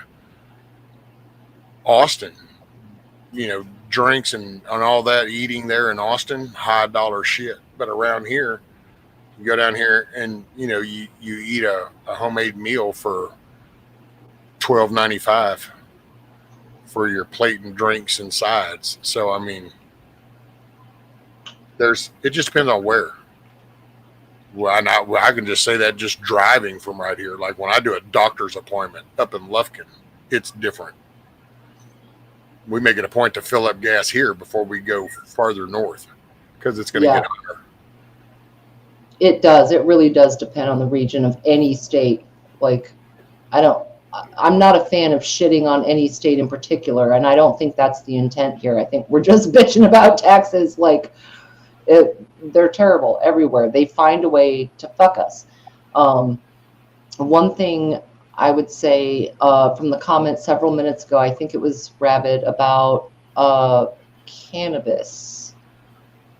Dang it, I'm going back. What? Somebody said. Oh, and now the legalization of cannabis will probably be eliminating both personal and property taxes. So, excuse me. I've mentioned this for a grip. My state legalized cannabis. It's not a good thing. It's not a good thing for all. You think that you're gaining some kind of freedom, okay? And I'm telling you right now, the catches that comes with are going to take away other rights that you love about your given state. Doesn't that hinder your Second Amendment? It does. You go into a legal store and your ID is scanned and you are immediately known anywhere the state needs to know where you are. And it starts to affect things like let's say people on Social Security or disability, or people with certain jobs, or people on looking for certain services or 2A type of things. It affects all of that. And it's dangling a carrot.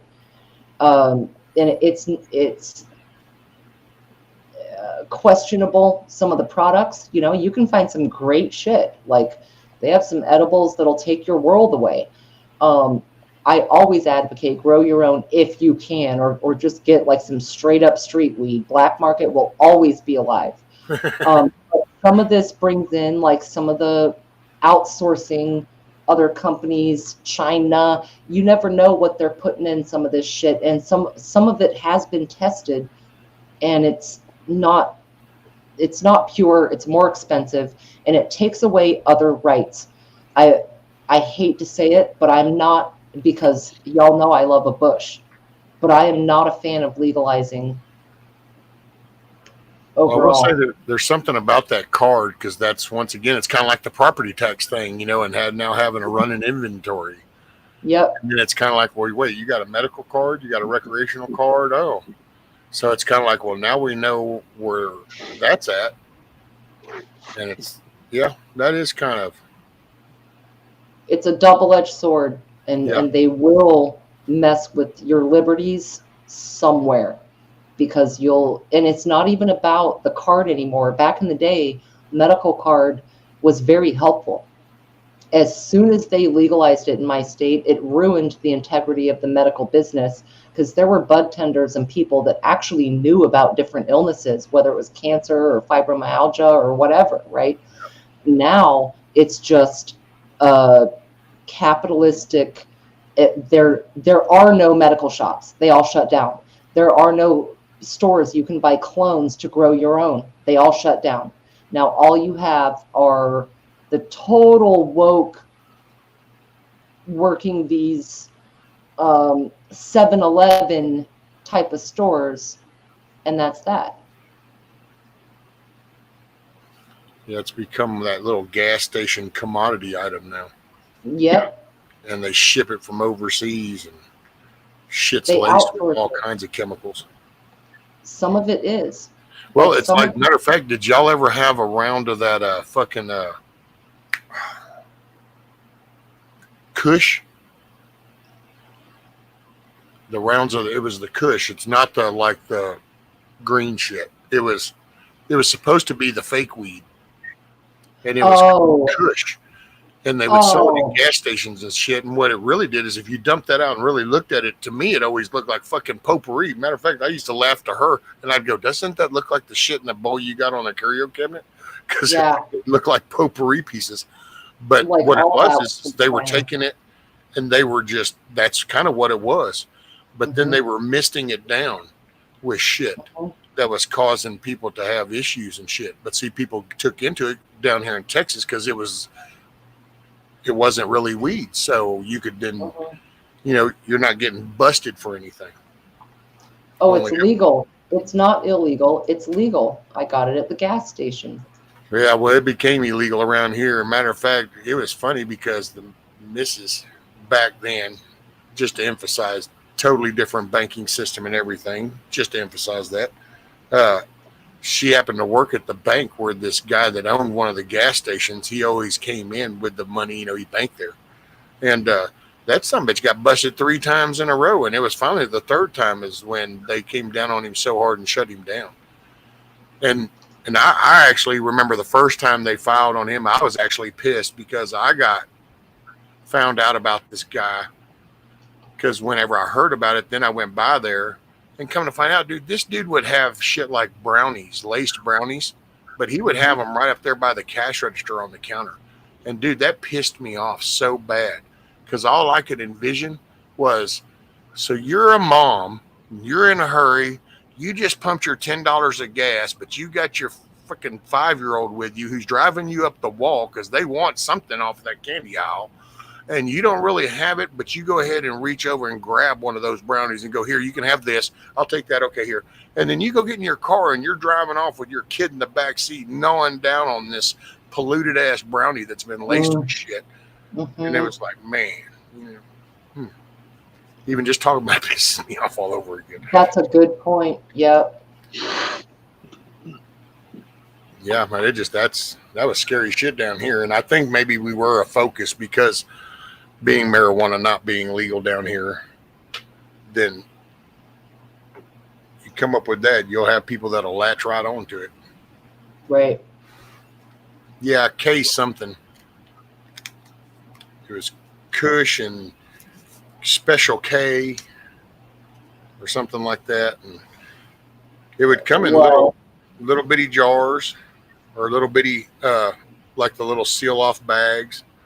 Have the cool little cartoons or whatever kind of advertisement, and just be hanging up. K2, thanks, Actions. And by the way, what's up, Actions? Sorry if I didn't say hi.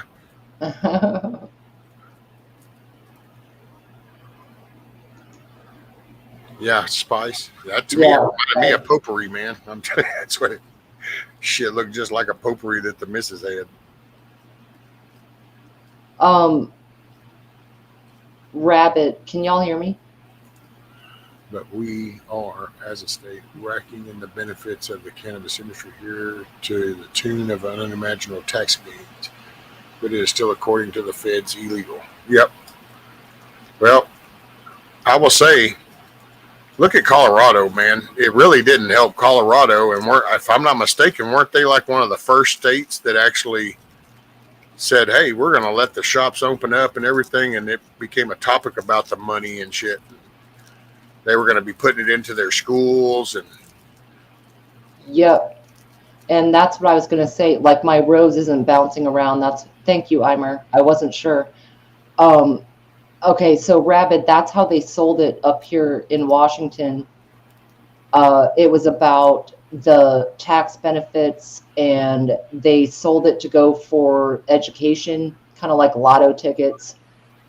And a few years after it was legalized, they went back and looked, kind of audited the situation, and not $1 had gone to any of the gains they were talking about for any program anywhere ever.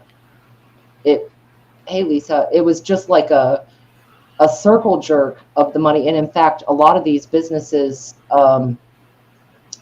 launder quite a bit, because you'll find cash opportunities and whatever, and they just roll it over. But as far as selling it to the states, it does not go where you think it's going to go. No, that's what, when they sold Texas with the lottery, that was the whole pitch to the lottery. You know, matter of fact, every time I think about that shit now, all I can think about is old Crab Claw Pelosi with its "think of the children," and I'm like, you know, you guys have really used that line with everything. Come to think of it, it's like, hey, let's institute a state lottery. It's for the kids in school. We can do this, kid, and it's like everything is, and it's like they sucker you in. And hey, Miss Lisa, evening. He says the schools are benefiting at a rate of probably 3 times the taxes of property taxes.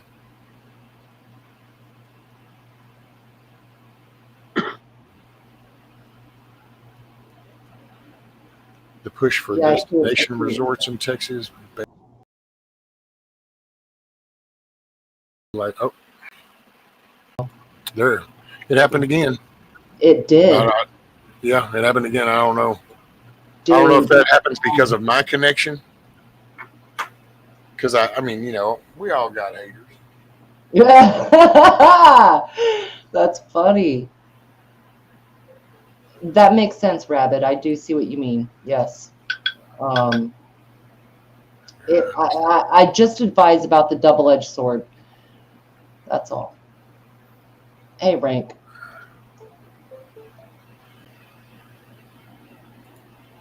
If it blinks again, we'll be right back.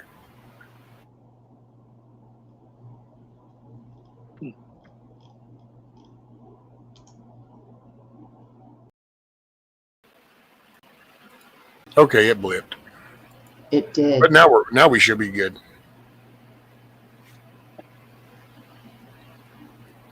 Just had to readjust. Classic. What do you think? Yeah. Well, as far as the cannabis thing, I don't think they ever should have made it illegal, because the use of it back when they made it illegal was like, you know, really low to almost non-existent. It was just a few, you know, as how many people are in America, with just a few were using. They made it illegal, and then everyone wanted it. Yep. And the same thing about putting a drinking age up. That's stupid. That should never happen. Any legislation having to do with guns is totally off the table with me. Right. What's up, Brank? I'm a little Aussie kid. Well, I'm just happy Rank's butt's been wiped. Hey, you've now reached a life achievement. You have something in common with Biden. Yeah. Yep, Rank Biden. Yep, Rank Biden from Aussie. Rank likes Biden. I think he was really upset when Trump won. Yeah. Yeah. About fit his pants.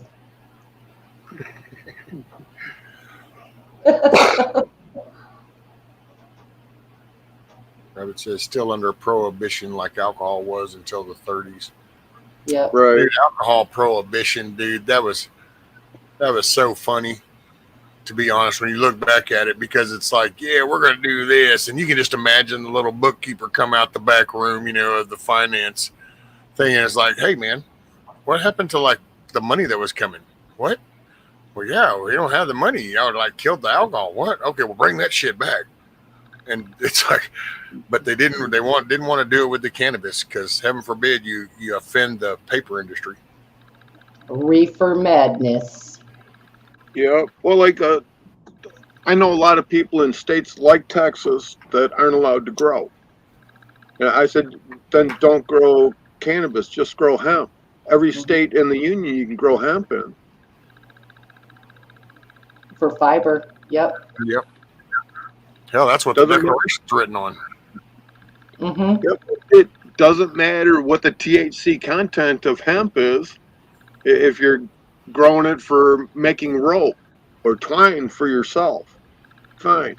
Like in Illinois, my grandma had 3 great big old pot plants in front of her house because she loved the flowers. Cute. Okay, and I remember those, from when I was like 5, 6 years old till she passed away. Yeah, the hemp has little white flowers, kind of. Well, these had sometimes they were purple and sometimes they were yellow, sometimes orange.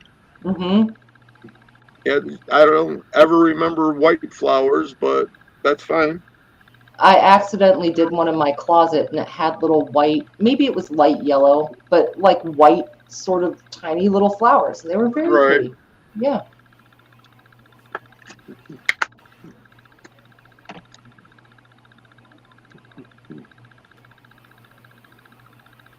Oh, and by the way, Larry, I hadn't heard of that. He asked if I had seen the push for destination resorts in Texas, basically legalizing gambling in Texas. Hadn't seen anything about the destination resorts, but I do know that they were talking about legalizing gambling. I'm not a gambler, not my thing, but I personally think that they were stupid as a brick when they told the Kashada that no. Because it's like good old, what was her name, Ann Richards. See, it was okay to open up Delta Downs. You can go bet on a horse. That's okay. Because that was their idea. But they didn't want to let the Cushada, so they went over to Louisiana and Kinder and opened up the big ass casino over there and commenced raking in major buku bucks. And I thought, man, that was about as stupid as a brick, dude. You realize, one, the jobs that you would have created right here, because it's one of those big ones. It's got the whole little RV camping area. It's got the, hotel part, the casino part, and I think they even have I don't know if that's the one that has a water park part over there or some kind of like playground, and it's a big one. Hey, what's up, Indy? Evening. Indeed. Well, states will do what they got to do. Like Mississippi has the boats. You go gamble on a boat. Since it's not on land, you're out on water. It's not breaking the law. But out here, we use the reservations. Like there are casinos everywhere, but they're all on reservations. There's definitely a circle jerk going on there with funding and their ability to do that. And they stick to the rules for the most part with the federal government, but they also have some autonomy. Like when everything happened 5 years ago, my son works at a casino and he was not required to poke up. He had to get tested every week, but the reservation would not bend over for the federal mandates. Let me ask you this: Did he ever tell you how they were Did they ever try to coerce them into it? Kind of bribe them, like oh, the ones that get the pokey poke, you can enter into this drawing to get $5,000, or people that do it, you get because out here with her, they didn't push it, but they offered rewards for the ones that did. Honestly, where my son works, no, they were not giving any pressure at all. The thing they did to circumvent it was the weekly testing, but they did not. I didn't see any evidence from him and his description of it, and he did not do it in whether his job required it or not, right? But like, I don't think so. Now, there were some businesses around here where the grocery store, for example, you were not required to keep your job to do it, but they did give incentives. They had signs in the break room that said, you'll get $100 gift card if you run over to the pharmacy right now and get your jab. Now, this was in the break room for the employees only. You see what I'm saying? Or they'd be like, hey, you get 20% off for 6 months or whatever on your purchases if you go over to the pharmacy right quick and do this. So reservation, no. Businesses, even when they didn't have to, still did the incentives, yes. Well, see, they did the incentives to them. Did they shut down for a little while, fully shut down, but still pay them? For casino or grocery Yeah, store? on the casino. No, I don't think Because so. see, No. here they shut down for a few months during that, I guess you could say, critical part, but when it was real intense. So, and everything was supposedly, but they never missed their pay, their benefit, nothing that to them, to everybody working there, it was like they were still at work as far as pay wise. Nothing changed. I And don't think so. If so, maybe a week or two. Now, they did have to wear the mask for maybe a year or so. But as far as totally shutting down, I don't think so, man. The casinos are greedy. the mask used to piss me off with her because Mm-hmm. that at first it was one thing. I didn't like it, but I fine because it was everybody. It's Yeah. because it's freak out mode, so it's everybody. So you'd have the guests, but then all of a sudden, whenever it got into that, we really want to get back to making that money. All of a sudden, you got a whole floor full of people with no mask on, but you got these 2 or 3 women that are in this cash room behind a bulletproof glass with a little slide tray for money and shit, and somehow they all have to stand there with masks on. And it's like, I'm sorry. What is this? This is crazy. See, that's why I said I think God set me down for a while for a reason, because I just I wasn't doing And good you're with that. exchanging the dirtiest thing in the world, which is cash, right? But you have to wear a mask while you're doing it. The dirtiest Yeah, thing ever need is dollar bills and coins. Filthy, right? you need to sit here and spit in this little mask all day long, but we want you to handle all that infected shit from out there on that floor with all the people. It's kind of like the grocery stores. I put a mask on. I don't know, dude. Really, people are up and touching this shit all on the shelves. I mean, they literally, they didn't disinfect their hands when they walked in the damn door. Or you said put a mask on, so they put their shirt up over their face, and they went, okay, I'm gonna get this. I'm gonna get this. Yeah. So stupid. So stupid. But yeah, no, they really, because I even used to tell her going, oh my God, I just, it's your job. It's your job. So, but good God, because it's like you're in this cubicle and pretty much, I mean, and it's a secure room. That's the idea. It's the cash room. And it's like, but you're wearing the mask and all of them don't have to. Hell, if anything, they should all be wearing the mask and you're the one okay. A little squirt of Lysol every now and then and your ear's good. Hey, Scat Pack. What's up, Scat Pack? I see how you just come dragging up, 3.5 hours later? I know, right? You're late. No, it's totally nonsensical. It really was.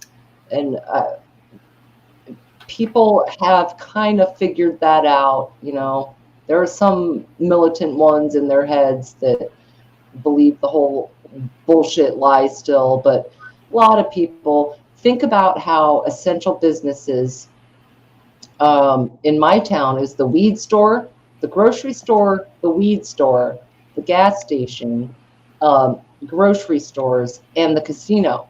Now, all the small businesses, little things, the state and local government, they all got to stay home and sit, right? But they left you with weed store, a place to buy alcohol, a place to buy meat. That was pretty much it. No library, no schools, nothing else. And it tells you the priorities. I mean, think about that. Weed store was an essential business at that time. An essential. You got to have it. Got to have it. They were keeping people placated. Stay inside. Stay comfortable. There you go. Yep. Don't watch what we're doing out here. We don't need y'all No, to see just this. watch our propaganda. We'll give you plenty. like when all the celebrities did Imagine all the people. Do you remember that? It was like a dozen of them or more all coming on singing Imagine. Fuck off. Thanks for doing that. You really feel, Roots. You know?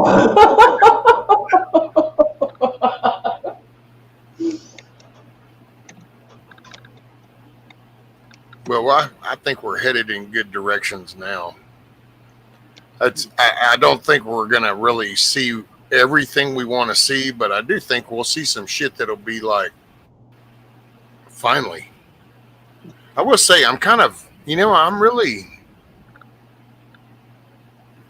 kind of got a good feeling like I have a feeling somebody important, it might not be all of them, but somebody important on up the little shithead list is going to go to prison.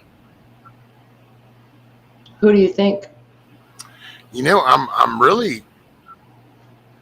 I'm kind of hoping Fauci ends up with something that goes down, because it's either that or I'm going to tell you I'm going to beat all of y'all to the head of the other line that all is lost. I'm telling you now, because it's like there's been too many of these people up here that have been bitching at him, Rand Paul, going at him all the time. And it's like, so now you have control. Are you not going to make this an issue? Now that Elon's already shown through the Doge thing how USAID actually funneled money over into Eco Alliance, that then funneled money over into Wuhan for the gain of function shit that then developed the whole COVID shit. So it's like, knowing these things and you don't do anything. So that's like a marker to you. That's a really, yeah. Between that and the FBI, if you don't see some shit come down from the FBI, then that's fine. Y'all win. It's all bullshit and we're screwed. I can say, because there's been key players that have said too much direct shit. Kash Patel, point blank, has talked about the bullshit and unconstitutional crap that they were doing, breaking the constitutional stuff, the FISA warrants. Then you got Dan Bongino on his constant show of how upside down this is, how unconstitutional, how justice needs to be done. People need to be held accountable. Well, okay, guess what, homies? You now are sitting in the driver's seat of the FBI. What's up? Yeah, I think the first people that are going to possibly be locked up would be the Somali bitch, Ilhan Omar. Yeah, or AOC for telling the immigrants how to avoid capture. Well, you know what? Actually, hearing you say that, I guess we're going to see where they really do stand with most of this, because you figure between this whole ethical shit, because see, I hate it when people use words and then it's like, well, then step into them shoes if you're going to throw the word out there. Well, they want to say ethics committee and ethics. Well, there's Dan Crenshaw. He threatened to kill Tucker and even said he wasn't joking. Okay, well, that's unethical, plain and simple. There's not a debatable thing there. AOC flat out saying, hey, I'm going to tell you how to break federal law. That's not really a debatable thing. And then you've got Ilhan Omar, who basically married her brother to get in here and lied for her position where she's at. So that's, well, and everybody knows this. So this is where she was already in here. She married her brother so he could get in here. I thought it was so she could stay. No, she started getting her family in, starting with her brother, who she married, and that I could see, Devil Dog, as far as someone actually getting taken down because she's foreign. You can't marry a sibling. Now, all right, somebody might have to Google this as far as if there's any states that allow you to marry your sibling, because I actually think there might be a handful, because I was watching a video on soft white underbelly about a brother and sister that got married. So there could be states where it's actually legal, but I do agree, Devil Dog, that she would be a very good one. AOC, man, they need her. You know, the performance, the show, the circus needs AOC. She has a youthful injection of fire to her and a huge horse's mouth. Arby's is inedible. A huge horse's mouth that side loves. I think she's almost on the untouchable part. Yeah, but it doesn't matter what side of the aisle you're on now. Everyone wants to see the violent illegals get sent out. Hmm. And she didn't follow with the narrative, and neither did the Smalley bitch. I think the key is going to be you're going to see the first domino on those because they're all seated elected people. So they're going to have to start that ethics committee process to then we'll remove them. And then you would see other than that. See, and that's the things. I just and I'm all for staying positive and stuff, but that's why I like the communication. And I help. Matter of fact, I contacted Jim Jordan's office today because when I came in and took a break, there was a thing on X, and it was from the Judiciary Committee, that account on X, and it was about the Epstein files, and it was like a release of the Epstein. Well, it was apparently a play. And I just flat out told him my message, because yes, all I did was leave a message. It's not like I talked to the man, but my message, I thought it was very unprofessional and unethical. But they did a spinning joke. It's that because never gonna, how does that song go? Never gonna let you down. Never gonna give you up. Yeah. Well, it was a spinoff. It had this little, the title to it was, the release of the Epstein files. But then the link that it actually did was just to the YouTube video of that song. Well, people got extremely pissed because people were like, what the fuck, dude? That's kind of a serious ass thing. You're talking about a trafficker and a pedophile or rapist, and you're going to spin a joke on it. Well, people did. And so I just called to say, hey, man, that wasn't good. That wasn't professional. That wasn't ethical. Because I get it. I mean, I can see the joke in it in a way, but man, on that particular topic, considering Homebart ran on that as part of his ticket was, hey, you're going to be, and then it didn't set well when you got a bunch of damn podcasters and just internet profile people that are coming out with these white binders acting like the shit's fixing to be released. I wish somebody would have sat down and explained from the get-go that, look, the word release doesn't mean everything that the FBI has, because if you're gonna establish any legal case on anybody involved in this, then you can't just throw everything out here to the public, because then it loses its legal value. So what exactly was released? Because I was looking at clip earlier. Some flat log listings, some names. Damn, what else was it? Well, what I saw, it was all like redacted black pages. A lot of redacted stuff. So see, people are mad about that, but then, like Homegirl said, there's like over 250 victims. Well, where does their victim story falling into all this shit? And so what's that make a document going to look like if you're trying to keep them, in the shadow? Then anything that describes them, anything that, identifies them in any way is going to be redacted. So then you kind of, and like I said, when you go to names, well, because the minute you let this, Bob was on this, and look, Bob went there 24 times. So yeah.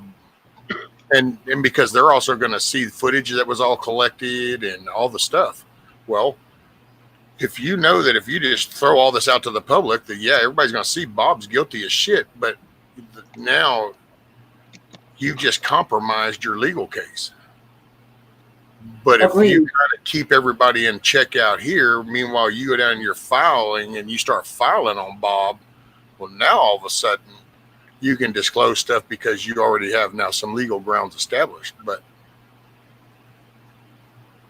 I guess I, for today, I'm just curious who actually got revealed and what names, whether big or small people, any name that got revealed. I totally understand the victim, keeping them respected and does anybody know what was released? Like did y'all exactly. see it? Because I do. I will say I haven't looked into actually what was released. I just saw like from that Atlanta Haba and stuff. Yeah, I did see a few, and it was like blacked out pages. Now, there were some people that were showing like really fast scroll throughs of the flight logs, which a lot of us saw about 4 years ago. They were out there on the internet. And I So see, recognized it, the same handwriting, the same looking log, right? okay, And some of those so names were there. yeah, what it is then? Okay, I think I haven't dug further into this, so I'll explain. And sorry, I didn't mean to interrupt you like that, but so because the last I had heard from Pam Bondi and that Elena, I had seen them talking about it was because she was sent basically bullshit, and it was the stuff that everybody kind of knew about. And so now there was a letter that got issued, which to make that an official thing. But she's also gotten with Cash Patel because there's so much more that's supposed to be disclosed that wasn't, that they found out that, oh, you're still sitting on shit. Plus I actually heard a side thing about that apparently a whistleblower told them that they're destroying evidence. Oh, And for so, sure. whatever the reaction was that we don't know. So hell, for all we know, that could have been instantaneous. Like the people loyal to Cash Patel would be like, shut it down, because you're only going to get told what they want to tell you. I feel like my expectations got built up because Bondi said a few times, "Oh yeah, it's on my desk and you'll be disgusted." And then comes out today and it's like, "Oh, they hid it from me." Now, there's these binders. Now, in the binders were some of the logs that they're pretty accessible on the internet one way or another. I can't say in Minecraft which search engine will help you with that, but they're pretty accessible. Same logs. And like everyone on those logs, I don't care about the flight logs because some people were just going over there to do business. Some people were just passengers. Some people were, not everyone on there is guilty of building PDF files. Right. So we have to put that in context because I want to see something more, tapes or I don't know, confessions, victim statements, and that's exactly what they're hiding. But as far as flight logs, we cannot pigeonhole everyone that ever took a flight to the Bahamas in that region at that time. That's not Well, and even if they went there, hell, they could have been there. It's like, I don't know if it was that Patrick David dude kind of talked about that, but you're talking an island. Well, there yeah, could be people that actually landed. They had some little outside party. Maybe it was some kind of sales pitch, and people were like, no, not in it. And they got on and they flew back and yeah, never even knew what the hell was going down inside or anything. business deals, So there are going to be layovers, people. you I will know. say that this is one thing about America. We have a law and order system. Rather, everybody participates in it, but we were based off of the rule of law, and it was that people are innocent until they're proven guilty, and that's Right. the hardest pill to swallow with a case like this. But that's because it is going to be, because flight logs, that's air Yes. traffic shit. You can hop from one to another depending on where you're going. Pretty So I much. mean, somebody could have Yeah. been on a damn flight of his just to get to there, to then get on a Yep. different one to continue on. 100%. It What's doesn't up, Echo? tell us motive, intent, behavior while they were there. It doesn't tell us anything except that they had to take a flight from A to B or from B to C or what the fuck ever, right? Now, if they see somebody that went repetitively, but then again, see, the FBI has all this stuff that they confiscated from all of his compounds. Yeah. So they know who actually matters on those flight logs and who doesn't, because they're actually seeing some of the nasty ass shit that happened. I'm wondering if they're getting distracted by the location, because a lot of them know that. What if we're being distracted by the island itself? Because Ghislaine had a submarine license. These people were pilots. They fly around, whatever. I kind of wonder if that particular destination is a scapegoat, and some of the places they did the most debaucherous things are totally elsewhere. Totally elsewhere. Why do you need a submarine license? Why does the daughter of the Mossad leader,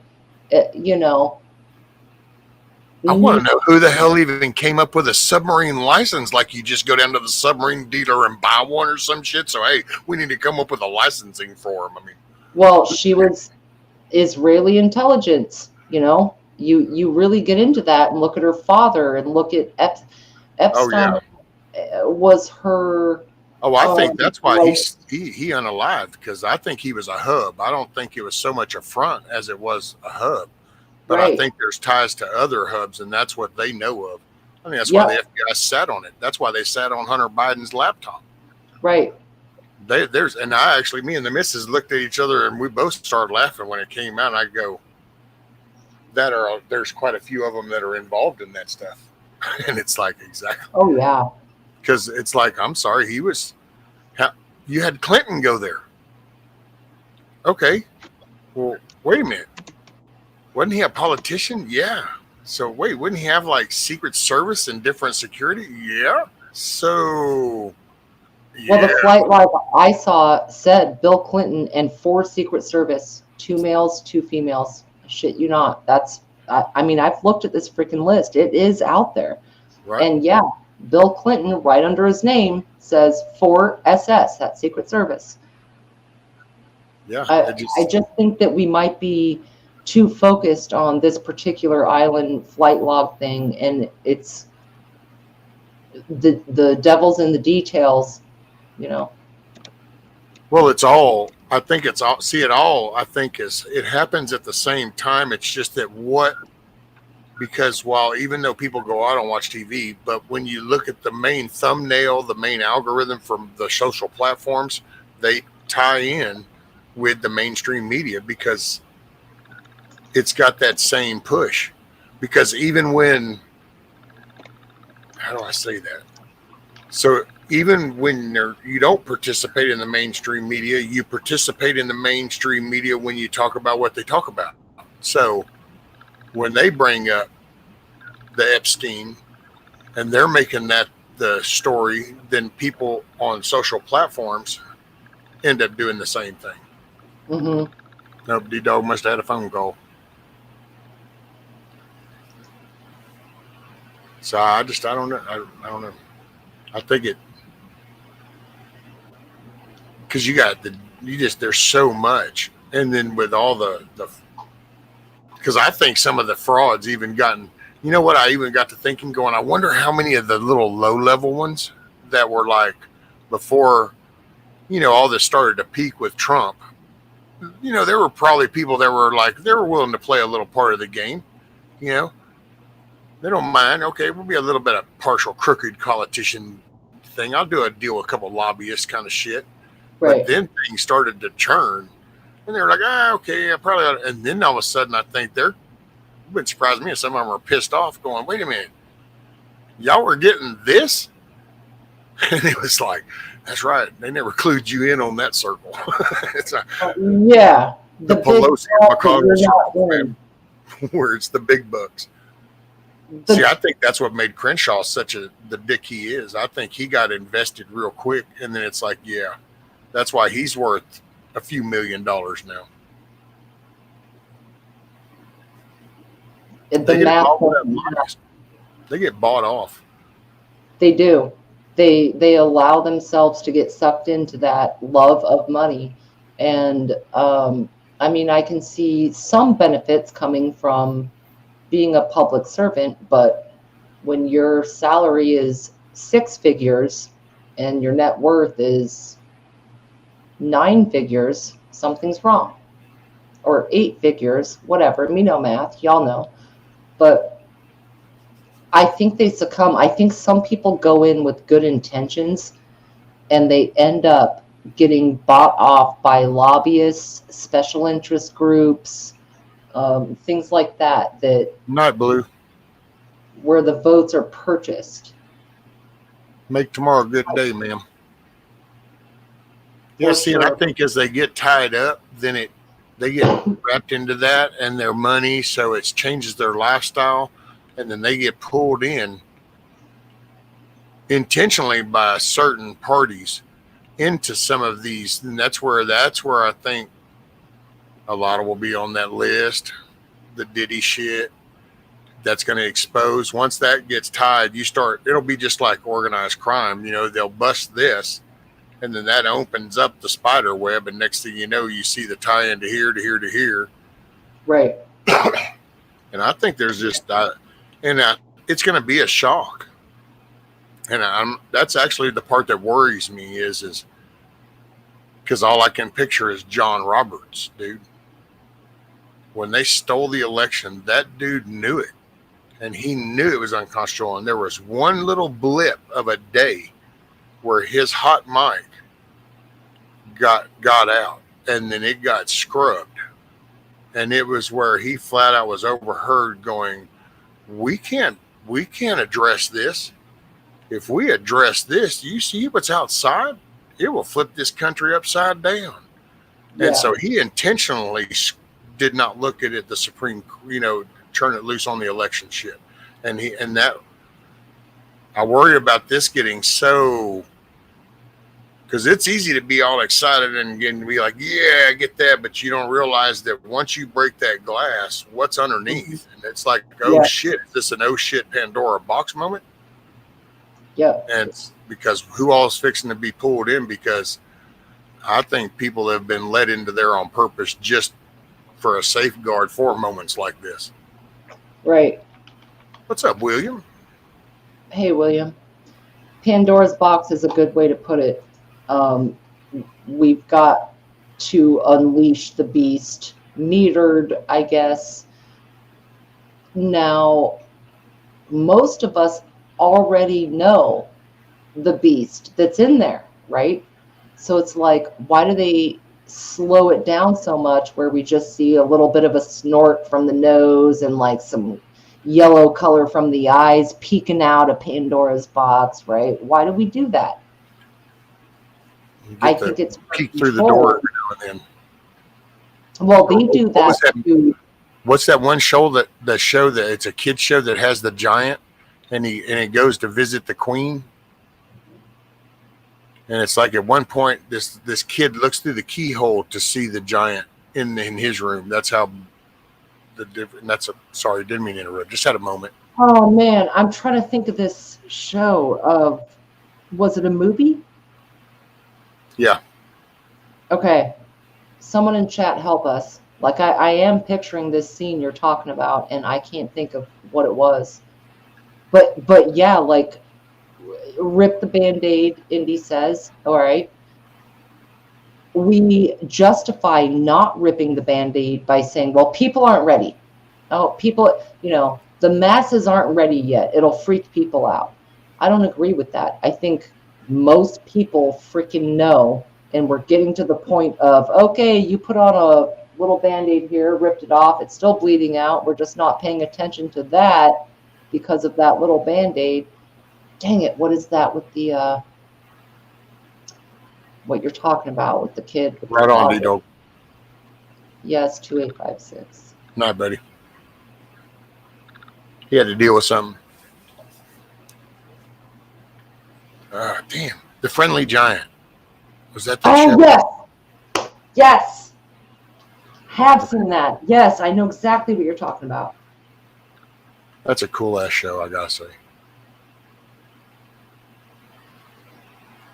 But that's when you were talking about with the little peek we get to do. I just somehow vision it's like the kid looking through the keyhole type thing. But you still know it's in there. You know, you look through the keyhole, you still know it's in there. Well, let it out then, I guess. Like people already are aware of a lot of this stuff. The logs, what different people have done. Conspiracy turns out to be true more often than not. With all of us here, I think we can all say that. Like, man, I had some weird thought, and holy shit, I guess I'm not the crazy one at Thanksgiving. So just let it out already. But I will say, I mean, I'm there, but I can also see, man, we'll paint the picture. So as you just, release this information, so you see known politicians, known entertainers, known intelligence officials, known Secret Service people, known foreign people, known bankers, known CEO of major companies, all the way, managers, and the exposure of all that. Because, I mean, you look at what's happening, and I can totally see it in the back. It's like being real, because you heard about the latest shit with the CIA and the NSA and them using the Intel servers. They were having all kinds of freak talk and shit in the chats, and that got discovered, and Tulsi Gabbard got her hands on it, and they're all getting fired, security clearances pulled. They were talking about snipping their stuff off and increasing getting breast and all kinds of weird shit. And this is like, wait a minute, this is the CIA people. So you're sitting around chatting in the Intel server about weird, freaky shit. And then you wonder about, like we were just talking about Clinton going over there. Okay, well, what about like people like Bill Gates that went over there and their security people? Well, who are these people? And because your ass is standing right there, you know what's going down. Or what about all the FBI people now that have seen all the shit and then not released anything? I thought about that, the Hunter Biden laptop. Now, they sat on that. Well, how can you watch that and then sit on that? So you're part of this. Yep. And so it's like, then you go, well, shit. And that's why I kind of go, I don't know, man. It's going to be a big bucket of shit that hits the wall. It won't be a little bit. Okay, well, is this controlled demolition? Wait a minute. I'm just hoping that all here in chat understand what is coming and have been getting prepared for it.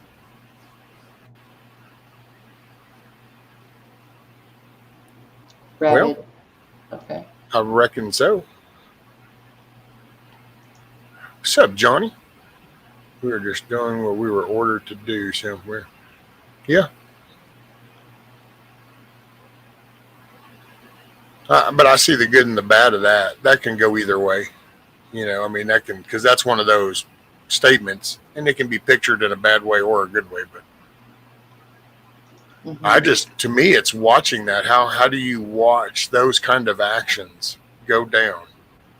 And then commence to walking amongst every day, talking to people, probably even seeing very people you saw on that. Think about that shit. It's the when you're Service, the Secret Service that took Clinton over there. Okay, well, now you came back and you're walking around the White House. Well, then what about the FBI that now gathers all this information to see everybody?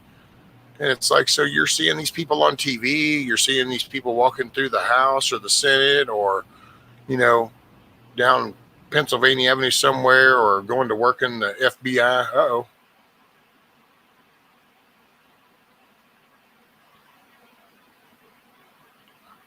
She came back. Are we here? Yeah, was that me or you? Dude, you went blank, then I went blank, then it went away, and now I guess we're here now? Yeah, we're here. Okay. That time I didn't blink out that time. I actually thought, I go, well, I guess she left. No, we went one at a time, then it was the flag screen, and then we pop back up. That's freaking weird, man. Certain Oh, wow. topics make us blank out. I'm just Well, saying. I guess that's why the Streamlabs was cheap enough I could afford to pay for the whole year with just like $120 or something. Man, I'm telling you what, StreamYard has been way worse for me as far as I feel like I'm getting shut down or, the signal going out or whatever. So whatever you're using right now seems all right. I don't think there's huge difference, man. There's bigger things at play as far as the forces. Rabbit, I am not flicking with the bean right now. I'm telling you, it's the googs. It is the googs. Rabbit said that was a statement brought up in the Nuremberg trials. Well, I tell you what, see, that's what I say to people they can do with my $5,000. Don't give them, I don't want no $5,000. I don't want no money back. That's taxpayer money. So I don't want taxpayer money back. I want you to fix the problem, and I want to see Nuremberg trials 2.0. I agree with that. I'm not a fan of the $5,000 or the reparations for U.S. taxpayers line. I'm not a fan at all. That will bring inflation. It will also come with stipulations that we do not know yet.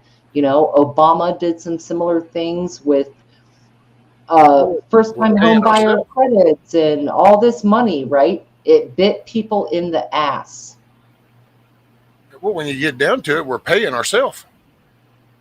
Because it's not like they're going, okay, well, we have to wait for them to earn enough to then pay everybody. No, it's still our money. So yeah, no, I agree, Rabbit. Pay down the debt. Maybe a tax overhaul, because a lot of us get fucked over with our taxes in a lot of ways, right? But pay down the debt. Don't send me a check and then a bill later. Nope. Don't send me a check and then make eggs $10 a dozen. Nope. So what do you think of the gold card? The immigration thing where you have 5 million and then you can become a citizen. You buy it real quick. Well, it's a pathway to citizenship. It basically gives you a green card and gives you a faster path. Supposed to be the plan, from what I heard from the cabinet meeting. They apparently already have like 250,000 people or some shit lined up. Businesses and people, because businesses, their idea is that it'll promote hiring good people and intelligent people. So there's your immigration, because we do 1.2 million people every year anyway. And, you think someone with 5 million is going to come in and pick strawberries? No. But see, I don't view it that way. But then again, I get cracked up every time I hear that. It's like, I'm sorry, can you demean anybody more than just commonly referring to them as being your slave labor? I mean, it's like, even illegal immigrant, they might not like it, but that's just a factual thing. But then that whole, they're cleaning your rooms. They're washing your dishes. They're picking your vegetables. It's like, I don't know. Can we insult them anymore? It's like, yeah, but it's kind of true though. I mean, it's only because people got lazy. Here, it's a little bit true. It's only because people got lazy. They got spoiled, and they live off of government funding or NGO funding. Because otherwise, housekeeping. Well, who took it? They haven't always been here. There's people that move here and become citizens, and there was only a small percentage that came in for crops, and that was just mainly for the manpower size. That wasn't because, here's a whole town that has 250,000 people in it, but no, nobody really wants to work, so we're going to bring you in. That was back when we actually needed the labor force and didn't have it in that area. Now, people just sit back and they do this. Oh, well, they do all the construction. That's because you're sitting on the couch playing Xbox. See, because when I grew up, it was regular, everyday people went and got these jobs. I have mixed feelings about the gold card because What's up, 5 Anna? million is a We know. lot of money. And you find people who come here with work visas or the marriage visas or whatever, and it costs them tens of thousands, and it might take them several years. They still have to prove something. They have to have a sponsor, they have to have a job, whatever. Now, if we start letting people in like fast track, let's say it takes 6 months instead of 10 years for $5 million. My question is their intent. Because if they've got $5 million to spare like that, what are the implications there? Any other family members? Is it just a singular purchase?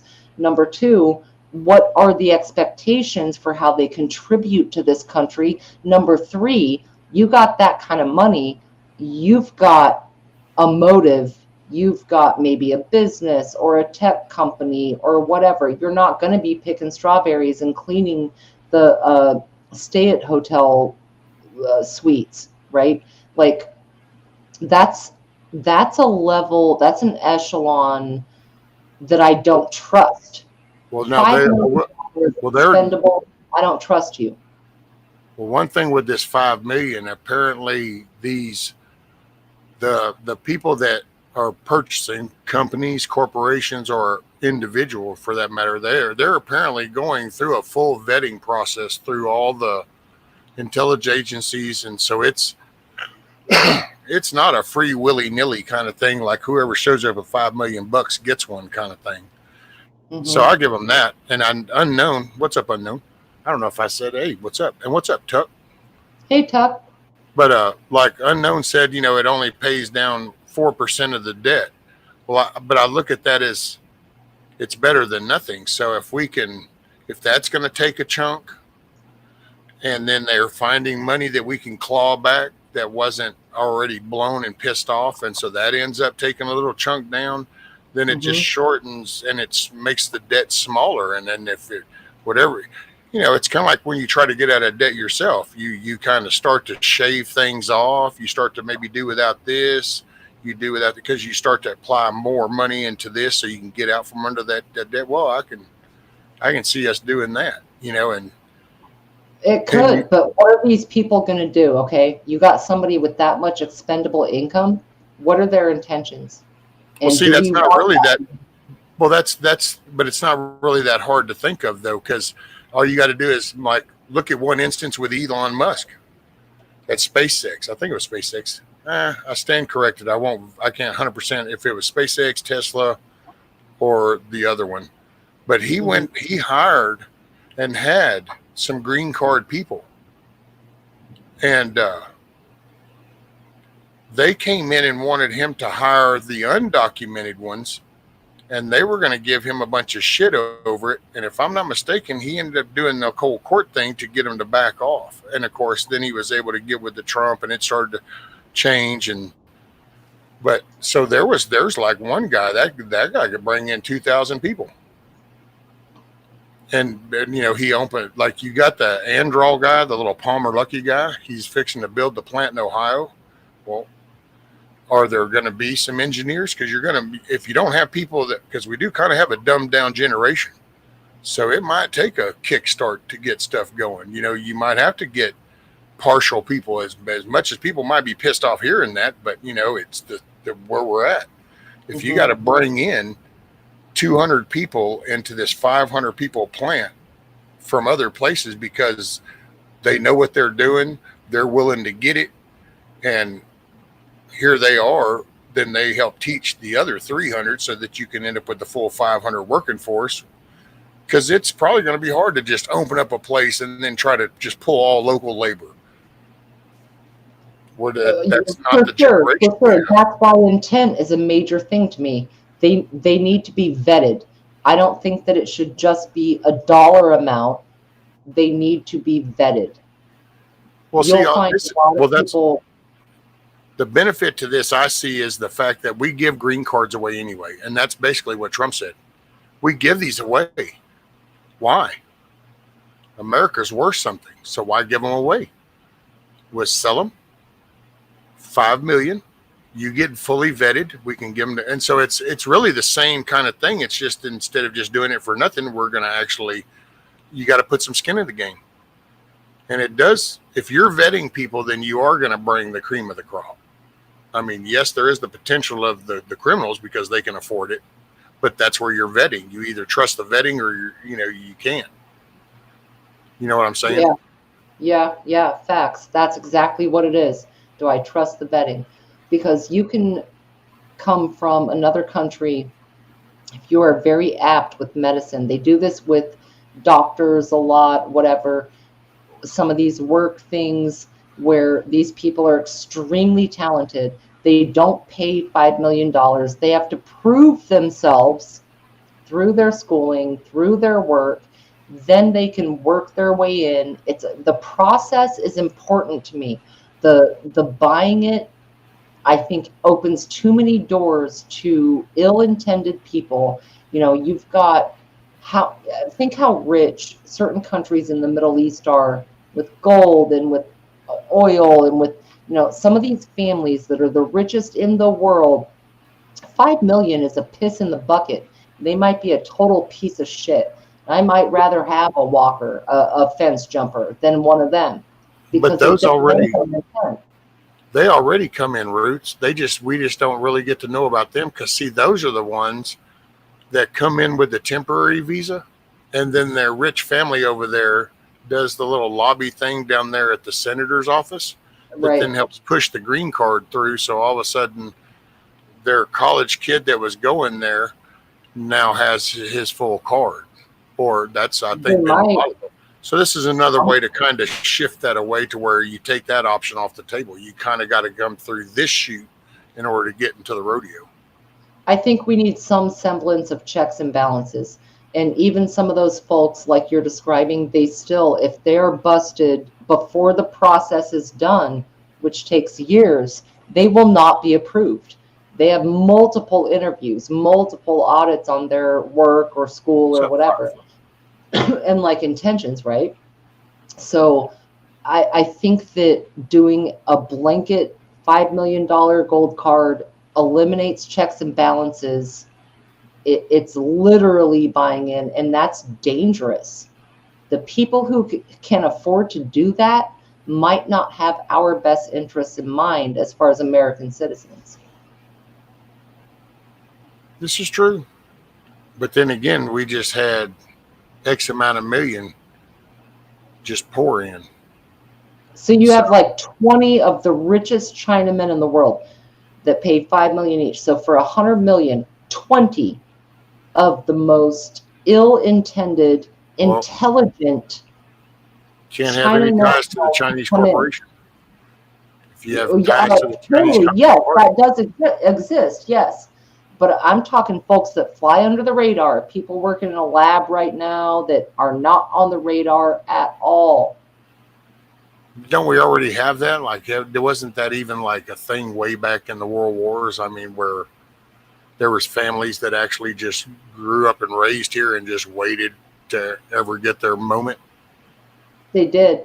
And so I think it's like sponsorships. You have sponsorships. That's why I see it as a way to kind of control it so it can't run them up. Because if you do got to do that, at least you've got to go see that teller before you can get in the store. So at least that gives there's a one step. Then you got to go through this whole check line before you actually get to the store. And that's the vetting part. Now, given the sounds of it, it sounds like it's pretty intensive. Right. But then I don't know really what's involved in it. So but it just, and I see that if you've got to do something like that for a year or two, if it'll help bring the debt down, because I will say that's our economy, and that's basically our power structure is our economy. Without it, we don't hold no stroke. So, well, I think we'll have to agree to disagree on the buying. No, you have to understand my way, Roots. We just can't no. You have to agree with me, and that's it. You just are not. You have not researched enough. No, neither one of us are going to budge. The fucking 420 bitches. I swear to God. You have to not going to budge. It's like two bulls in a china shop that locked horns, We're but gonna no, dance.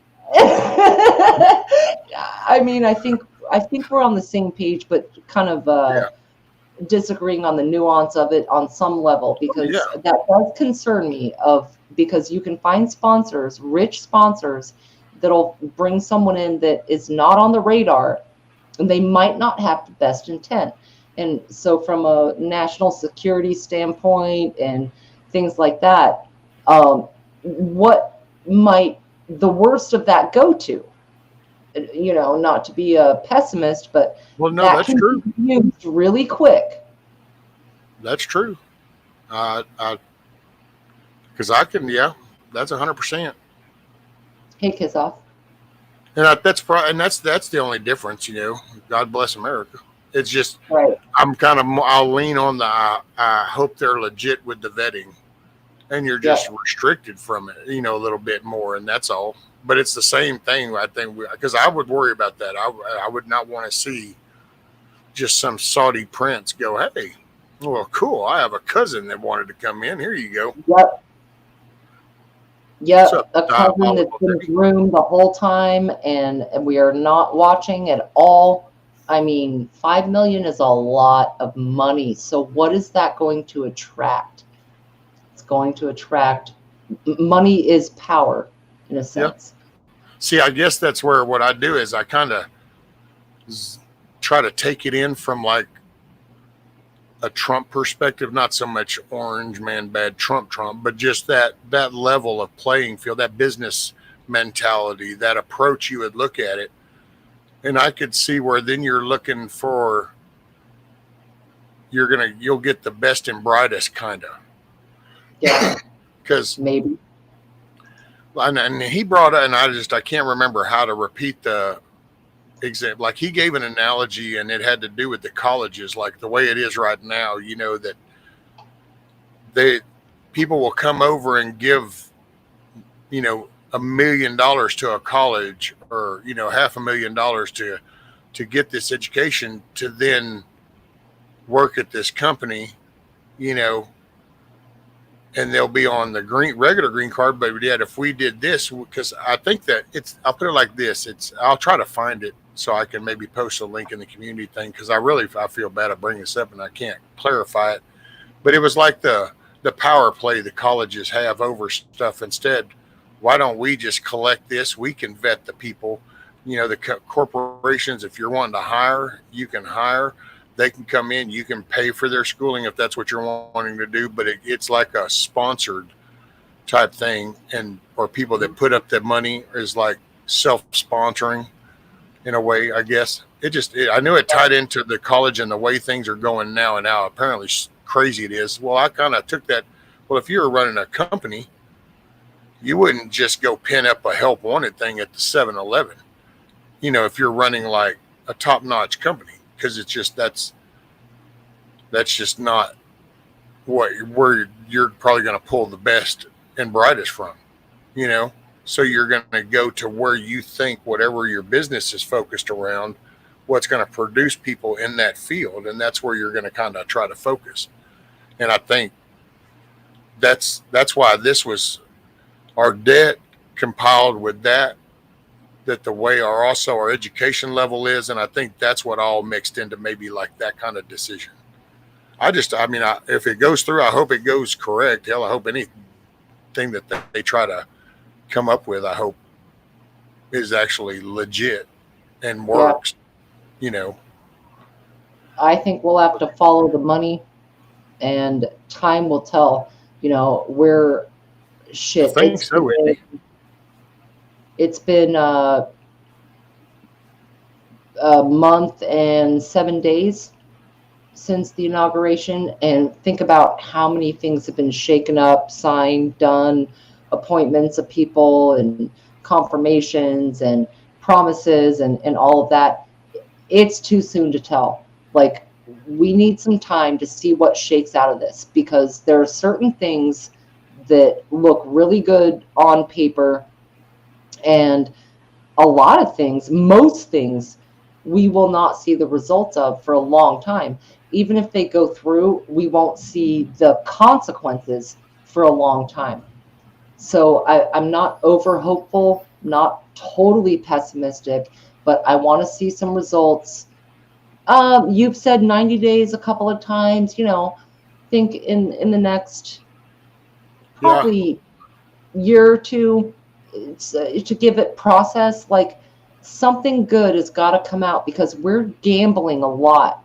All this heist all and gamble all, which I love it, but that's what we're doing right now by entertaining certain options. That's what Trump is doing right now. He's kind of throwing things out there. He's sort of going all in, and it's going to see how that pays out on the table. And I respect that on some level. He kind of has to because he doesn't have a lot of time. Ironically, we need some time to see what shakes out of this hand that he's playing.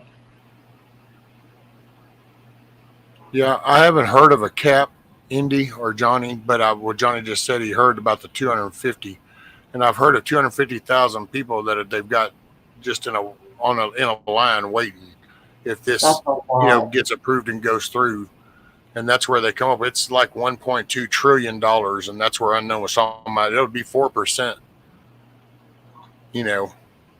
of the debt type stuff. So I mean, it'll have a good benefit. But I will say during that cabinet meeting, when they talked about the 250,000, I don't remember actually hearing if that was the cap and that they had the 250. I don't think it was said that way. It was, so it could have been left open. So I haven't.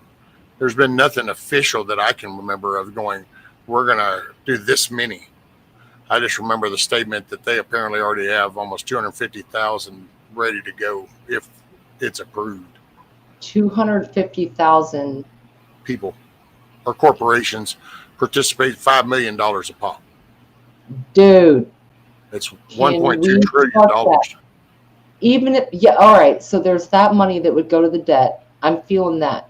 Now, even if we can't trust 1%, 1%, me no math, is that 2,500? 1% would be what, Or 20 2,500 of or 25,000? 250,000. Be 25,000 or 2,500. All right, right, yeah, we're together on the math. That's a lot of potentially non-trustworthy people just at 1%. Well, yeah, and that very well could be, but where we're at, I don't know. I guess we'd just have to wait to find out if the juice was worth the squeeze in a way, because we've got you just think about the millions we've just had already pour across, and we know that they're fighting age males. They've got them up in the hotels in New York. It's footage shows them, and all this is going down. And so it's like, in a way, you could pitch the thing like, well, the 5 million ones, they wouldn't bother spending the 5 million because they could have just already came in if that was their plan. So you could kind of go with that. You know what I'm saying? If they had some diabolical plan, they just had 4 years to just walk across and get paid themselves to walk across. They wouldn't have to pay a dime. They would have got paid to do it. Well, what's the rate of exchange? 250,000 coming in with money, or how many are being taken out that may or may not have come across that are fully funded, but they just, did it in a different way.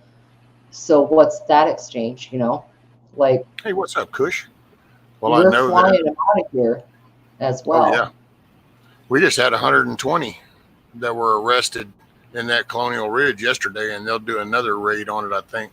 They did another one today, and they're going to continue in there because that's that whole place I told you where there's like 30, 40, 50,000 over in there. So, yeah, man, it's just round them up.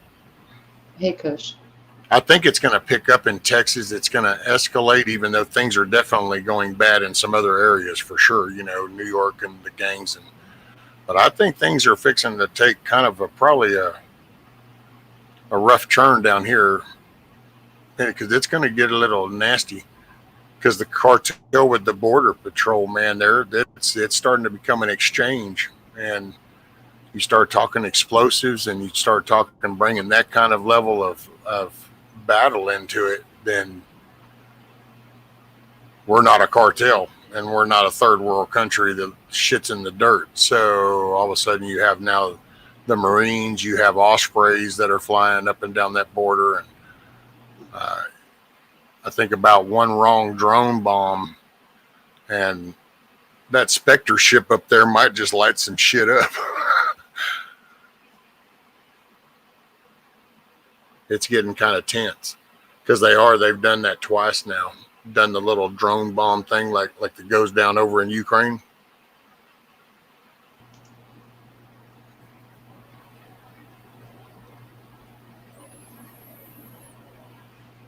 Hey Kush, I think I said hey Kush. I hope I said hey Kush. If not, what's up, buddy? Peace and joy. In Jesus' name, amen. It's always good to see Kush. I said hi to everybody as they came in. If I didn't, well, you should have talked more and I'd have seen it sooner. I'm worried about the U.S. becoming a target over Gaza. You don't want another 9/11. Yeah, I'm not sure how that's going to go down over there. I used to have an opinion, and I kind of do, but I just don't know where it fits in anymore, because I will say the narrative has definitely changed from my raisings to now. Like, now the good guys are the bad guys and the bad guys are the good guys. And it's like, well, what? And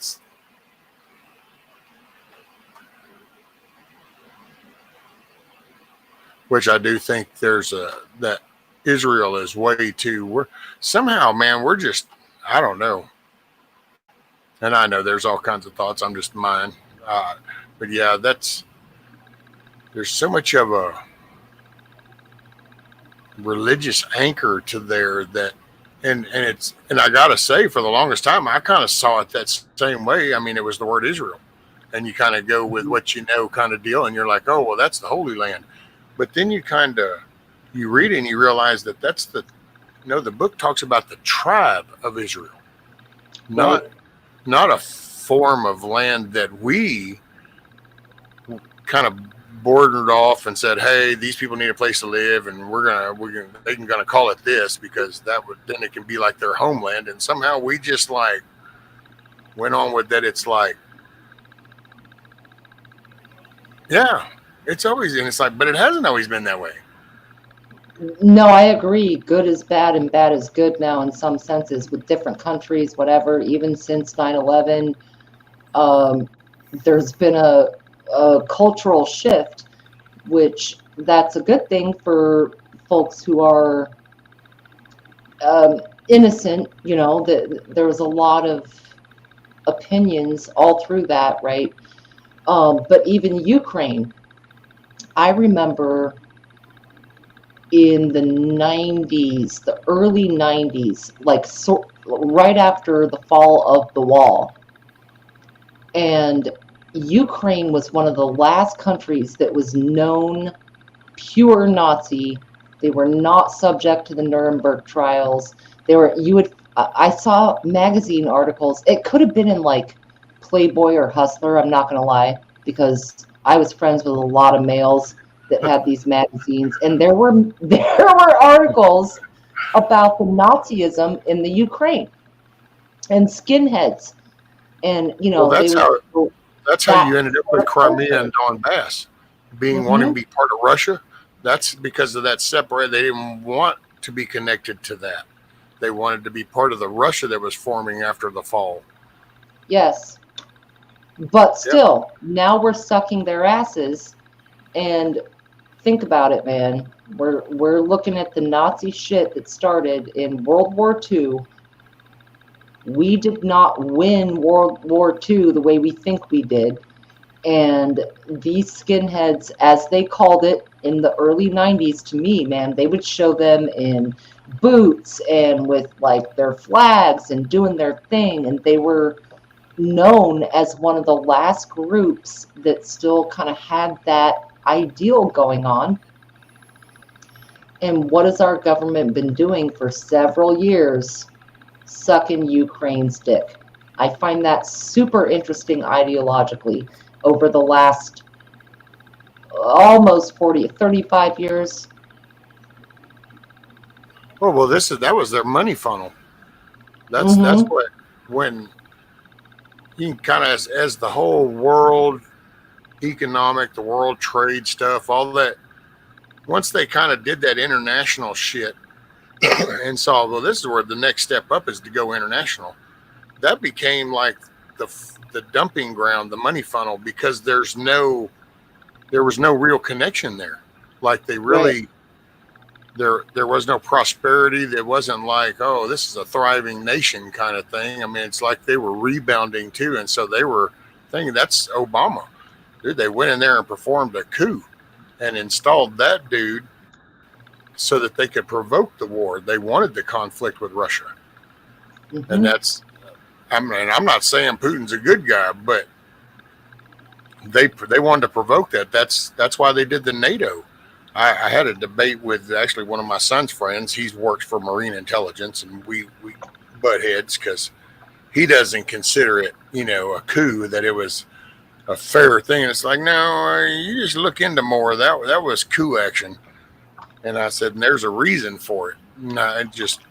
And then we talked about the treaties, and he's like, they weren't treaties, because he goes off of the official signing where there's, the scrolled out little paper. Here's the signed treaty. And it's right. We didn't have a signed treaty. We had a gentleman's agreement kind of thing between the countries. Right. We won't get on your border anymore. And, you don't pull the Cuban Missile Crisis shit on us no more. And we're going to call it square. And we decided to break that twice. It's like I told But him. how can you call a circle jerk square? Well, because it started off square.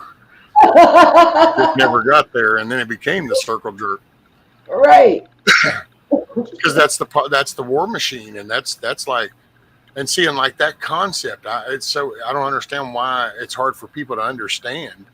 I mean, everybody does it. Hell, a car dealer, people that are on YouTube do it.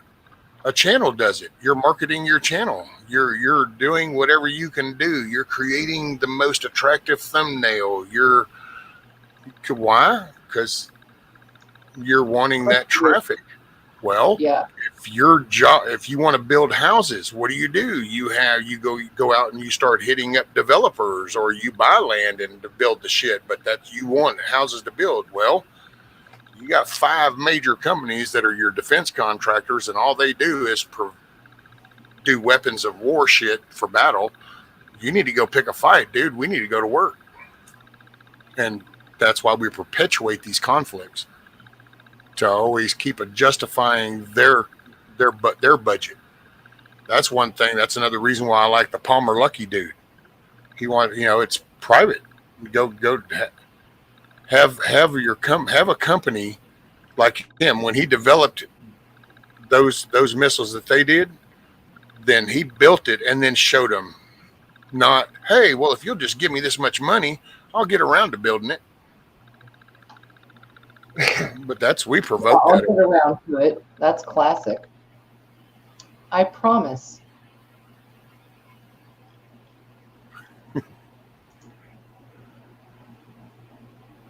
It's not the people of most countries that's the problem. Oh yeah. Well,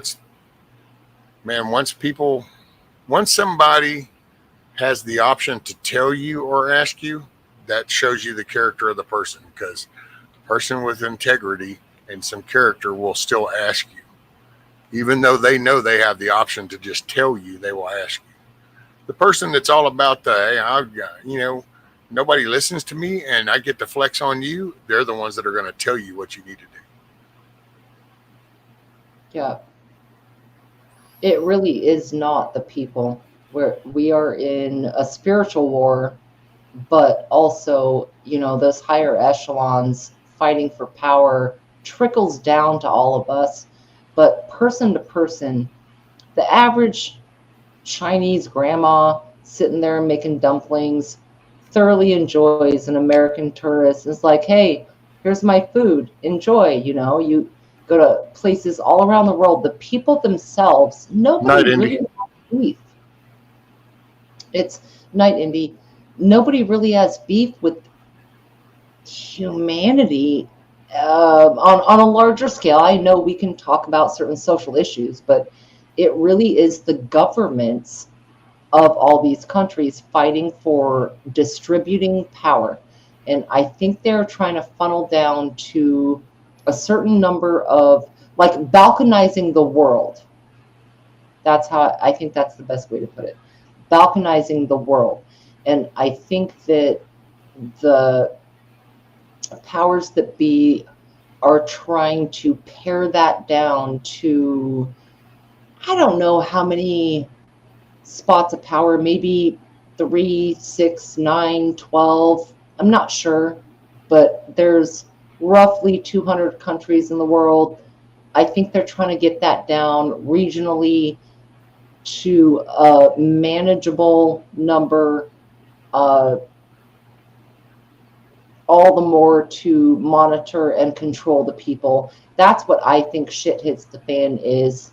It's not going to be a nuke. I'm not worried about Russia, Marsha. China is a concern, but I'm not worried about some of these types of threats. Even like a redo of 9/11, that is possible. Some kind of big event in a city or something that really gets the numbers jumped up. Yeah. But I think the overall goal is to regionalize the whole world into manageable sections. Well, it's like you would do at a boardroom, and you're doing your structure of your company. That's why I totally understand. I see the global part of it, the globalist side, because you get tired of doing international trade. Well, let's just make this one big ball of dirt, and then we don't have to do international shit. We're just all one big thing. Mm-hmm. And then you have your little. It's easy to segregate then from the haves and the have-nots, Right. because you could literally do it by landmass at that point. Right. Or power spots like strategic. It's all about location, location, location. When you're buying property, when you're investing in property, when you're looking at spots, right? You're looking at all of those benefits. Yep. And I will say, Moonchild, that's what I've been. It's going to take the self accountability.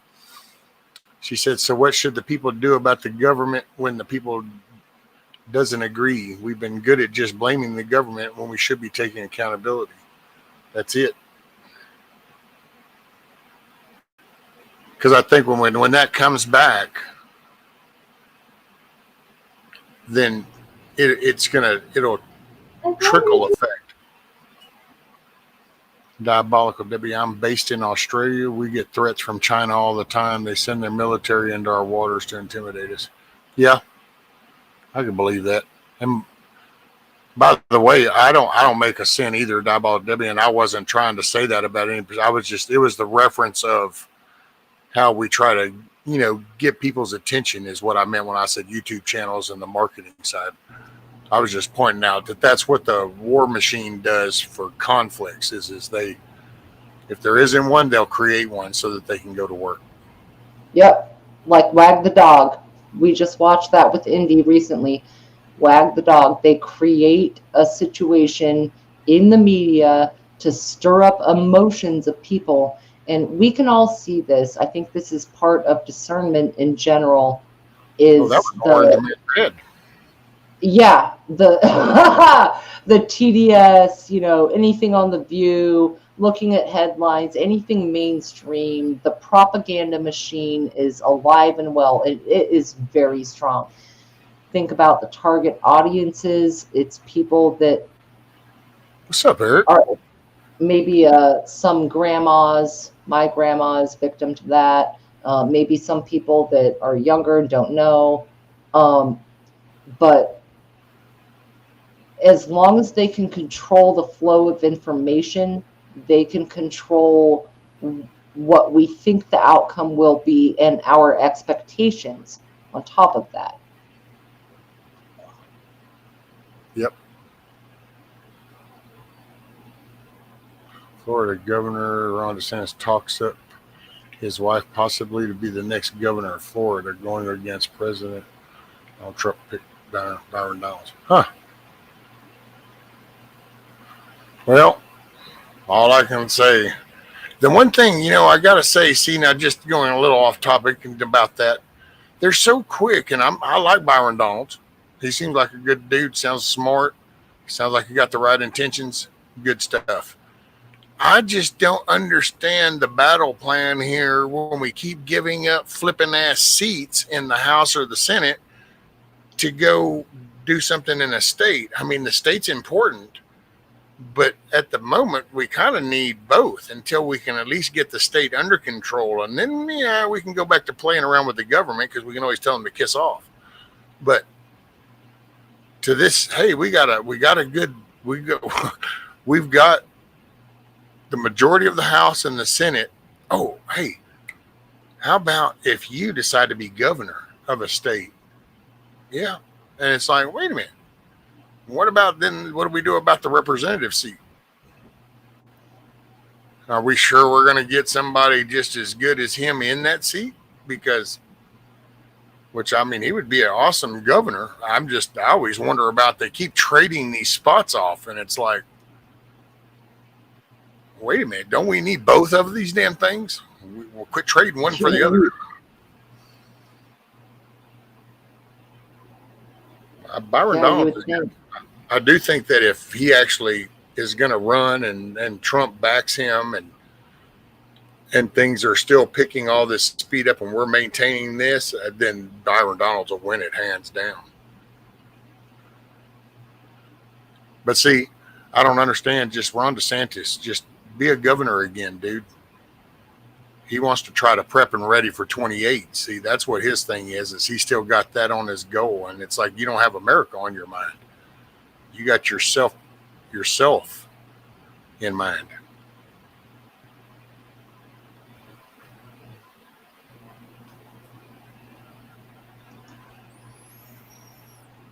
Because watch, guarantee you, come 26, he'll start doing his presidential race for 28, and it'll be all the great shit that he's done in Florida, and look at what he can do. And it's like, dude, you should have just sat there and kept doing a good job, because as long as this administration, so Florida, you can only do governor 3 times. Oh, gotcha.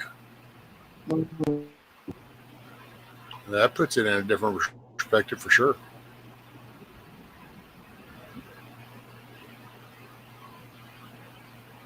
Oh, we've got radical Islamists here. I'm glad to see Abbott's finally going to deal with it. But yeah, up in Dallas, man, they're just told you it's like a LA thing. Just to show you, there's up in Dallas, there's some Islamic place that was going to try to create a place called Epic, and it was Islam only. Nobody else was allowed there. It was going to institute Sharia law, full Islamic.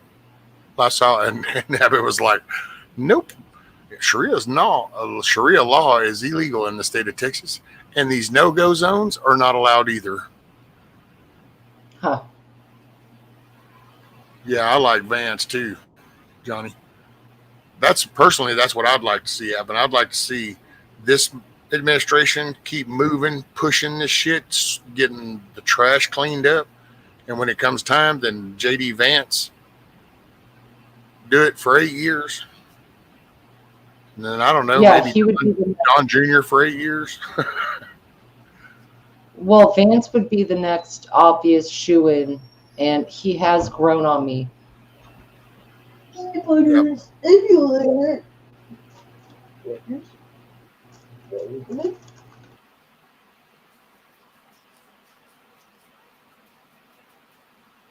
Yeah, I'd see, and Don Jr., he might do good. I don't know.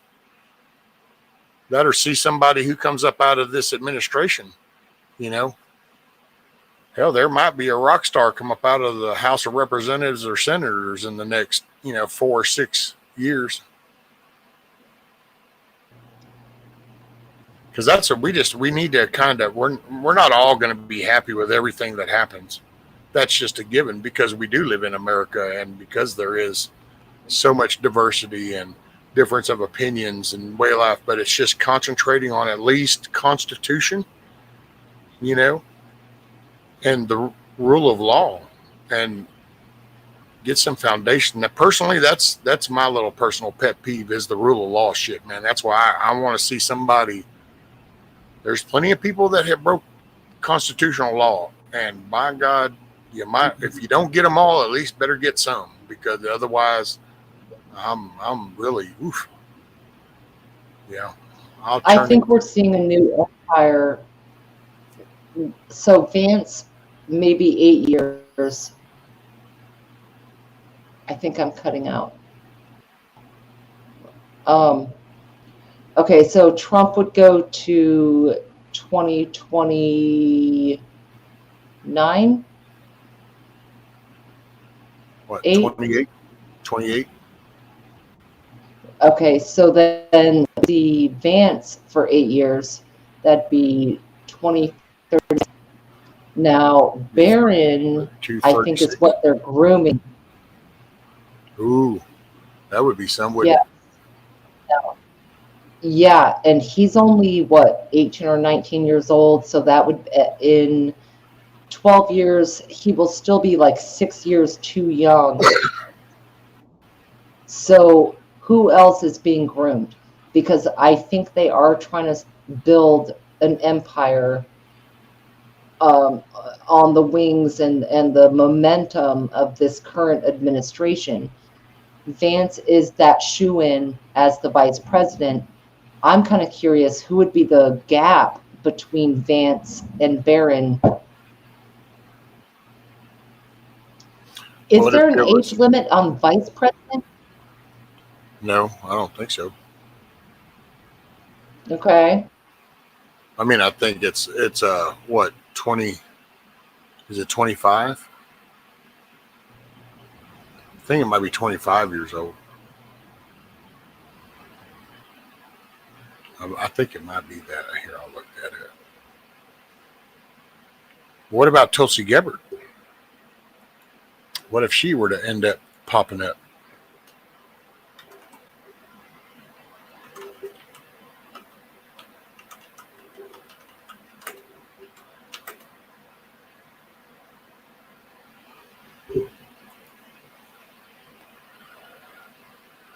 Oh, my bad, 35 years old.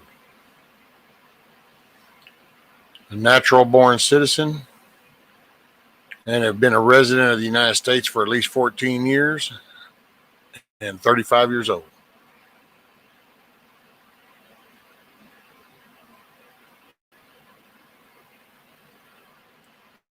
So it's the same as president. To be a senator, you got to be 30. And what's the minimum for?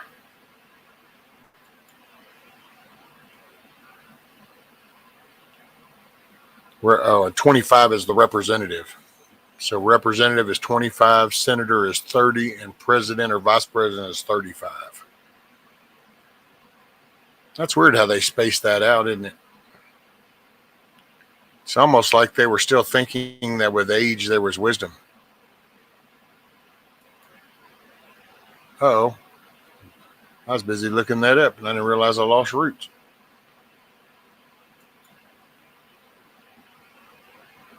She kicked me to the curb.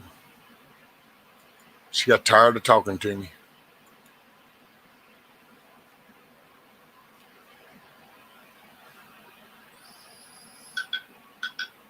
Now, when you say grooming Maxine Waters for 2050, Johnny, are you saying that they're injecting her with formaldehyde?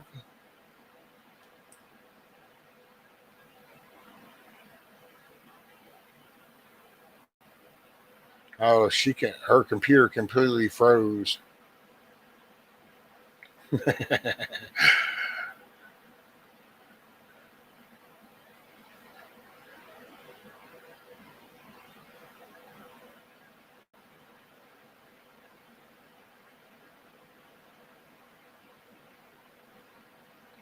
She's a mess.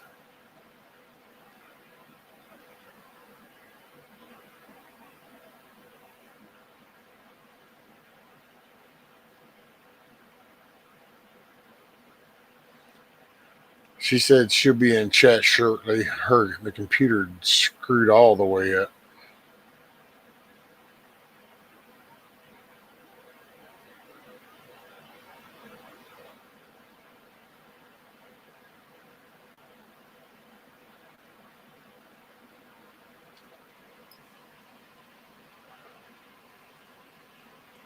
I don't think Don Jr. should run for the governor seat. Or you think should? Yeah, now that would be interesting, because then that secures that.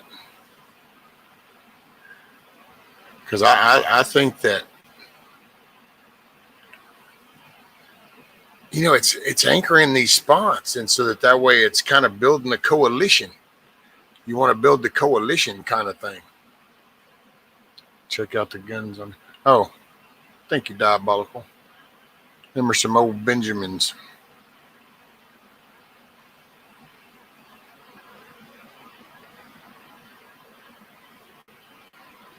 They've been floating that Jasmine Cross. Oh wow, that I commented on one of her little X things, I think, the other day, and was like, you know, you're a disgrace to the human race. That's one little, yeah. Talk about having something that'll embarrass your state. That right there embarrasses mine for sure.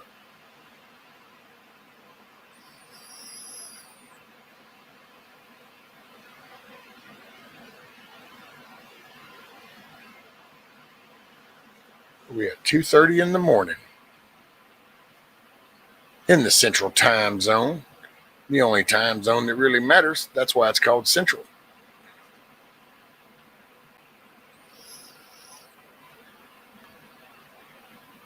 They're trying to groom AOC. That chick needs to go back to making margaritas at the bar. She probably wasn't even good at that.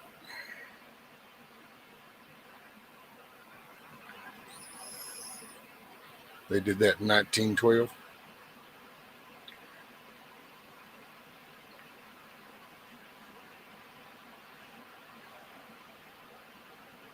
I wish I was in the U.S. I love your Victorian houses. Would love to restore them back to their former glory. Yeah. It's kind of good. It's cool to see the old houses, especially in the rural areas, because then you can kind of really get the influence, because it wasn't just like right there in the city. It was, so it's like, man, the effort that it went in, you know, to doing that.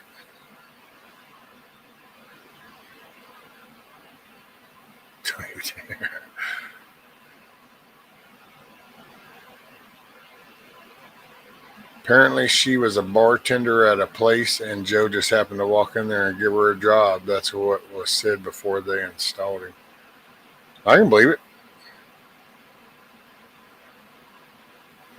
And see, and that's one of those moments. That's one of those things where I talk, people get involved. Man, that chick is only there because the people in her district won't all focus and get their shit together. And it's not even a real big district that she comes out of. It's like, hell, she turned down the Amazon building there. She didn't want the jobs in her area, and why that didn't piss the people off that live there. But oh no.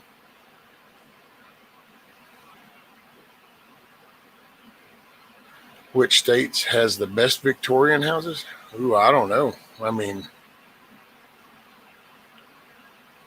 gee, I don't know. I'd say you'd probably find some really good ones in the southern states, you know, Georgia, Mississippi, Alabama, Louisiana. I would think Louisiana would probably have a really good collection, because that was, you know, that's your French influence. And so that would have been your fancier things. That's where New Orleans comes in.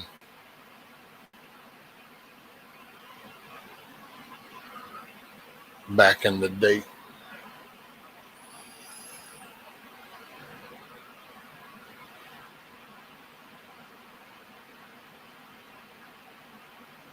Man, you know, I think it might be about that time. It's 2:30. I got to get up in a little bit because then I got to work on some plumbing. Had some good conversation tonight. It was cool hanging out with Roots. I always like hanging out and talking with her. She's a cool lady. And D-Dog is a good dude.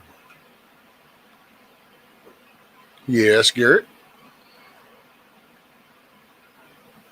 No, it's 2:35 Moonshot.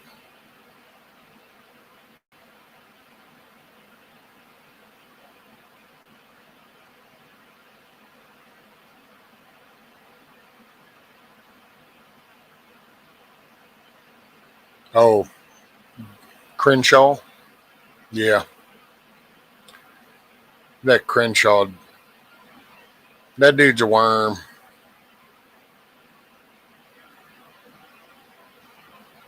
That dude has no respect for other people. He has no integrity. You know, he wants to play off of a title. Shoot, no, we got to stay central. Somebody got to be the anchor in this thing, Moonchild. We'll keep it locked down in the central time zone so y'all can make believe you're an hour ahead. That way you always got to come placed it back to. You know what I'm saying? That's why it's the central. It's the center point. It's the focus.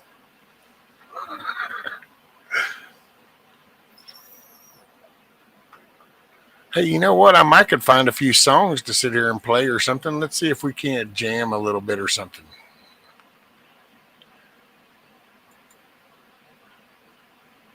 Watch with my luck. Hell, the first thing I pick will probably be one of those that's like, oh, no, you can't do even 3 notes of that one. We got to shut that shit down.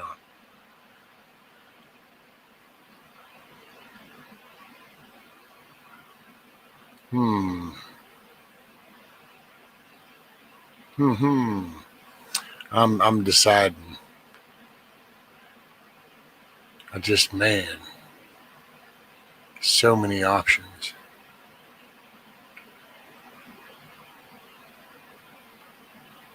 So many options.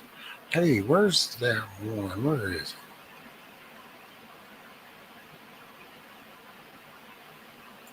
Oh, I wonder if I'll get away with that one. Let's see.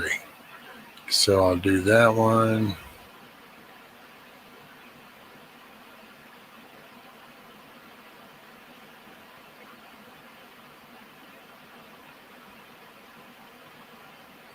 I'm not ignoring y'all. You leaving, Firefly? Well, make it a good night, ma'am. And in the morning when you wake up, make it a good day. Just remember, the choice is always up to you. Good night. I just realized I was full screen. I got to hurry up and select this song so I can get out there and change that. Holy shiznit. Nobody told me I was plastering my mug all over the screen.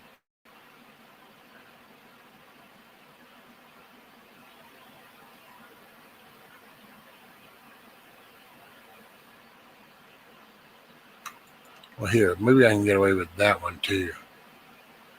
And then, what's another one?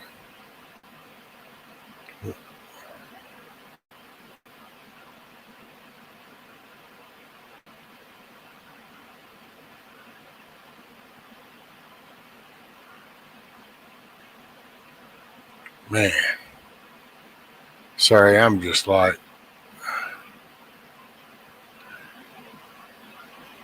hell, I go down the list and I keep going, well, there's that one. I don't know. Man, because about the time I go to select one, I also think about y'all going, I don't know, they might not like that one.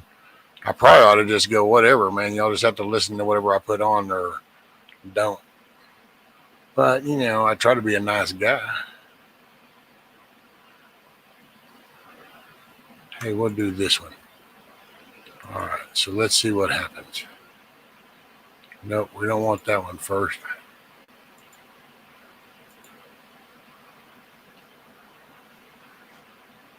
Sandwich or omelet?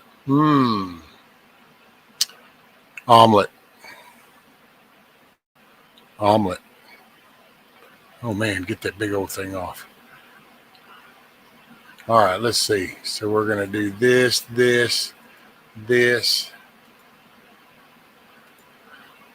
I'm still with you guys, but enjoy a little bit of music.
Hey, I'm glad everybody was hanging out tonight. It's been a pretty cool night. Hope y'all enjoy the music. The Cluckin Alamo. Yeah, America.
Can't go wrong with a little kid rock. Later, Roots. Appreciate you.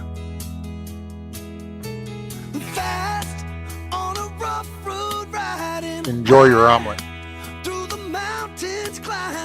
Big hugs, ma'am. Thanks for hanging out, Roots.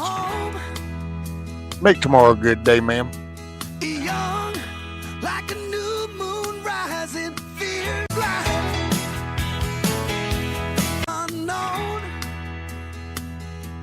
Okay, I totally dropped the ball on that. That was on me. I had more than one button to push, and it confused me.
Oh, that's pretty cool, Garrett.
Yeah, a little Kid Rock action. Oh, let's see. Next thing in the list. Little REO Speedwagon.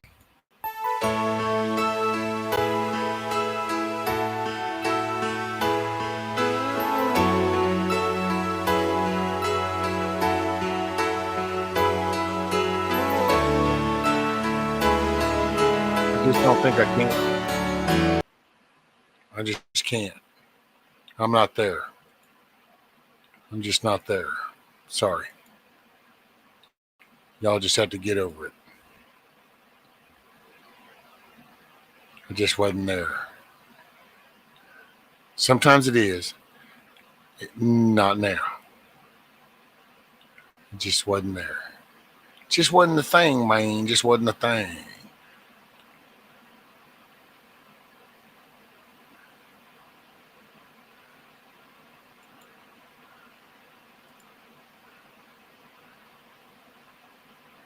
Yeah, way too slow. We got to pick this shit up. So we're just going to blame it on the boom boom.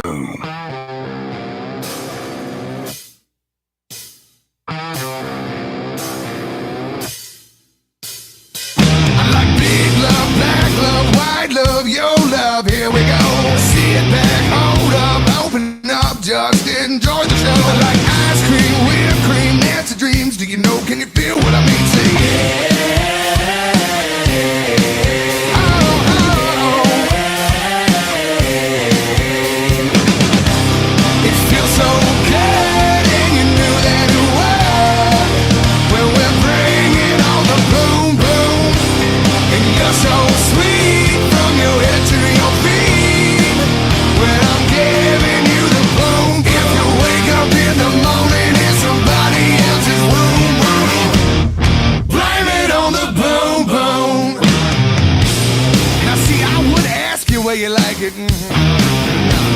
I'm gonna tell you where you gonna get it, see. In the bedroom, the bathroom, the classroom, the last room on the left. In my fantasy, next to me, I'm giving you my everything, my very best. Like bad beats, bad seeds, summer heat. Come on, I wanna hear everybody say.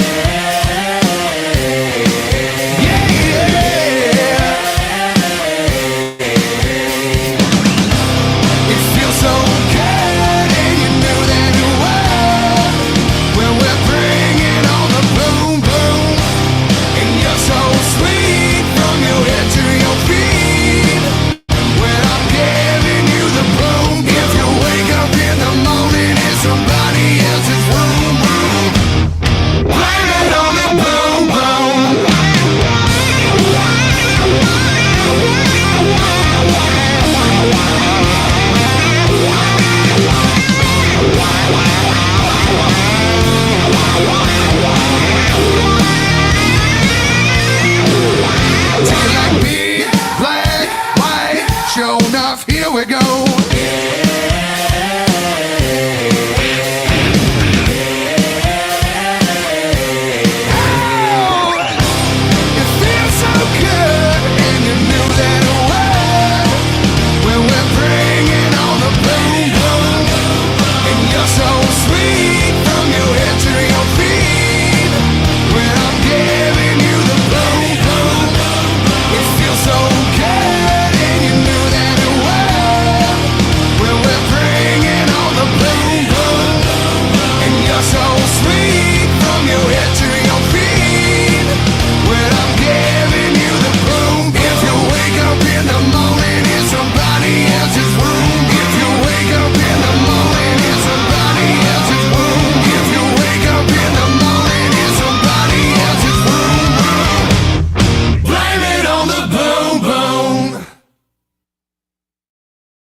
Hey, thanks everybody. It's been a cool night.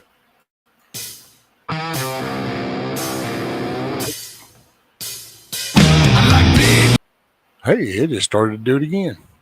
Hey, I appreciate everybody being here. Hopefully you had fun, had a good time, enjoyed the conversation. Remember, when you go through your day, you get the decision to make it a good day or a bad day. It all depends on how you want to take it and what you want to make of it. Make the best of it. The choice is up to you. Appreciate y'all. Thanks for being here.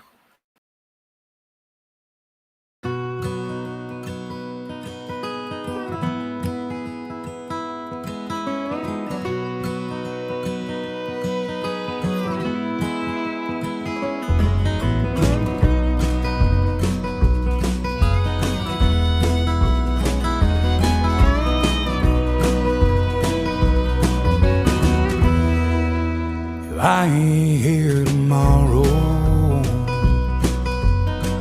If the good Lord says it's my time to go, I don't see that morning sunset.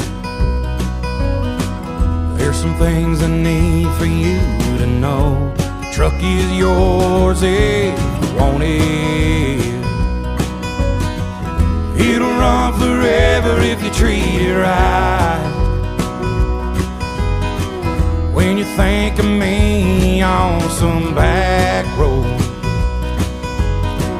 that's because I'm right there by your side.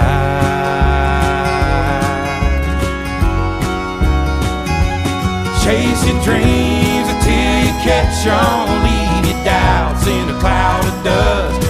You can't ever love too big. You can't call your mom too much.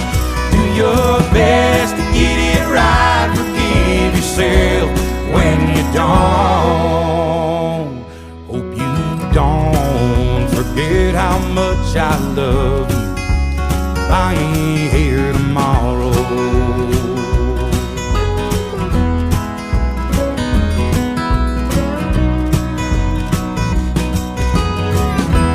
Don't let life turn you bitter. Don't be ashamed to bow your head. Take it easy on the liquor. Remember what it did to your granddad. Yeah, you're gonna get your heart broke,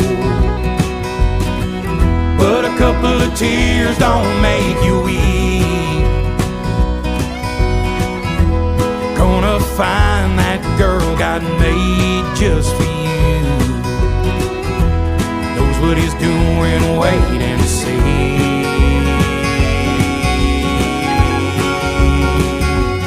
Chase your dreams until you catch on. Leave your doubts in a cloud of dust. You can't ever love too big. You can't call your mom too much. Do your best to get it right. Forgive yourself when you don't. Hope you don't forget how much I love you. I ain't here tomorrow.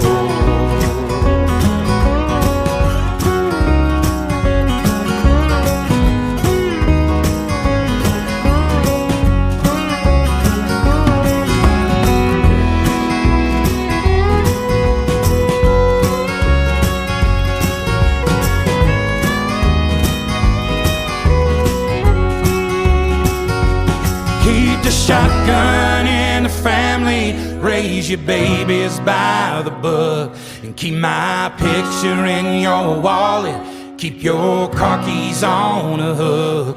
Do your best to get it right, forgive yourself when you don't.